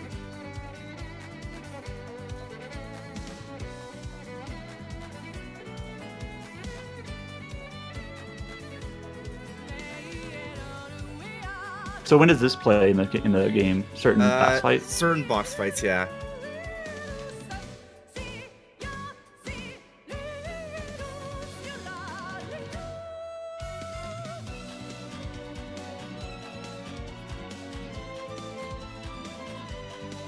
It's a good soundtrack, but I Okay. just don't think it stands up to, again, repeating myself, favorite song this year. But as a complete package, to me, there's way too many competitors on the list this year for this to end up in the top two. I just figured, What? like, What's going on? I would have felt wrong if we didn't mention, like, a completely new, like, Kenjida soundtrack. Like, obviously, like, Romancing Saga 2 is, like, incredible soundtrack as well, but that's a remake, so it's, like, rearrangements. Mm. Anyone else have where we want to go next? We could just go We with could do we could do Go ahead, Josh. Zenless. Do number 46 Turbo on Zenless. Zenless has a really funky and a lot of variety to the soundtrack. It has some, like, if anything, like, part of the reason why I kind of played this game for as long as I did is because of its soundtrack. It, like, every time you just like boot up that game, you are grooving no matter what. What do you think? What do you think, Josh? Too. Josh, too, you're muted if you're there. Oh, sorry about the muting. Yeah, I think it sort of begun to wash over me because of the way the game is played, and that's actually kind of a shame because listening to these tracks in isolation is pretty good. That's something that that I've noticed happens with a lot of like service games with dailies and stuff where the music might be really good, but you just kind of forget about it because you're doing your dailies. Yeah, the live It's a service shame, model honestly. that does work against it.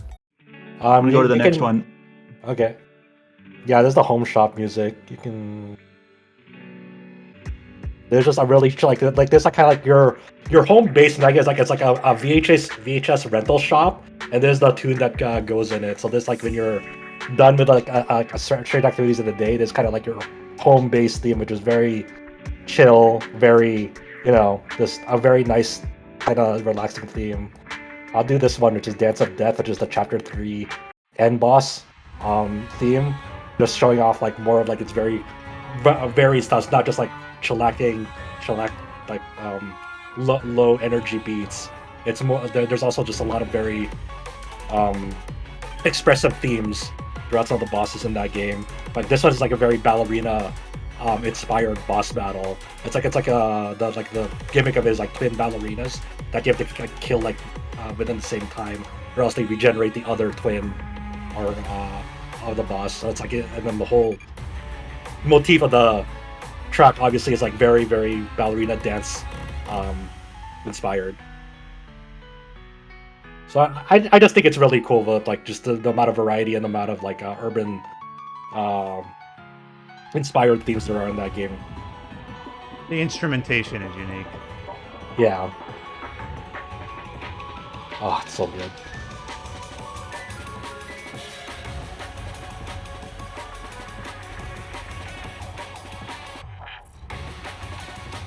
So yeah, I don't know where you guys want to go to next. So I kind of want to see Zenless at least stick around because it's such a varied OST. But I understand it is obviously a live service mobile gacha game. Not necessarily that disqualifies it from having good music, but as Josh too said, that live service model does make tracks repetitive because you're going in daily and interacting with some like very repetitive music because you've been logging in for like 20 days straight, for example. It's like, yep, that's the home theme again. Well, if I have the wheel, I suppose anyone can chime up with they want to go somewhere, but I'll just go to metaphor. Let's do Warriors in Arms.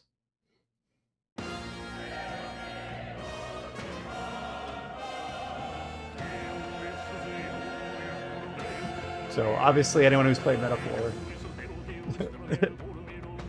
I mean, the cool thing about their decision to go do these songs in Esperanto, it's like for people who don't know, it's like the universal agreed upon most popular made up language in the world, right? And you see like some Esperanto symbols and language in the game itself, whether it's on the map or some of the signs. Oh yeah, like I forget who it was, but it was like in I believe Sega Atlas localization dude that did a thread on Blue Sky about all the different posters and like what the translations were, and it was very fascinating. Yeah, I remember that. Sorry we don't remember your name off the top of our heads at the moment, but a shout outs to you who did that.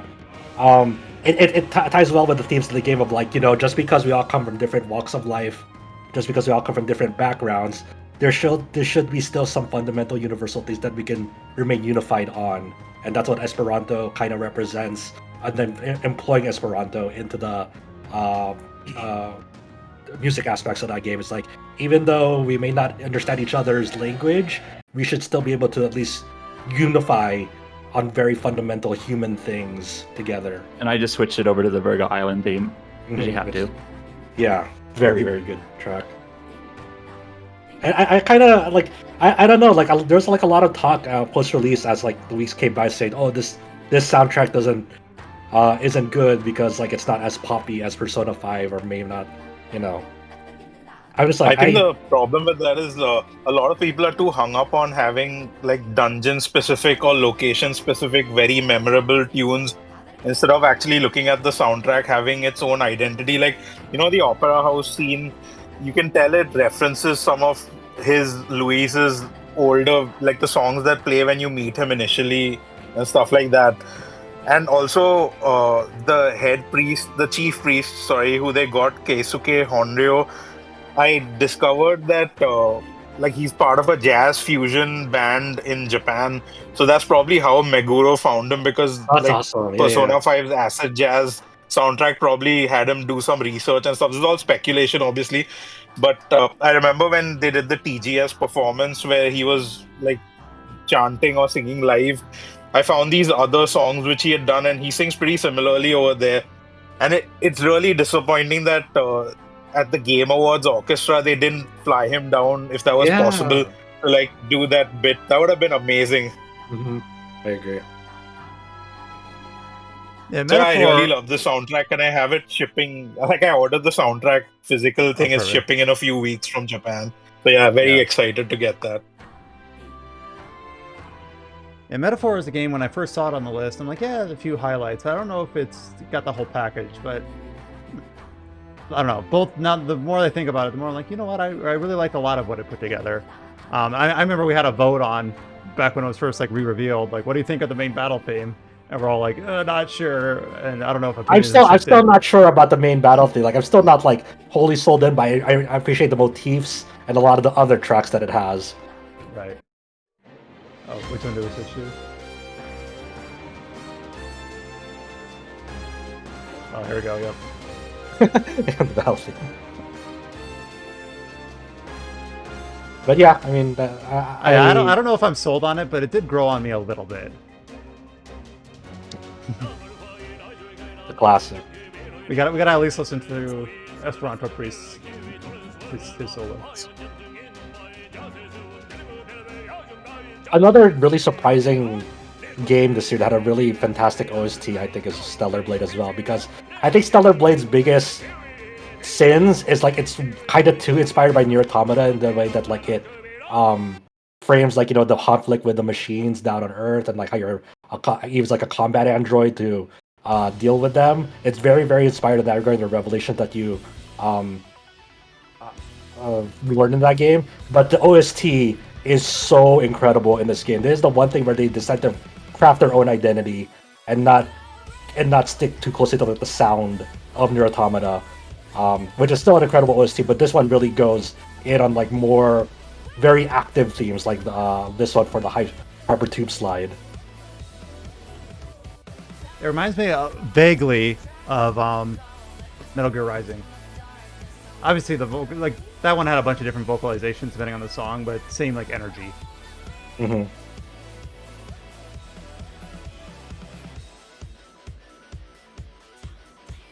And I think I'm gonna switch it to Belial after right now.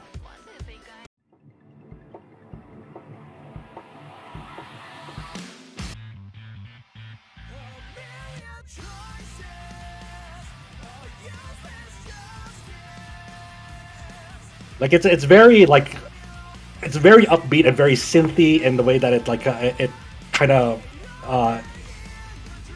synthesizes all of the different elements of the song into like this really really compelling track. It's just like it's like even outside of just like playing the game, just like playing it like playing these tracks in isolation, like really is a really wonderful experience because it's like one of those things like they really decided to like have its own musical identity for this title. I think it's such a wonderful OST.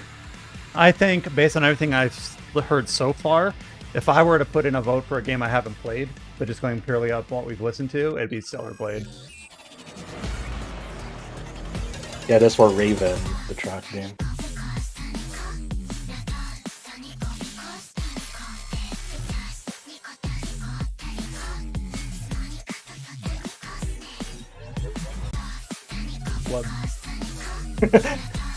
Wubba-dub.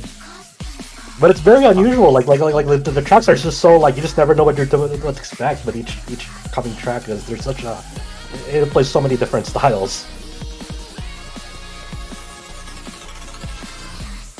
We've still got two heavy hitters on the list. So Final Fantasy and Shin Megami Tensei. Mm-hmm. So I'm going to go to my favorite, I think, Final Fantasy track, and it's more of a subtle one, but I know a lot of people liked it. Pardon me. Add.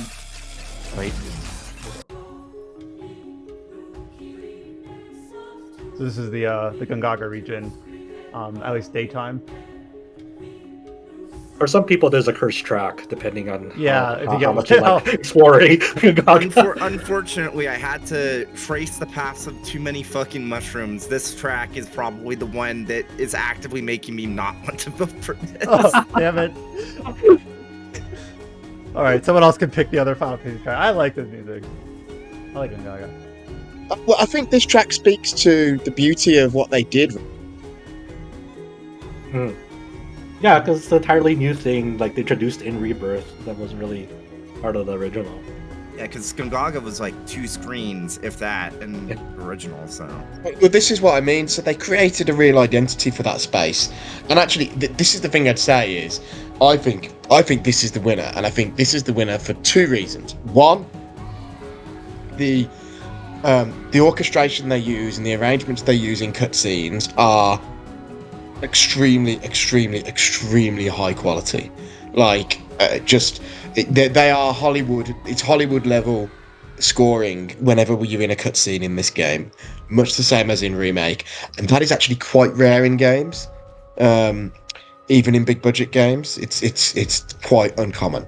Well, so I remember you being here a year ago talking about your frustrations with how Soken instrumental it's the opposite of 15. Yeah, it is of 16 rather. It's I mean, don't get me wrong, Soken's got lots of lovely dynamic moments in 16. I think everyone always thinks about the fucking Bahamut fight in 16.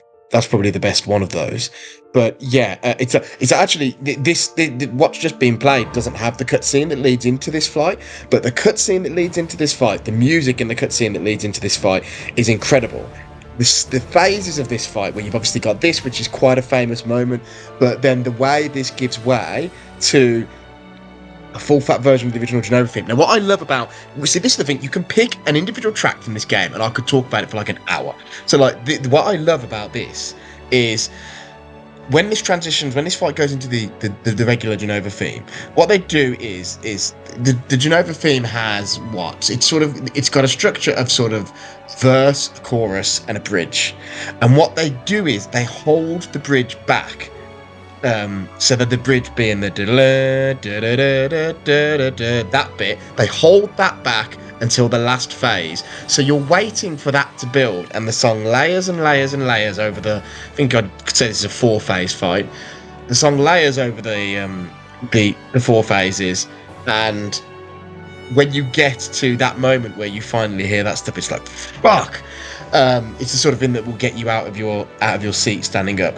So I mean, so the battle stuff's really good. I feel like every battle theme is like that. I feel like at the end of the game, a little bit tired because that track is just getting a little bit tired at the very end.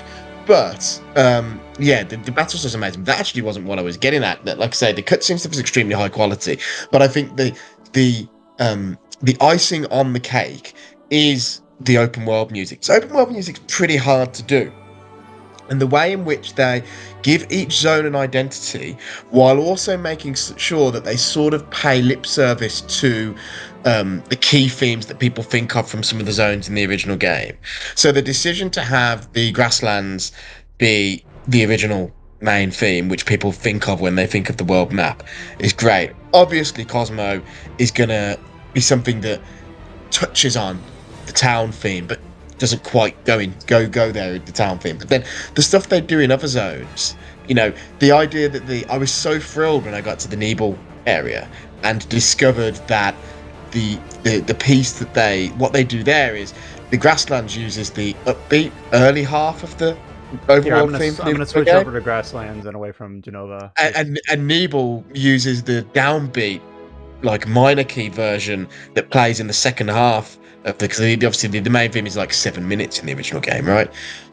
So the Nibble region uses like the last 3 minutes instead because that's a much darker period of Rebirth.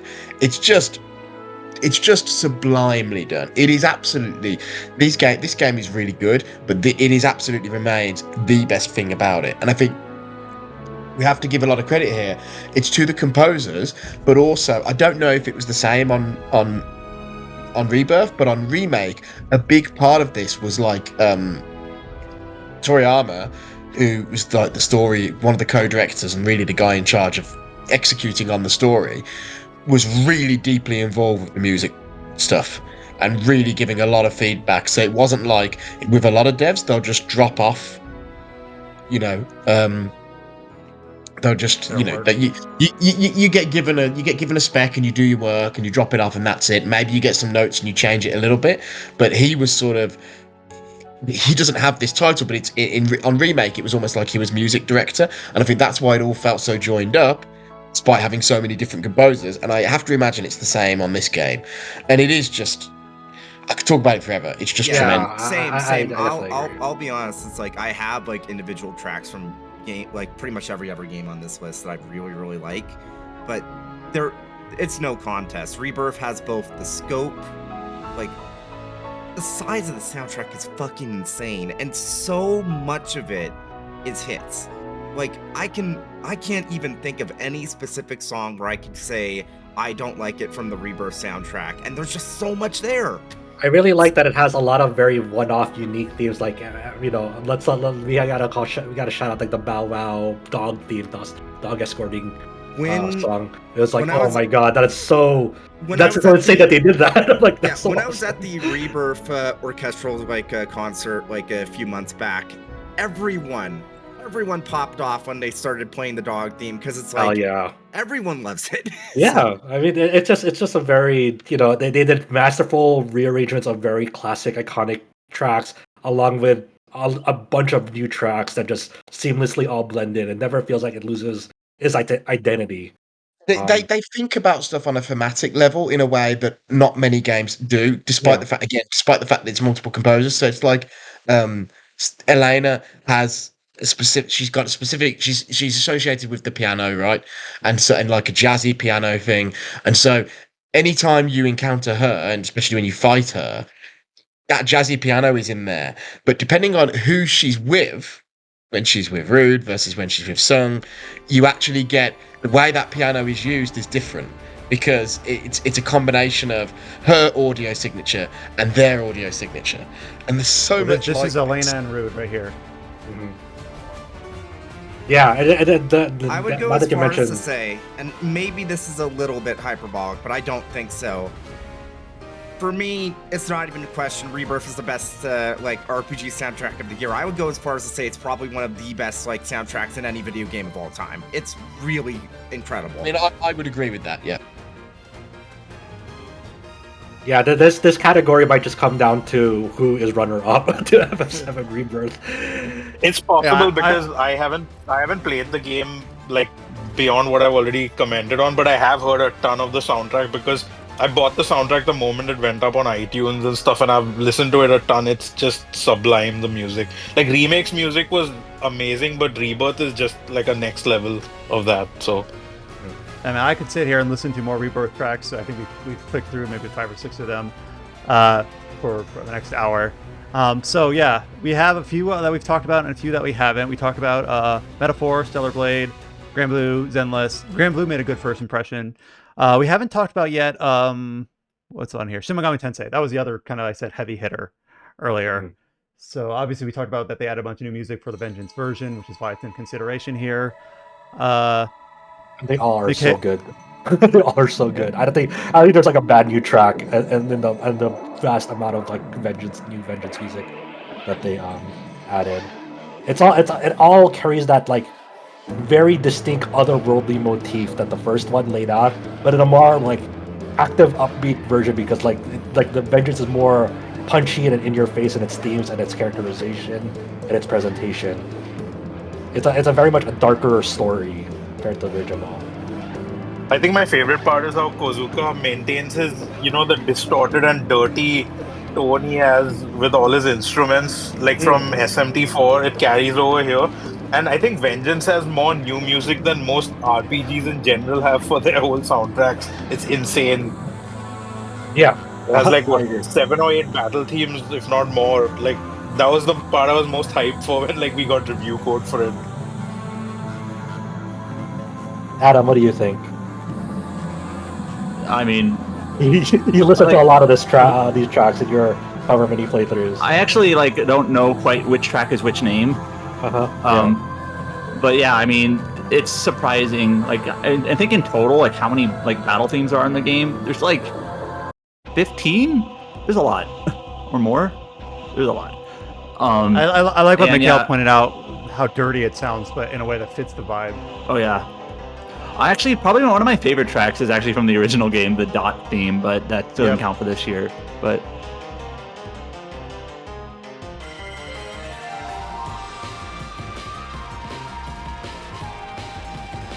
yeah, if we could go back to the original soundtrack of 5, the Dot theme is a banger. Yeah, I mean, this it's just what could you really say, really?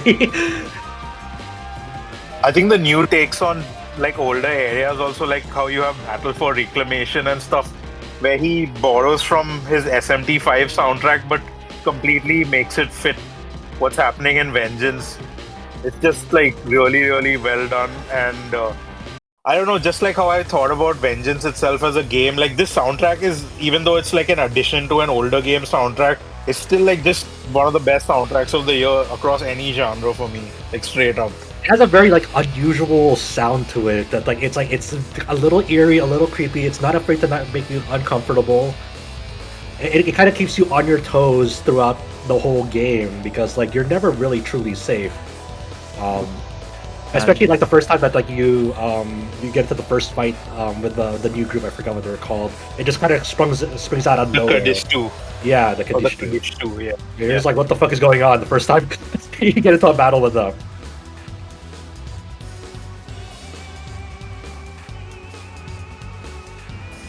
It's tough, man, but it's tough. Fuck.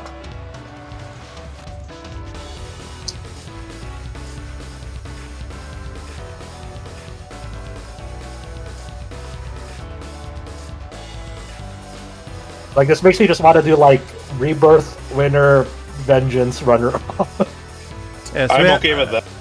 I mean, it's a little bit unfair, but we did have a couple other games listed that we haven't gotten to yet. But at least maybe we can give them a very quick shout out here. We had a few tracks from Trails Through Daybreak. I remember we were talking, a few weeks ago about, as we're getting the list, the opening theme or the main theme, whatever you call it, is really really good. Yeah, I would say that like Daybreak's soundtrack is very much hit or miss. Mm-hmm. Keep talking. I just wanted to click one while we were talking. Yeah, It's hit or miss. I do think that the most recent Trails game in Japan, I feel like the soundtrack is a lot better balanced. I'm actually really excited for whenever that gets localized to talk about. But the main song that really sticks out to me for Daybreak is the title theme, which is I'll let this play for a bit, then I'll bring that up. Which is In the Dawn. Let's see. It's kind of like it's a nice welcoming theme because it's a clean break. It's a new arc. You don't have it's not beholden to the baggage of like the older Trails games in this title. It just feels like you're starting from like a fresh start, whether you're new and or coming back to it. This is the opening theme? Yeah. Yep. All right.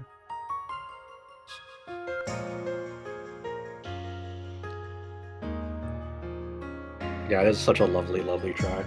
Definitely. Yeah, I haven't kept track of like who the talent at the Falcom sound team has been over the years, but for whatever reason, when I hear this, it pulls me back to like Sky era Falcom or early Crossbell.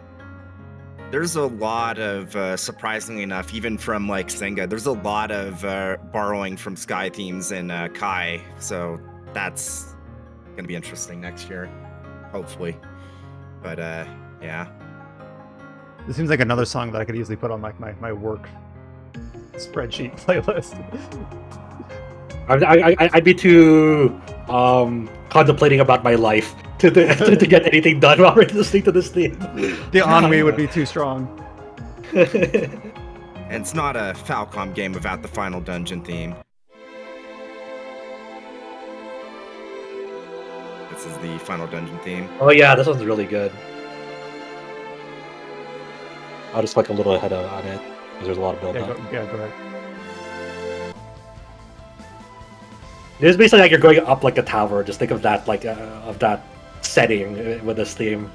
Yeah, it's like, very triumphant. Like you're on the right path. You're no matter all the ups and downs with like Falcom's OSTs over the years, they've been consistent where it's like the final dungeon and the final phase of a final boss is always going to absolutely slap. So. Yeah. Oh yeah.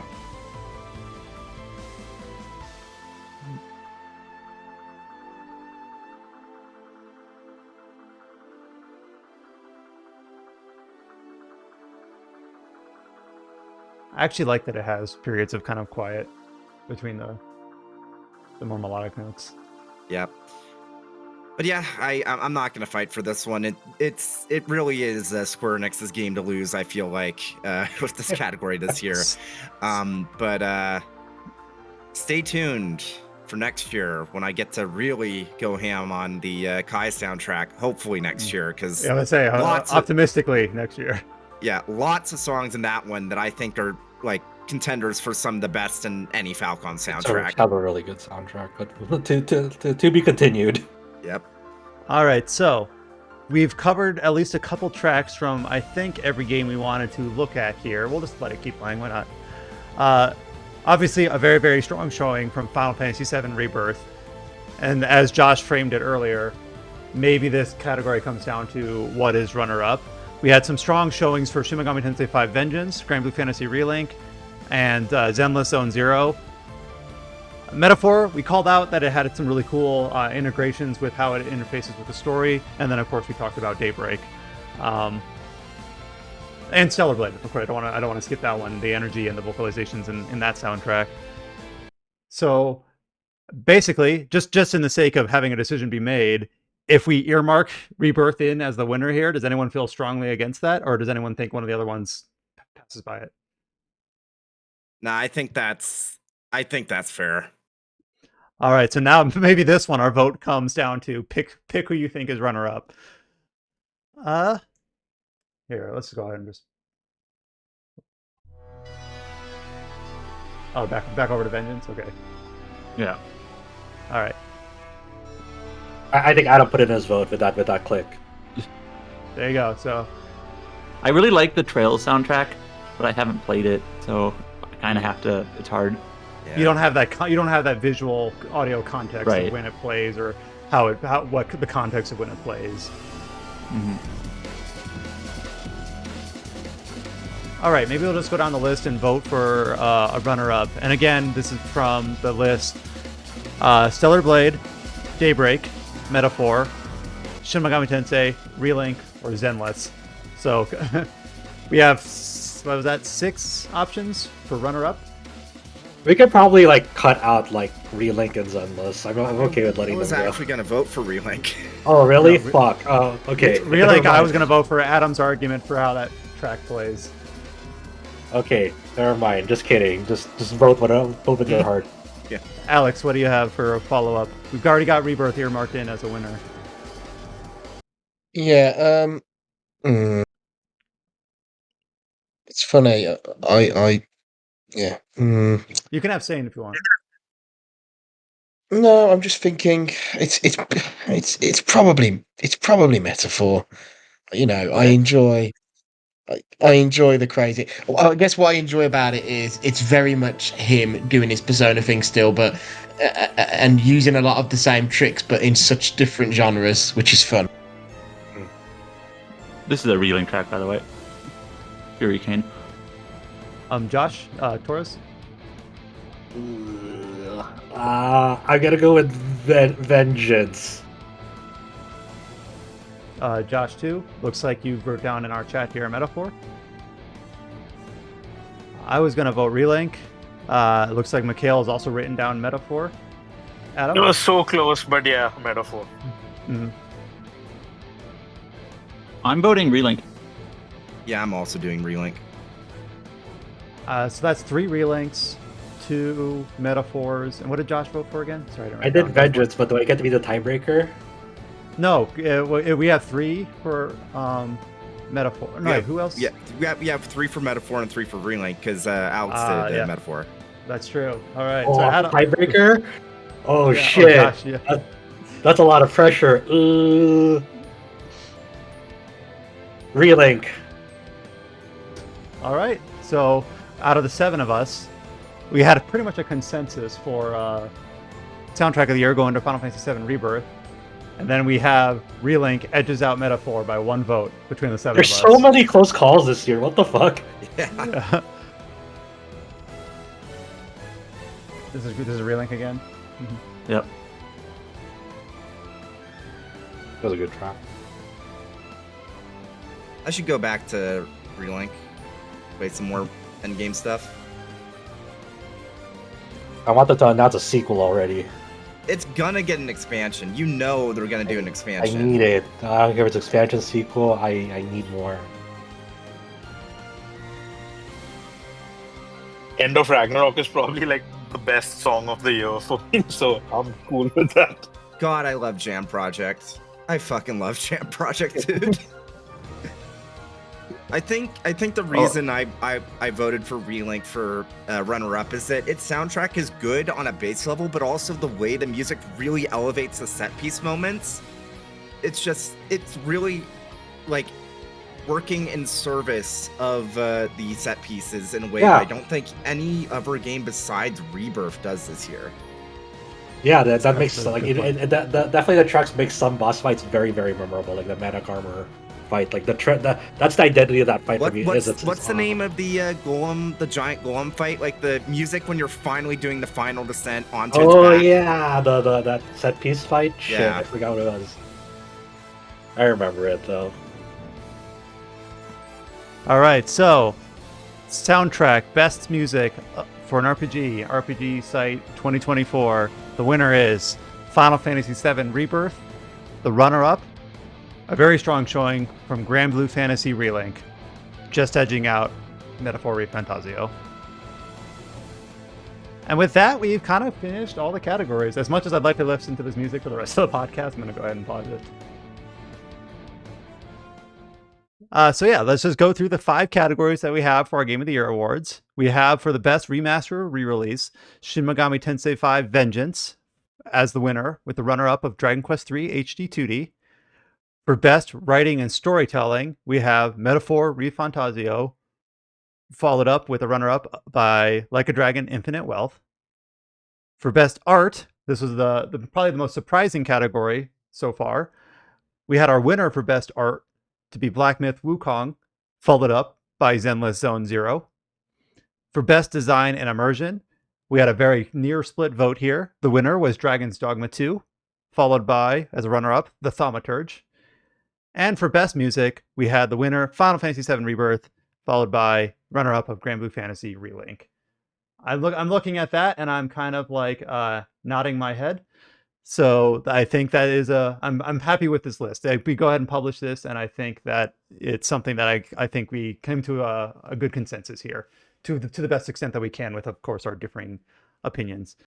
All right, with that, we have one last thing to decide, the most important thing for our Game of the Year 2024, and that, of course, is our RPG of the Year.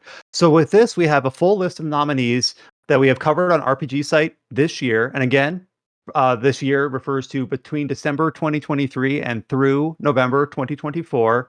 This is not every game we've covered, but it's every game that our staff has nominated as what could be in the running or in consideration. And we've kept the same schema for a few years now. How we organize this is that we will pick a game of the year, an RPG of the year, but we will also try to identify like a top 5, basically the runners up, and then a top 10. So you could think of that as positions like 6 through 10. So top 10, top 5, and a winner. But we don't rank them like with 1 through 10.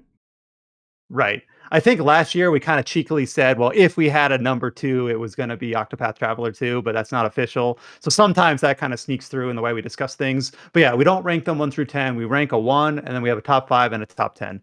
We have a list of about, I think, 35 games here. I'm going to go through the list. And then what we're going to do is we're going to go round robin. A lot of these games, luckily, we've kind of already made several arguments for in terms of their design, in terms of their art, in terms of their music. So we don't need to kind of rehash those in terms of holistically choosing on a game of the year. Now, some of these games we haven't had a chance to speak to in each of the categories. We might have to talk to if we think they're in the running. So without further ado, give me a few minutes here, hopefully 60 seconds, to just read through the list of the games that are in consideration for the RPG Site RPG of the Year 2024. In alphabetical order, the list is Banishers Ghosts of New Eden, Black Myth Wukong, Dragon's Dogma 2, Dragon Age the Veilguard, Dragon Quest Monsters The Dark Prince, Dread Delusion, Dungeons of Hinterberg, Elden Ring Shadow of the Erdtree, Aiden Chronicle 100 Heroes, Final Fantasy VII Rebirth, Final Fantasy XIV Dawn Trail, Grand Blue Fantasy Relink, Gundam Breaker 4, Last Epoch, Like a Dragon Infinite Wealth, Mario and Luigi Brothership, Megaton Musashi W Wired, Metaphor Refantasio, Rise of the Ronin, Romancing Saga 2 Revenge of the Seven, Saga Emerald Beyond, Sandland, Shiren the Wanderer, The Mystery Dungeon of Serpent Coil Island, Stellar Blade, The Legend of Heroes Trails Through Daybreak, The Legend of Zelda Echoes of Wisdom, The Thaumaturge, Unicorn Overlord, Visions of Mana, Warhammer 40k Rogue Trader, I lost my place, Wuthering Waves, East 10 Nordics, and Zenless Zone Zero. So that's a long list of games. A lot of those games we've talked about in the course of the categories, but a lot of them we haven't. Not saying that we're going to be able to give equal running to all of these games, but we'll have to decide on basically creating a short list of eventually with the goal of seeking out a top 10. So how we typically do this is we'll kind of go round robin through the participants here and basically promote which ones we want to say, like, there'll be some obvious choices, and then there might be some choices where we might need to fight for, does that fall in or doesn't it for consideration. So I think without further ado, we can roll right into that. But as I read through that list, we always have talked about on the podcast this year how it just never stopped. And basically we had a banger game or two basically every month or every other week throughout the whole year, especially in the back half. So I guess I'll hand it off to Alex to make the first decision about, out of that whole list of games that I listed, what is one that we should put into consideration for our game of the year, or at least our top 10. Dragon's Dogma 2. There you go. Yep. Josh Torres. Metaphor Refantasio. Cool. Josh Tolentino. Rebirth. Me. I'll put Rogue Trader. I don't know if it'll stay there, but it's a great game. I'm going to put it there. Mikhail. Like a Dragon Infinite Wealth. Cool. Adam. Romancing Saga 2, Revenge of the Seven. and James to finish our last round through, or our first round through. And if we're just doing all the obvious ones, let's put up Grand Blue Fantasy Relink in there. Cool. I think we'll go through a second round, and this is where we're starting to get the ones, like, we got a lot of clear ones out of the way. Now, these are fringe is maybe a connotation I don't intend, but the second tier of games. So let's just go through one more time and see where that ends up leaving us. Alex? Dragon Age. Josh Torres. The Thaumaturge. That's a good one to call out. Josh Tolentino. I think I'll try nominating what's it called? Unicorn Overlord.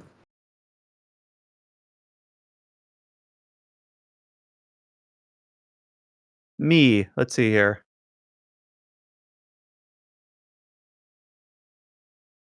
I'll put Elden Ring, Shadow of the Erdtree. Mikhail? The Legend of Heroes Trail Through Daybreak. Thank you. I would have done it myself. Adam? None.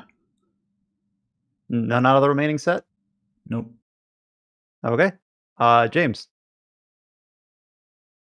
I think let's put Dread Delusion in consideration for at least the runner-up.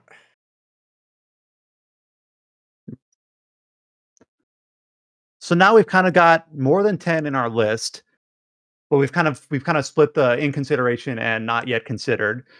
There's a few games that are kind of listed that we have kind of passed over, a few that we've had a small chance to talk about, and some that we really haven't had a chance to talk about. I'm looking at the likes of Echoes of Wisdom, Stellar Blade. We've talked about those in the categories. One that we haven't really had a touch to talk about yet, much at all, is East 10 Nordics.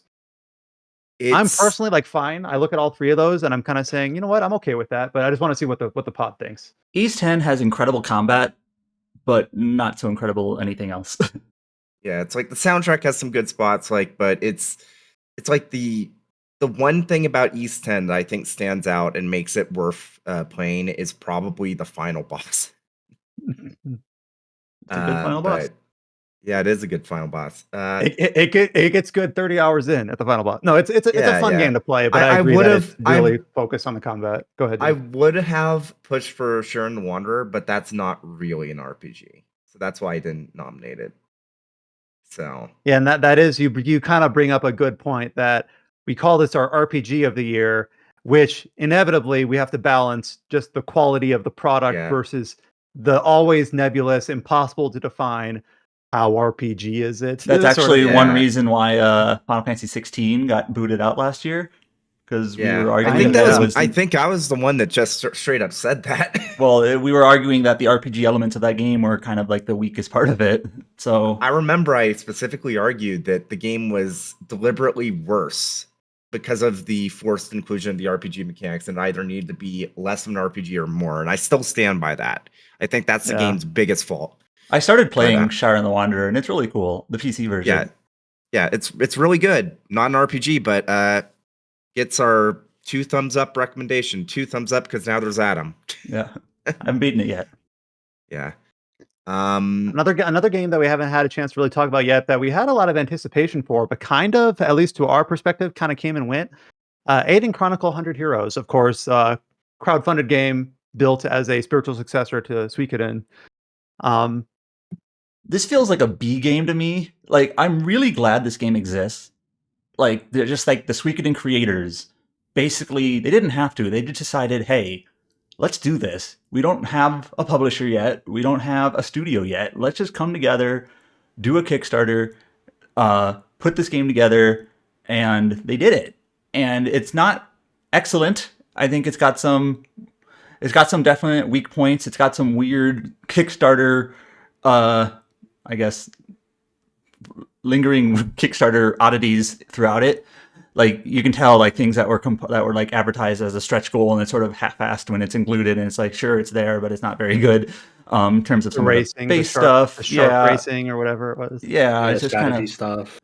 so. Uh, But like, I'm glad it exists, and they basically have said they're gonna follow up on it. I'm have higher hopes for that if they don't have to do the Kickstarter route. yeah, me too. I hope they don't do the crowdfund, but I'm really glad that like before Moriyama unfortunately passed away, he was able to complete this and give it to the world. Unfortunately, Yep. moving on. I still think it's a game worth playing, but I do think it just you kind of have to go into it expecting kind of like a rough gem. That makes sense. Yeah, So, I had fun playing it with you, Adam, when we were doing the review plus walkthrough. yep.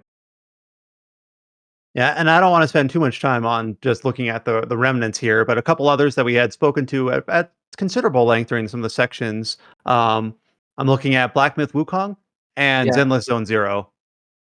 I'm hoping to move Black Myth Wukong up for consideration or top 10. I don't know if it's gonna win, but I would like to Oh, see Yeah. consideration. I And think it's I'll totally just valid. and as the only well, no, Mikhail, you play 14 too. So do you agree with keeping Dawn Trail off? Because I definitely think that it's fine, but so far Dawn Trail is just fine. Nothing So really. I haven't reached the raids and stuff like you have. You've been playing it quite a bit more than I have, just the main story quest and stuff. It's definitely, I feel like a lot of the hate it gets online is overblown, but so far it feels like one of the weaker expansions It from a feels way too story point safe. of view at least. Yeah, yeah, it feels way too So safe. And that's there's yeah. yeah, The it's music is like good though, but again, it's like it doesn't hit the same highs as what we've had before.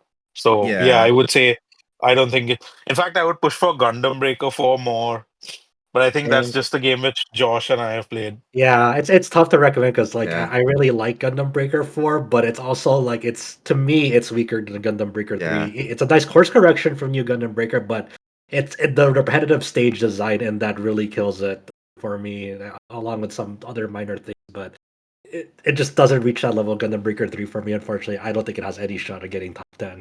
Yeah, Saga Emerald Beyond is a similar thing for me where it's like I love the battle system. It makes some really smart changes to like iterate on the Scarlet Grace battle system. And I do think like I think when we gave Scarlet Grace RPG Year 2019, it was a lot of it was based off the fact that Scarlet Grace's battle system was probably the best turn-based battle system I'd ever played. And Emerald Beyond's is very good, but the rest of the structure of the game, I don't Yeah, think unfortunately, like the whole multiple worlds, how you travel between them, and the it has exploration of it those. has the that wouldn't even be so much of a problem if not for the fact that the way that those playthroughs evolve Hmm. as you do multiple like playthroughs of the same character, it reminds me of why I didn't like, and this is going to be a weird comparison, new Pokemon Snap. Where the Okay. first time I did the stages in new Pokemon Snap, because they were designed for what the final version of those stages would be, you'd play them like multiple times, and it wouldn't be as interesting as if they had just given you the final version of it at the Yeah, start. yeah, yeah, I see what you're coming from. It also has like this uniquely Saga problem, where like there's another Saga game that came out that's already in that Yeah, list too. yeah, That which That's what I was is saying. Like, I like which Emerald I haven't Beyond a played. lot. It's like I haven't played Romancing Saga 2 yet, but from everyone I know that's a Saga fan that has played both, Romancing Saga 2 Remake is the better Saga game this year. Yep. Yeah, and I was gonna say I like Emerald Beyond, but I like Romantic Saga 2 more, and I like Scarlet Grace more. So it's just like I'm okay with it being off. Sandland, unfortunately, once again, another big creator. Obviously, Toriyama larger than life, but unfortunately, he passed away. And Sandland was part of his legacy. Getting a video game adaptation of one of his earliest works is really cool. But unfortunately, like for me, Sandland, like original Sandland, was a really charming story. And what really worked for me was like it was short and straight to the point. Which Sandland, the video game, is very much not. It has this a lot of open world busy activity where it gets Yeah. kind of boring fast because it's trying to appease the open world sensibilities, which really doesn't quite fit it. Yep, totally agree with that. Won't belabor the point. Uh, looking at what else is on here. Visions of Mana, a perfectly competent JRPG, but it's very, very safe, very, very conservative. Yeah, Pretty environments, Visions as of we said, Mana, but it's too close to like Final Fantasy X and Tales of Symphonia. It's like that story again. And also like mechanically, what's sort of weird is that I think it gets really interesting mechanically in the post game when you can start like multi-classing, but it gets good like 40 hours in Oh, great! after yeah, you hit the credits. yeah. Imagine you have a skill tree, but you can't access the back half of it until you beat the final boss. That's kind of what it feels like. Oh, and like that could work if the post game was super like significant, but in parallel, it really isn't. There's a couple hours post game and that's it. Like, oh, okay. Another weird Alright, we one have that another weird one that like just I feel bad, but like it just doesn't make those as this brand new Mario and Luigi game designed for console. It's like it really should have been a big thing, but just brothership just not really that interesting, and like they shift out a lot of the charm of the Mario and Luigi ness to it. Unfortunately, too. Like there's some cool systems, the spark and plug system, but just the way how Luigi's very automated in that game is like it's such a out of weird kind of identity crisis almost. I think the Adam, I think performance issues and frame rate in Mario and Luigi hurt it more than the Thousand Year Door. Because man, the yeah. load times are like insane in Brothership. Like I'm Wow. tired of it. And also, every single component of that game feels like it takes about 25% too long. Like battles are too long. There's probably too many battles. There's probably too many scenes. There's probably too many islands. There's like a twist at the end of the game, and then there's another twist after that. There probably didn't need to be both, and it's too long. I am interested in giving it a shot eventually because I do know enough people that have genuinely enjoyed that game quite a bit. But it's also one of those things where it's like I'll be honest, I played so many RPGs this year, and I have to like keep playing like 14.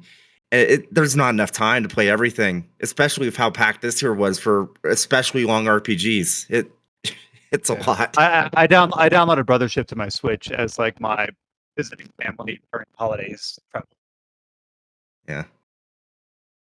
And I know it's too late now, think but I still want to play Asgard's Wrath 2, which would have been would have been eligible this year, and it is an RPG. It's just like maybe I'll talk about it on the podcast next year and be like, I wish I could have advocated for it. Wouldn't be the first time. And unfortunately, just I don't think Stellar Blade makes top 10. Like it is a very impressive like action RPG game, and very much like gets like the pace of combat is very fun in that game.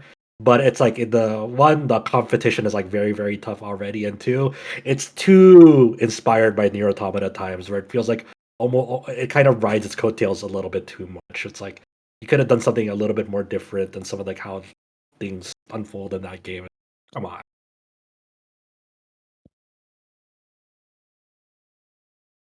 We have 14 games that we have quote promoted to like these are the games in consideration. Very quickly, Dragon Saga 2, Metaphor, Rebirth, Warhammer, Infinite Wealth, Romancing Saga 2, Relink, Veilguard, Thaumaturge, Unicorn Overlord, Shadow of the Earth Tree, Trails to Daybreak, Dread Delusion, and Wukong. You all good pulling from there? Our first task, of course, will be to kick 4 off to limit it down to 10.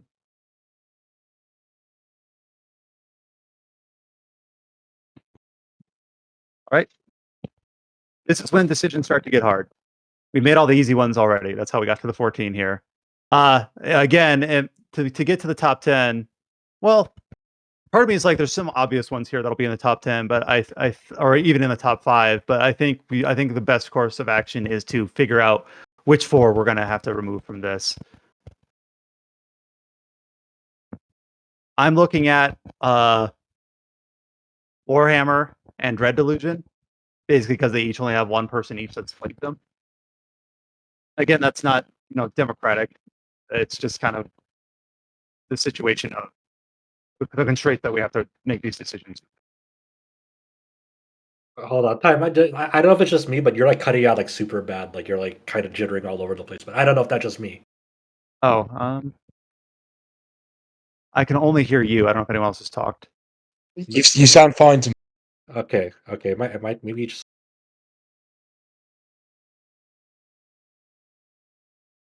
So we have to decide on which 4 of these 14 we are pulling out. I'm looking at Warhammer 40K Rogue Trader, and I'm looking at Dread Delusion. Unfortunately, just because they each only have one person. Well, I have played Rogue Trader, and I kind of like it. It feels like something that could happily be in the top 10. Maybe I was just being defeatist, but I kind of felt so too. But I don't know how much energy I have to champion it in that sense. No, I'll If push you for it both as really well. like it, keep it. Yeah, I've heard like I'm nothing but good things about it. I'm looking at Shadow of the Erdtree too. Like it's excellent, but it's excellent to me in the same way that Elden Ring was our game of the year that year. Like it's more of the same, but I really do. I really do feel it belongs. Many, many years ago, our awards was formatted differently then, but we gave one of our top awards to Blood and Wine Blood and for Wine. The Witcher.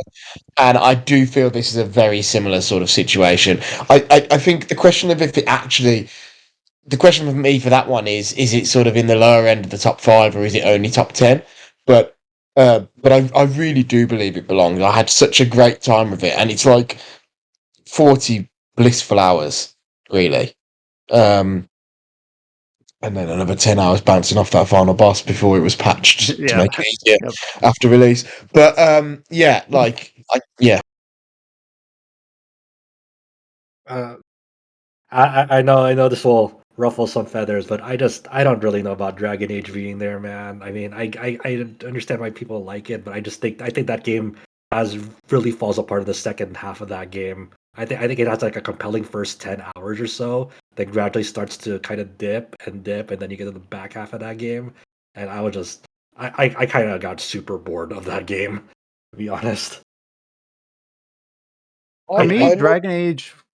Dragon Age was always a bunch of yes, but like I actually was really fond of like I saw some people describe it as like claustrophobic, but I actually really liked like the puzzle based nature of like the world exploration. It actually reminded me a bit of Skyward Sword. Yes, but I don't feel compelled to revisit any of the locations. I thought the story was actually pretty well handled. Yes, but I don't really like the characters. Um, I thought the combat actually grows. I grew to like it quite a lot in terms of the variety, in terms of the build craft.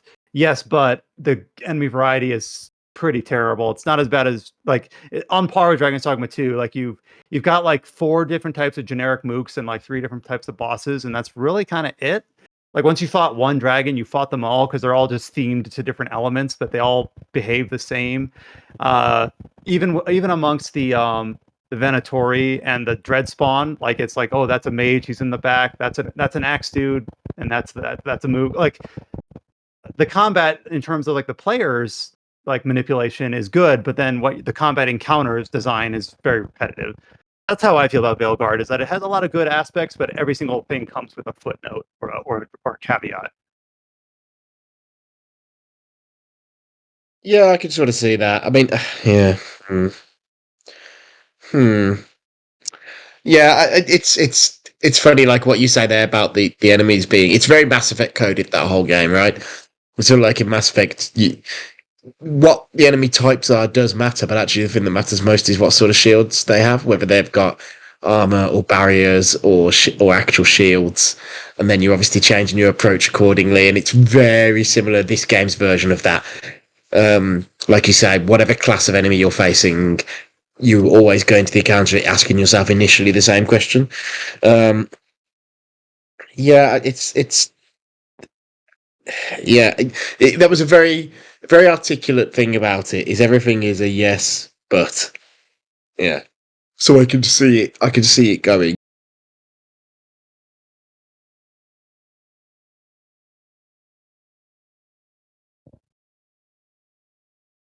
What about Trails Through Daybreak as a package? I do think that it should stick on at least the top 10. I think it should still stay. I think this is the I best shot agree. that a Trails game these days has a shot at the top 10, because it's a like the main thing that's really working for Trails Through Daybreak, because yes, it might be part of the long running series, but it's a very solid entry. That's one, can be a person's first Trails game, and two, they can stop at this. It's a really good standalone game as well. It doesn't it's not it's defining identity isn't that it's part of a long entry series and there's another part of it. It's introducing you to a new cast and has a very firm start and a firm end. If a person wants to continue along with that, that's cool, but that requires knowledge of prior entries. If they decide to stop with it, they're not necessarily coming away unfulfilled or unsatisfied that they got something incomplete. This has a very definitive end if you want it to be the end of the journey.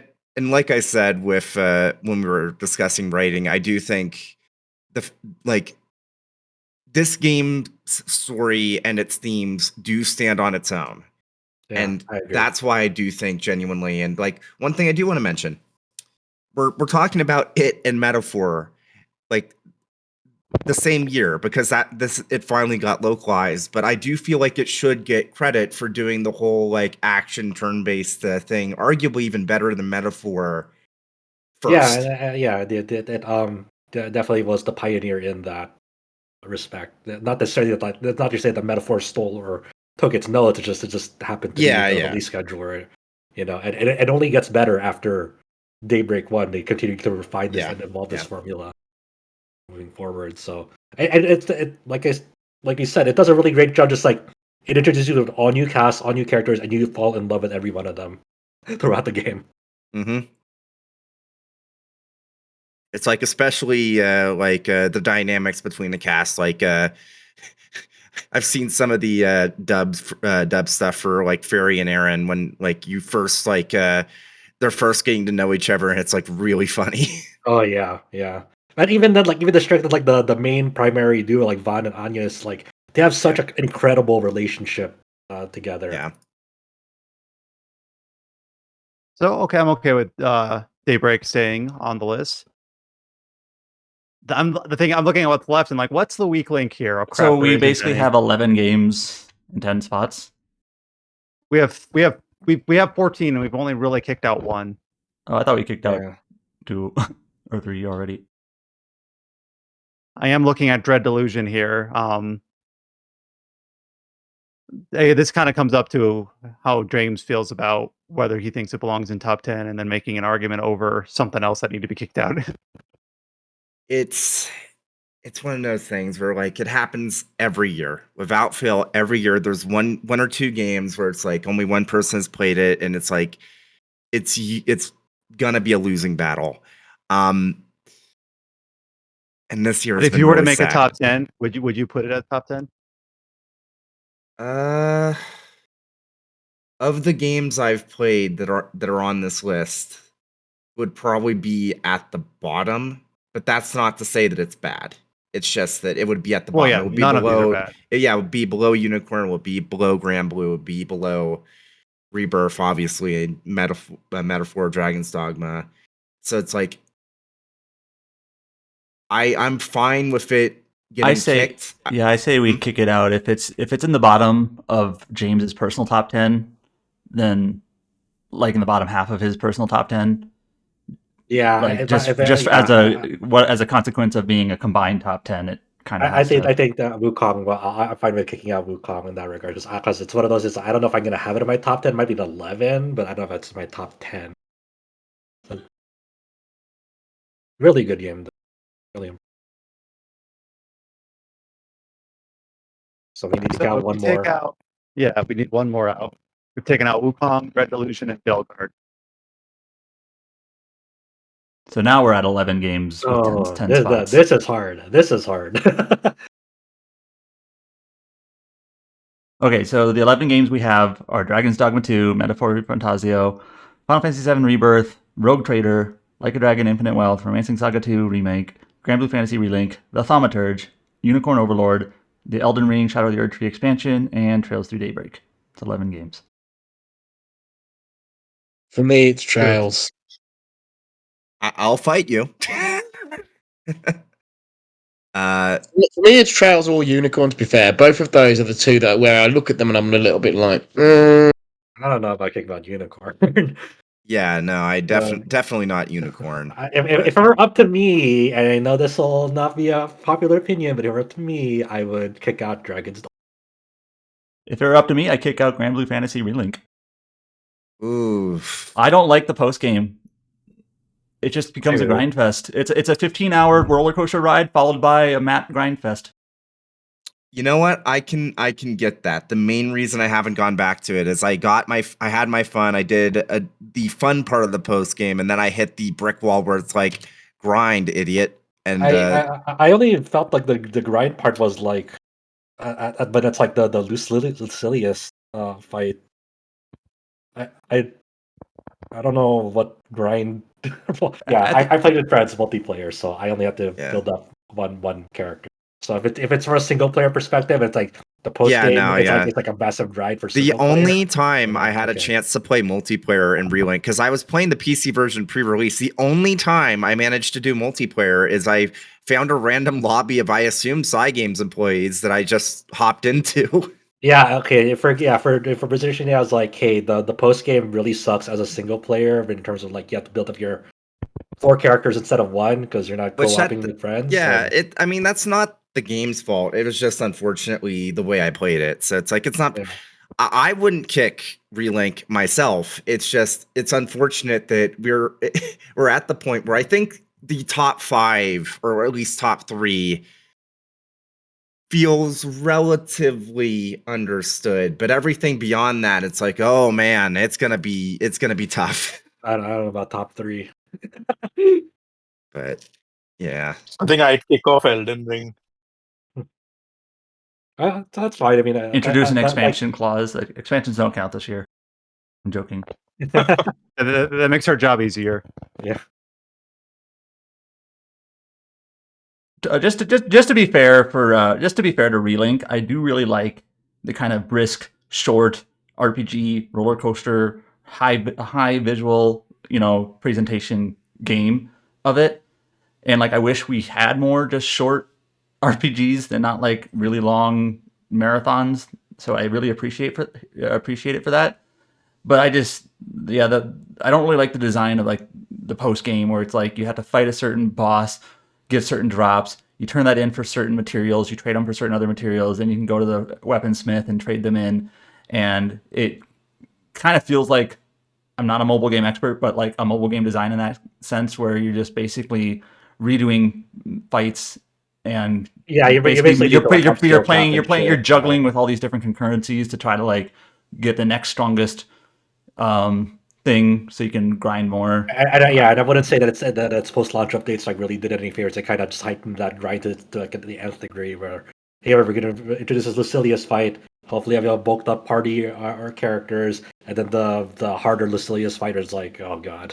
So I think if they find like do a sequel to that, it has the potential to be really really good, but they need to figure out and iron out some of the um make it a better single player experience in the post game. I would vote out either Unicorn Overlord or Thaumaturge. I like Thaumaturge a lot, but I think we kind of already gave it its props. Plus, like the gameplay, actual like the Salutor like turn-based battle system is fine. It's something great. I like the timeline based battles because you really have to you respect like I played on hard, so that was recommended. And it really became like, okay, how do I immobilize or disable the actions as many incoming attacks as possible? Because it really kind of gave you very little room for error when it came to decision making in battle. Like you had to really think about how to minimize your damage, incoming damage in that game to survive in that difficulty. Yeah, So it's the type for of me, game where healing is scarce, so you kind of have to like prevent damage as much as possible. And yeah, yeah, there's it's very little wiggle room, yeah, in a I good enjoyed way. that a lot about yeah. But Right. it is on my lower personal top 10, so like Mhm. kind of the same argument, but at least we've had multiple people who played this one. But it's kind of a weird thing. So, like, does that mean like because it might be on the lower of the top 10 of the 3 people who played it, maybe it doesn't make the top 10 No, overall? well, That's it's kind of just kind of a natural factor that our top 10 has to be some combined, like unified agreement, generally speaking. yeah, But I mean, this is hard. Like, this is really hard. yeah. Because I don't want to start picking on other games just to keep it in the top 10, you know. But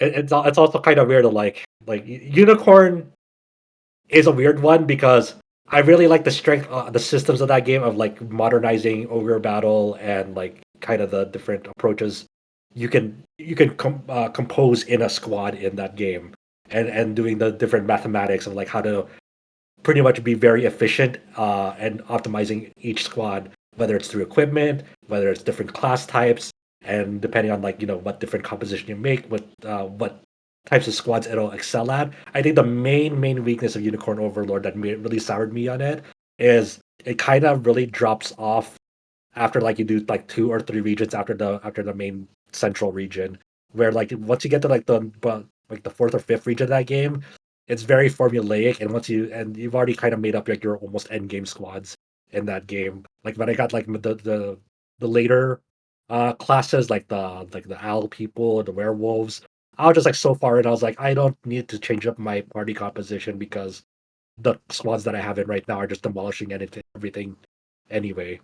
So it's kind of, and I wouldn't say the story of that game is really all that compelling either. If it's not the main point, but it's just it's very typical, generic respect. I think the And uniqueness of it comes from the ogre Mm. battle roots of it. Yeah, the main character is a big. I apologize if you really like Elaine or whatever his name is, but he's a big nothing burger. Like he's generic good guy protagonist man. Like Yeah. there's nothing there to chew on or weakness or character growth or arc. It's fine, but it's not great. So Yeah. I could be on board with Unicorn Overlord, giving its props for what it's done really well, but not saying as a package that it's. It really pains me. If I were to really knock out one gun to my head, it'd probably be Unicorn, because I compared to Relink and Thaumaturge, that's the one I enjoyed the least out of the 3. But that's me. I know, because I really fucking love Vanillaware, but it unfortunately just has a lot of late game and mid late to late game problems in terms of kind of being over it. Nathan is going to be upset with you. I know. All right. How do we feel about taking out Unicorn Overlord, Wukong, Red Delusion, and Belgard? Had to be done, man. All right. So we know a top 10. So in some order on our website. I still don't feel good about kicking Unicorn, but man. I was just about to say, this is your last chance to say something about the top 10. If there's anything you think actually this should be in and this should be out, this is your last chance. It's I mean, tough. I Elden Ring for Unicorn, but let's see how it goes. I knew that it was going to be painful this go around, just because of how many good RPGs there were this year. If it were up to me, it would be unpopular, because I either kick out Dragon's Dogma 2 or Elden Ring out of that in favor of Unicorn, personally. But I know a lot of people have very, very strong feelings about both those. Yeah, I feel very strong about it. Yeah. See, Alex is the boss. Whatever he says goes. I'm joking. That's a joke. Yeah, Alex is Adam's like, go fire me. But yeah, so Unicorn Overlord looks like may occupy the position of first out, or however you want to call that, runner up. Mm. But yeah, just looking at the list of what's left here, we've got Metaphor, Rebirth, Infinite Wealth, Revenge of the Seven, Dragon's Dogma 2, Rogue Trader, Relink. I don't know why I read this in random order. Trails of Daybreak, Thaumaturge, and Shadow of the Earth Tree in our top 10. So, in our published list, it's gonna be that in some order. So now we have to split it into top 5 and bottom 5? Yes. So maybe the best way is we always say, well, that one's obvious. Then we learn maybe not so obvious. For top 5, I was just gonna push up Rebirth and Metaphor. Yeah, I don't think either of those would have. Yeah, those two seem like the safest ones for top 5. Based on the way we had them discussed prior in terms of deciding the last out, we had Relink, Thaumaturge, and Shadow of the Erd Tree kind of on the fence to being out. So I almost feel like those are inherently bottom 5, based on that we had to argue those to be in over Unicorn. That seems fair for now, and we can always change this if we center want. Group to be kind of and Rogue Trader, I'm okay keeping in the bottom. I'm just happy I'm happy it's here. I think it does a lot of really cool things.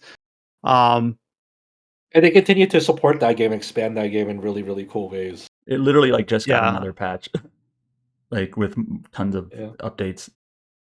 It's also like it's also kind of fitting for the bottom 5 because you kind of need that Alcat gap where like at launch, kind of wait a few months, you know. Well, I reviewed all 3 Owlcat games, and I gave Rogue Trader the highest score. I think I gave it an 8, but that's partially because I waited, like, 7 Yeah. months to play it. So it's Yeah. like, if I played all of their games back to back now in 2024 into 2025, I think I might like Kingmaker the most, but it's just that when I played it, it was a train wreck, technically. So it Yeah. got the worst score. I think But, based on the but arguments anyways, that people like Josh and Mikhail have made, I think Like a Dragon Infinite Wealth sounds like it's top 10 or top 5. well, if you look at the way we've got this split out now, we really only have to make one more decision. Which of these 4 is not top 5? We have Dragon's Dogma 2, Infinite Wealth, Amazing Saga 2, and Trails Through Daybreak, not earmarked in either direction. We've got Rogue Trader, Relink, Thaumaturge, and Shadow of the Erd Tree earmarked as bottom 5. And then we got Fantasy Zone Rebirth earmarked as top 5. I think out of those 4 that are like still needing a split, I think Infinite Wealth sounds like it's safely top 5 just based on what people have talked about for story and immersion. I agree. Yeah. And I was going to say, I'm recency bias here. It's the most recent game I've played. Well, Romancing Saga 2, I think, is a complete package. I would put that to top 5 without hesitation. That's mine. Just personally, Romancing Saga 2 is my number 1. I'm kind of a nerd though, so but yeah, nerd votes aren't allowed. So is the choice here is Dragon's Dogma 2 or Trails Through Daybreak in bottom 5? Yeah, that might be. And again, if anyone who's hadn't spoken up like really disagrees with one of these, say something. This is your chance. Yeah. I'd put Trails in the top 5. Okay. So right now, for people who are listening audio, and I know we have a spreadsheet in front of us so we can see this, but if you're listening through audio, we're basically splitting up our top 10 into top 5 and kind of 6 through 10. And now we have 2 games left to decide between Dragon's Dogma 2 and Trails Through Daybreak. Which one goes into the top 5 and which one goes into the bottom 5? I agree with Mikhail that I think Trails Through Daybreak should go on top 5. I'm like, both of these are bottom 5. Top 4, bottom 6. There we go. I'm split with this. I think, as someone who has been a long time Trails fan, I think that Daybreak really represents, I don't want to say when the series grew up, but it does feel like it's working at a different level than it was before, and I think that's important, and I think that it's also important to give props that they handled that right. I have to admit, I'm going through Cold Steel series right now, and that's actually the reason why I'm behind, because Cold Steel, I'm just like slogging through it, and I'm just like, I can't do this. I'm sorry. So like maybe when I finally break through that and get to Daybreak, I will agree with you. I don't know. I don't disagree with you. I haven't played it yet, but I'm at that point where I'm like, man, Cold Steel is a slog. Which Cold Steel are you on? I beat 3, which is apparently one of the good ones, and I didn't really care for it. Nice. Okay, well, me and Mikhail have spoken. Maybe you should ask Benno Kiseki about it. Yes. James, I forget. I know you said you were torn, but did you have one or the other, or not yet?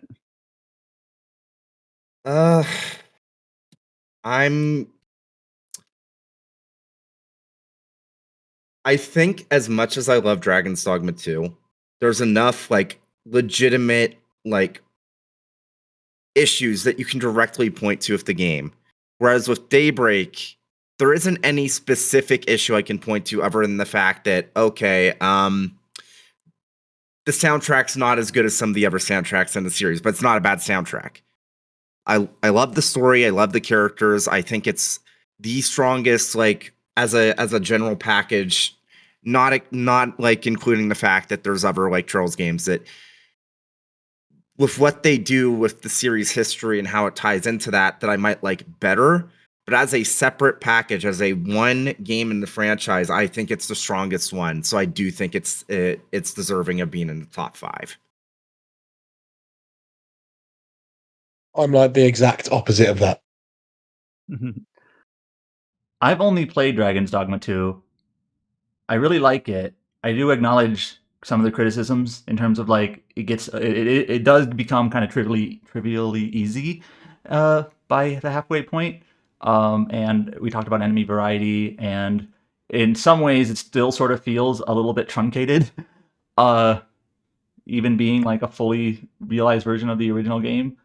I think if Dragon's Dogma 2 had a Bitter Black Isle analog, yes, I would be more for it. Yeah. But it just doesn't have that yet, quote unquote. So I like I said earlier, like I'm kind of even Stevens on both of these games, but I'm good with pushing Daybreak up. Dragon's Dogma 2, maybe we'll see it again. If I'm not sure if I know Itsuno's gone from Capcom now, right? So I don't know if there's anything in the works for that. I know we kind of all assumed, oh, they'll update it, but I don't know if any of that's all been kind of scuttlebutt more than anything. Between these two, to get back to the point, I'm okay with moving up Daybreak.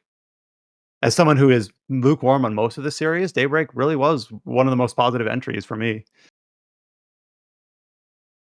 So that's James, Mikhail, and Brian pushing Daybreak. I think Josh, I forgot what and Josh 2 Josh said. Maybe he didn't say anything. So I think that's more than half of us. So yeah, either way. So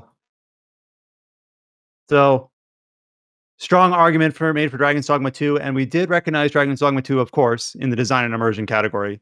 So got into our top 10 and just out of our top 5. So for those that can't see our spreadsheet, top 5 in no order. This is again no particular order. Metaphor, Rebirth, Infinite Wealth, Romancing Saga 2, and Trails Through Daybreak. And then our quote bottom 5 in no particular order. Dragon's Dogma 2, Rogue Trader, Relink, Thaumaturge, and Shadow of the Erdtree. We have one last decision to make. And that is, of course, our RPG of the year. So Romancing Saga 2, we're done. Okay, easy. That's it?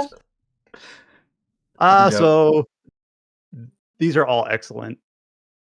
It's probably going to come down to a vote, as it always does. But I don't know if we can come to a consensus. Like we can maybe shorten the list from 5 to 3 or 2. I don't know if that might not be Daybreak possible. wins. That's the thing. I don't know if Daybreak is number 1. That's true. Daybreak's not one. Daybreak is not one. As much as I joke, I've talked before how Saga is a little bit lopsided. It's very mechanics, very systems focused. I do like how it does the world and like little like packets of story, and I do like the presentation. You know, despite being like a mid-tier budgeted game, I do think it did a really good job with the presentation. Probably one of the best in the Saga series, actually. But I don't think it's, you know, it's kind of, it is a little bit more of a lopsided game that happens to be tilted in like my direction, which is why I like it so much. But it is a little, I could not confidently say, yes, this is absolutely better than Final Fantasy or Metaphor or even Like a Dragon. So yeah, I don't think it's top. So I think we're picking between those three, the Metaphor, Final Fantasy, and Like a Dragon. I probably like Saga 2 more than Infinite Wealth. Infinite Wealth, I still go back to the Ichiban ending. I know I've harped on that. I'm just like, I know. Like that's like a one thing, right? Like, but that's also like there's also one things about the other games too. Like Rebirth had the fucking Kate Sith section that wanted me to slice my head off. You know, I actually kind of like that section. Oh no! I hate that section. I think I'm the only person that actually had no problems with that section. I had no idea that people even disliked it until after the fact. I was like, really? Okay. I hate that section so much. I was like, why is it here? Didn't you like play it on your Steam Deck with the touchpads or some remote play nonsense? I think that's why you ended up like. This explains a lot. You know what? That makes sense because I was able to use the touchpad with my thumb without the awkward position. Oh my god! Okay, that's cheating. I really did figure out the best way to play that game. What the fuck? That's cheating, then. Yeah. Because it was the right touchpad. Stupid DualSense shit. Like, oh god, this is awful. Man. I mean, look. For me personally, if I were to pick, if this was a top 3 out of them, I would pick just barely, just a smidge over. I would pick Infinite Wealth over Metaphor, but I would be happy also seeing Metaphor. Though I will understand wholeheartedly, why people would go to bat for Rebirth, because I also I put 92 hours into Rebirth to finishing. Yeah, I haven't played Infinite Wealth, so I'll abstain from where I would place it on the list. But I would put Rebirth over Metaphor for me. I love Metaphor. I really do, but I think that there's just both like Rebirth and Metaphor have a bunch of little issues. But the little issues from like in Metaphor, I feel like took me out of the experience just a little bit more. Like the fact that all the optional dungeons are basically like templates. Well, not really templates. That's maybe not fair, but you know what I mean. Yeah. But, And also, I'd also don't like the repetitive open world stuff in Rebirth, where you have to go search for like the summons yeah. and the ruins. I mean, they and I also I will say though that there wasn't any specific side quests in Metaphor that stood out to me, but there was many side quests that stood out to me in Rebirth. And you can say what you want about the open world stuff, but every area had something unique about it. Like the fact that you had the board game in the second area, you had the you had the gold saucer. I fucking did everything at the gold saucer. You had like Queen's Blood. Honestly, Queen's Blood alone, if I'm being completely real here, Queen's Blood alone would make me give it like my top spot. I loved that. I loved Queen's Blood so fucking much. In general, I like just again, Josh too talked about this on his review, how ham they went on every single like side. We talked about like the Star Fox like mini game, but then like the chocobo flying through the rings, or like the cactar challenge in the arena where you're for the goblin kid.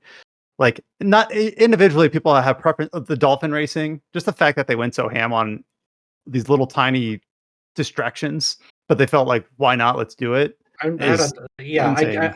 I know why people like it, and I enjoyed my time with it. It's just a weird design philosophy for me, where like I got 91 hours on it because I did all that mini game shit, and not all mini games are constructed differently or equally in that game, where they're just somehow just doing it for completion's sake, and then people will go around and argue it's like, well, it's your fault for engaging with the mini games, in that you could have just done with main story and so forth. While Metaphor for me was just a much more like concise package, where like I was like, oh, when people were saying, oh no, there's about as long as Persona 5, my initial reaction was like, oh fuck, if there's as long as Persona 5, I probably won't like it. While in Metaphor, I got done 65 hours. I'm like, holy shit, I'm glad that this was just so concise and to the point, and I got to do everything in the game within that time frame. While in Rebirth, like I really liked when I played the game. I did all the mini games and shit, but man, it was good at just fucking burning and wasting your time, dude. Like, oh my god. I get that, and you're definitely not the only person I've seen that's felt that way. But I gotta be honest, I never felt it like as much side content as Rebirth had, and I like bum rushed through it in like 2 weeks. I still was I like even the Kate Sith stuff, which Ketchi, sorry, the Ketchi stuff, like even Well, they kind of canonize the That's it. mispronunciation, so yeah, whatever. yeah, No matter. but even that, like obviously, I unfortunately found the one way to make that section, I guess, tolerable. But like there was not a single moment playing Rebirth where I wasn't having a blast, and I got to be honest about that. Like, like, Yeah. yeah, I think Yeah, looking and at all four of these, sorry, I'll say this thing and then I'll get it to Alex. Looking at all four of these, I think Metaphor to me, I enjoyed all of these to immensely. Metaphor to me, I look at these is the complete package. Doesn't have as high highs as Rebirth, doesn't have as low lows as like Infinite Wealth ending to me. Um, has good gameplay, good story, good theming, good characters, good music. Like to me, if I just look at these, I think I'm going to put my vote for Metaphor, just as it does everything, in my opinion, of course, well. Yeah, we even sidestepping the fact like how they treated the Eris scene or Eris scene at the end of Rebirth, which wasn't definitely my favorite way to like kind of express that scene. Like I get what they're going for, but it wasn't. I was like, oh, that's not the way they did it, because they want to do their multiverse shit. And I will say that like Rebirth at least like kind of made an interesting finale for like people will talk about it for years until the next part. But it's kind of If it has that weird middle of the trilogy curse. Like a lot yeah, of this will hinge upon like how they land it for me. one thing I will say about Metaphor, and this is absolutely, I completely understand, it's nitpicking. But as much as I love Metaphor, I definitely feel like the pacing kind of falls apart in the last like quarter of the game. I feel like it feels like it was missing a dungeon somewhere. It feels I don't know if I'm the only one that felt that way, but it definitely felt that way to me. I felt that a little bit, but not. It didn't really detract from my Yeah, enjoyment. it didn't I think really I think a lot of detract from games my near the end kind it of. didn't really detract from my enjoyment, but it's like I'm trying to think of any other reason like to justify, but it really is as simple as like was there areas well actually you know what I will amend one of my statements. I said previously that there was not a single section of Rebirth where I wasn't having fun. That is wrong. Gungaga exists. Yeah. That is one area where, oh my god. And I think it's really cool that like Metaphor does like kind of strays away from like the Persona 5 formula in the sense that like you think you're just gonna have like always the same type of like long dungeons at the beginning of the game that to breeze through, and then like they really change it up. Like and when you have to infiltrate like the Dreadnought battleship of Luis, and it's like it's not even like a whole big ass dungeon. It's like separate like one off challenge fights to like Mhm. to get further entry into that dungeon. It's like it's a very non conventional dungeon and that Yep. yeah, it's like, oh, that's really cool that like they really switched it up and like in a really creative, fun way. Yeah. I think the choice between Rebirth and Metaphor. I haven't finished Rebirth, but Metaphor, I would vote for Metaphor. And to What be about I'd be fine with either uh, winning, to be clear. I'd be fine with either as well, and I think it largely comes down to that calculus of I do think Metaphor's got some really interesting things to say. It's a really wonderful expression of the formula and the ideas they've had. It's them doing something refreshing and new. Rebirth for me, I think I found the pacing really sagged in the middle of the game, around about Cosmo sort of time. Um, there is that around Cosmo time, from about halfway through Gungaga until the end of Cosmo, I guess, until you go to Nebel. It that's where you feel the stretch, and yeah. a little bit in Costa as well. Um, whereas I don't think, I mean, Metaphor does have a little bit of an Act 3 sag, but I've got to be honest, that Act 3 sag is almost like a JRPG tradition. And Yeah. Rebirth has one too. I just feel like Rebirth is a little bit worse. And weirdly, Rebirth is like a late Act 2 sag, I guess. Right. Um, but it is so tight between these two. It's so ridiculously tight. Yeah, for sure.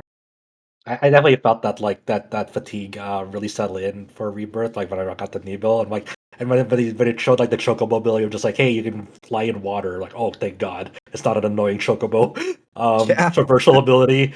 And then but when you got like the water ship or the plain water, for example, I was like, oh God, oh I have to go to like I was already I was feeling a little fatigued at the last like 33% Rebirth because but that's because I 100% all the regions before that to the best of Yep. my ability of Yep. that.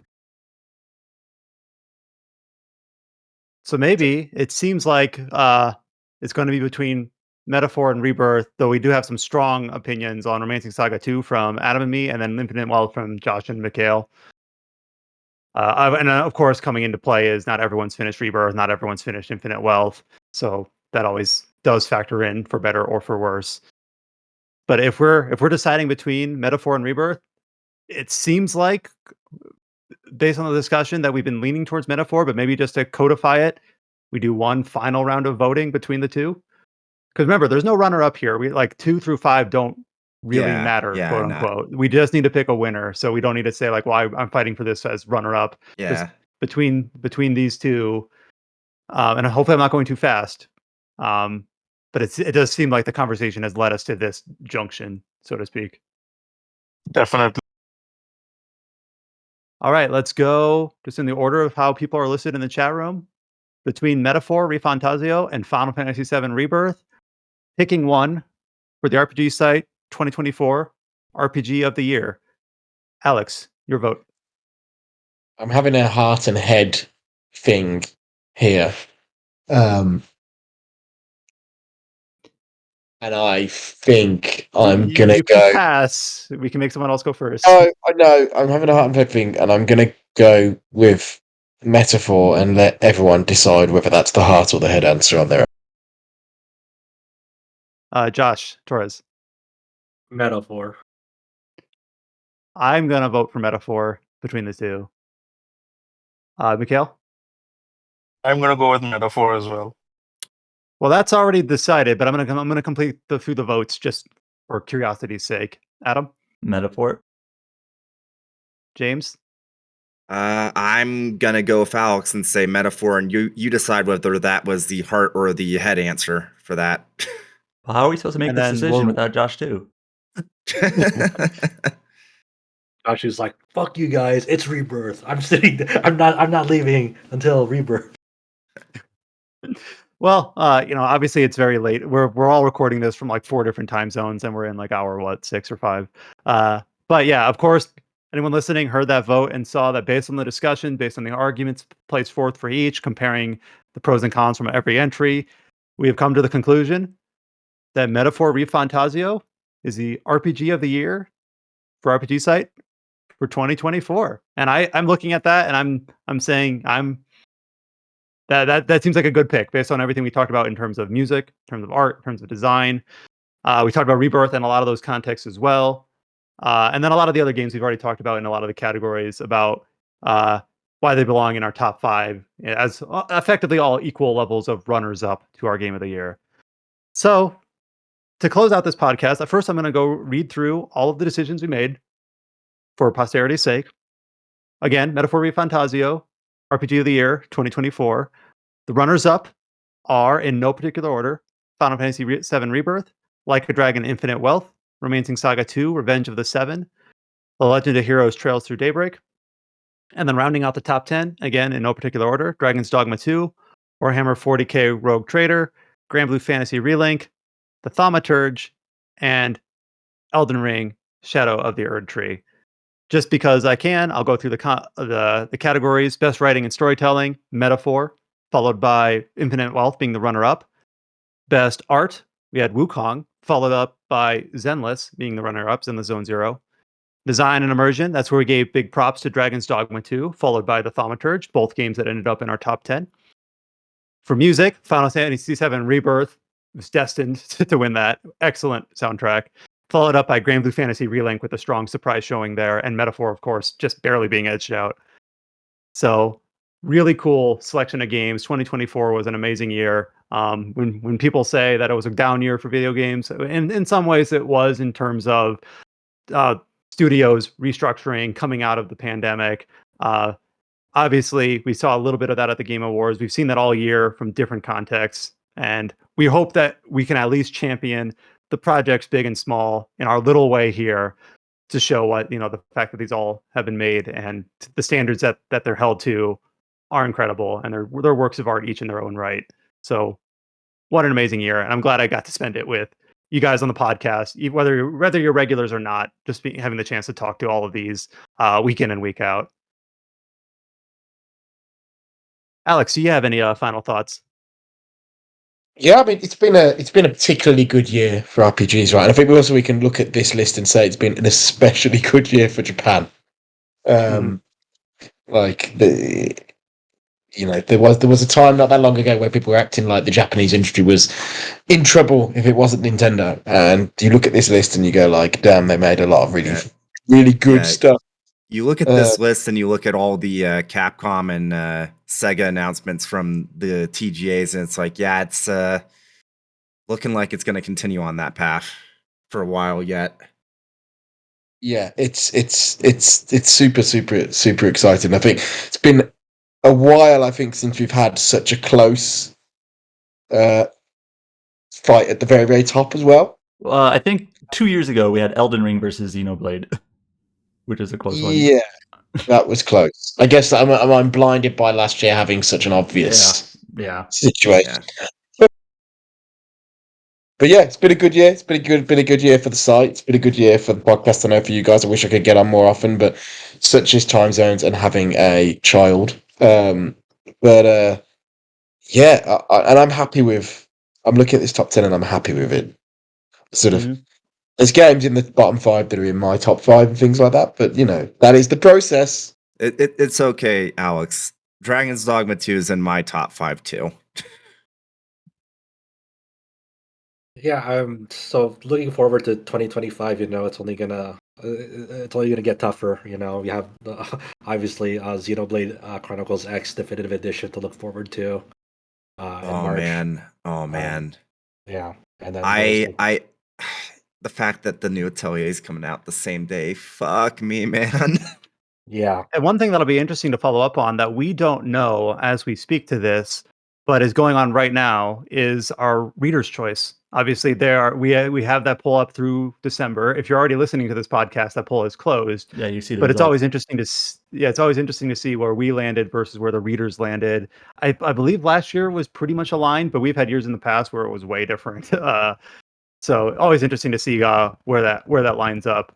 Of course, if you've listened to this, thank you all so much. If you listen to the podcast regularly or off and on, thank you so much for your support. Whether it's through comments, whether it's just through ratings, or clicking on our YouTube link, or joining our Discord, or commenting on the site, however you support us, we do appreciate it. We basically read everything in every chat room on every comment. We do see it, and we do appreciate all the support that you give us. We will be back. I believe the next time we'll have a regular podcast is on January 11th. That's tentative, though. We might push it back depending on how schedules line up. But we'll be back either the second or third weekend in January with a regularly scheduled program. So look forward to that. Of course, we have all the features up on the site. It'll be the RPG of the Year write-ups, which for your eyes are already written up. We have to decide on who's writing those. We'll have the Reader's Choice results. Well, also, one thing we do every year is do our most anticipated results. So we'll try to put that together as well. It might not go up at the same time as the others, but we'll say what we are most looking forward to in 2025. And we'll probably go over that in one of our early episodes of the Tetracast in 2025. So look forward to all of that. And of course, December is no slouch either. We have all the December and January, Ender Magnolia, Fantasian, early access, and Path of Exile 2. All of those things are going to be up on the site as well. But that's it for me. So unless Adam, Josh, or Alex, or any others have any final remarks, we'll go ahead and close this up. I'll just thank you to everyone for listening. It's long as always, although we feel like we nailed it down a little bit more this year. Yeah, thank you so much for everyone who, you know, decides to listen to this gigantic podcast. You know, it's only 6 hours this year. 2 hours less than usual. Yeah, I'm glad, you know, that people get to hear the process behind this. I think that's really important for people to hear. You know, that we're just not just like some mindless think tank of like who's deciding this. It's like, hey, these are real discussions. And they're imperfect discussions too. Yes. Like that. And we fully acknowledge that. But that's what the transparency is for. But yeah, thank you all so much. It was good to be here for this. Sorry about that. It was good to be here after listening to every game of the year for like the last many years. So thanks for having me this year. No, thank you. You've been a huge contributor on the site in your short time here. And it was excellent to have you on the end of the year cast. And I know it's been middle of the night for you. So get some sleep, dude, after we wrap up here. Yeah, thank you to you, Josh Tolentino, and Alex, of course, from you guys are from your time zone hotel yeah, so thank you to them. I'm just hungry again now. I'm sure everyone else is as well. Me too. Yeah. All right, I've got a turkey in the oven for Friendsgiving, so that's where I'm going. Yeah, I'm gonna go get a late lunch. Gotcha. All right, well, thank you all for participating. Yeah, thank you all for participating. Thank you all for listening. Until you hear from us next time, stay safe, take care. I hope you had a great holiday. I hope everyone here in the recording does have a great holiday. And we'll be back before you know it. Yep. Stay safe. Take care. Thank you. Talk to you later. Yeah, we are dropping from Elden Ring Night Rain now with our squad.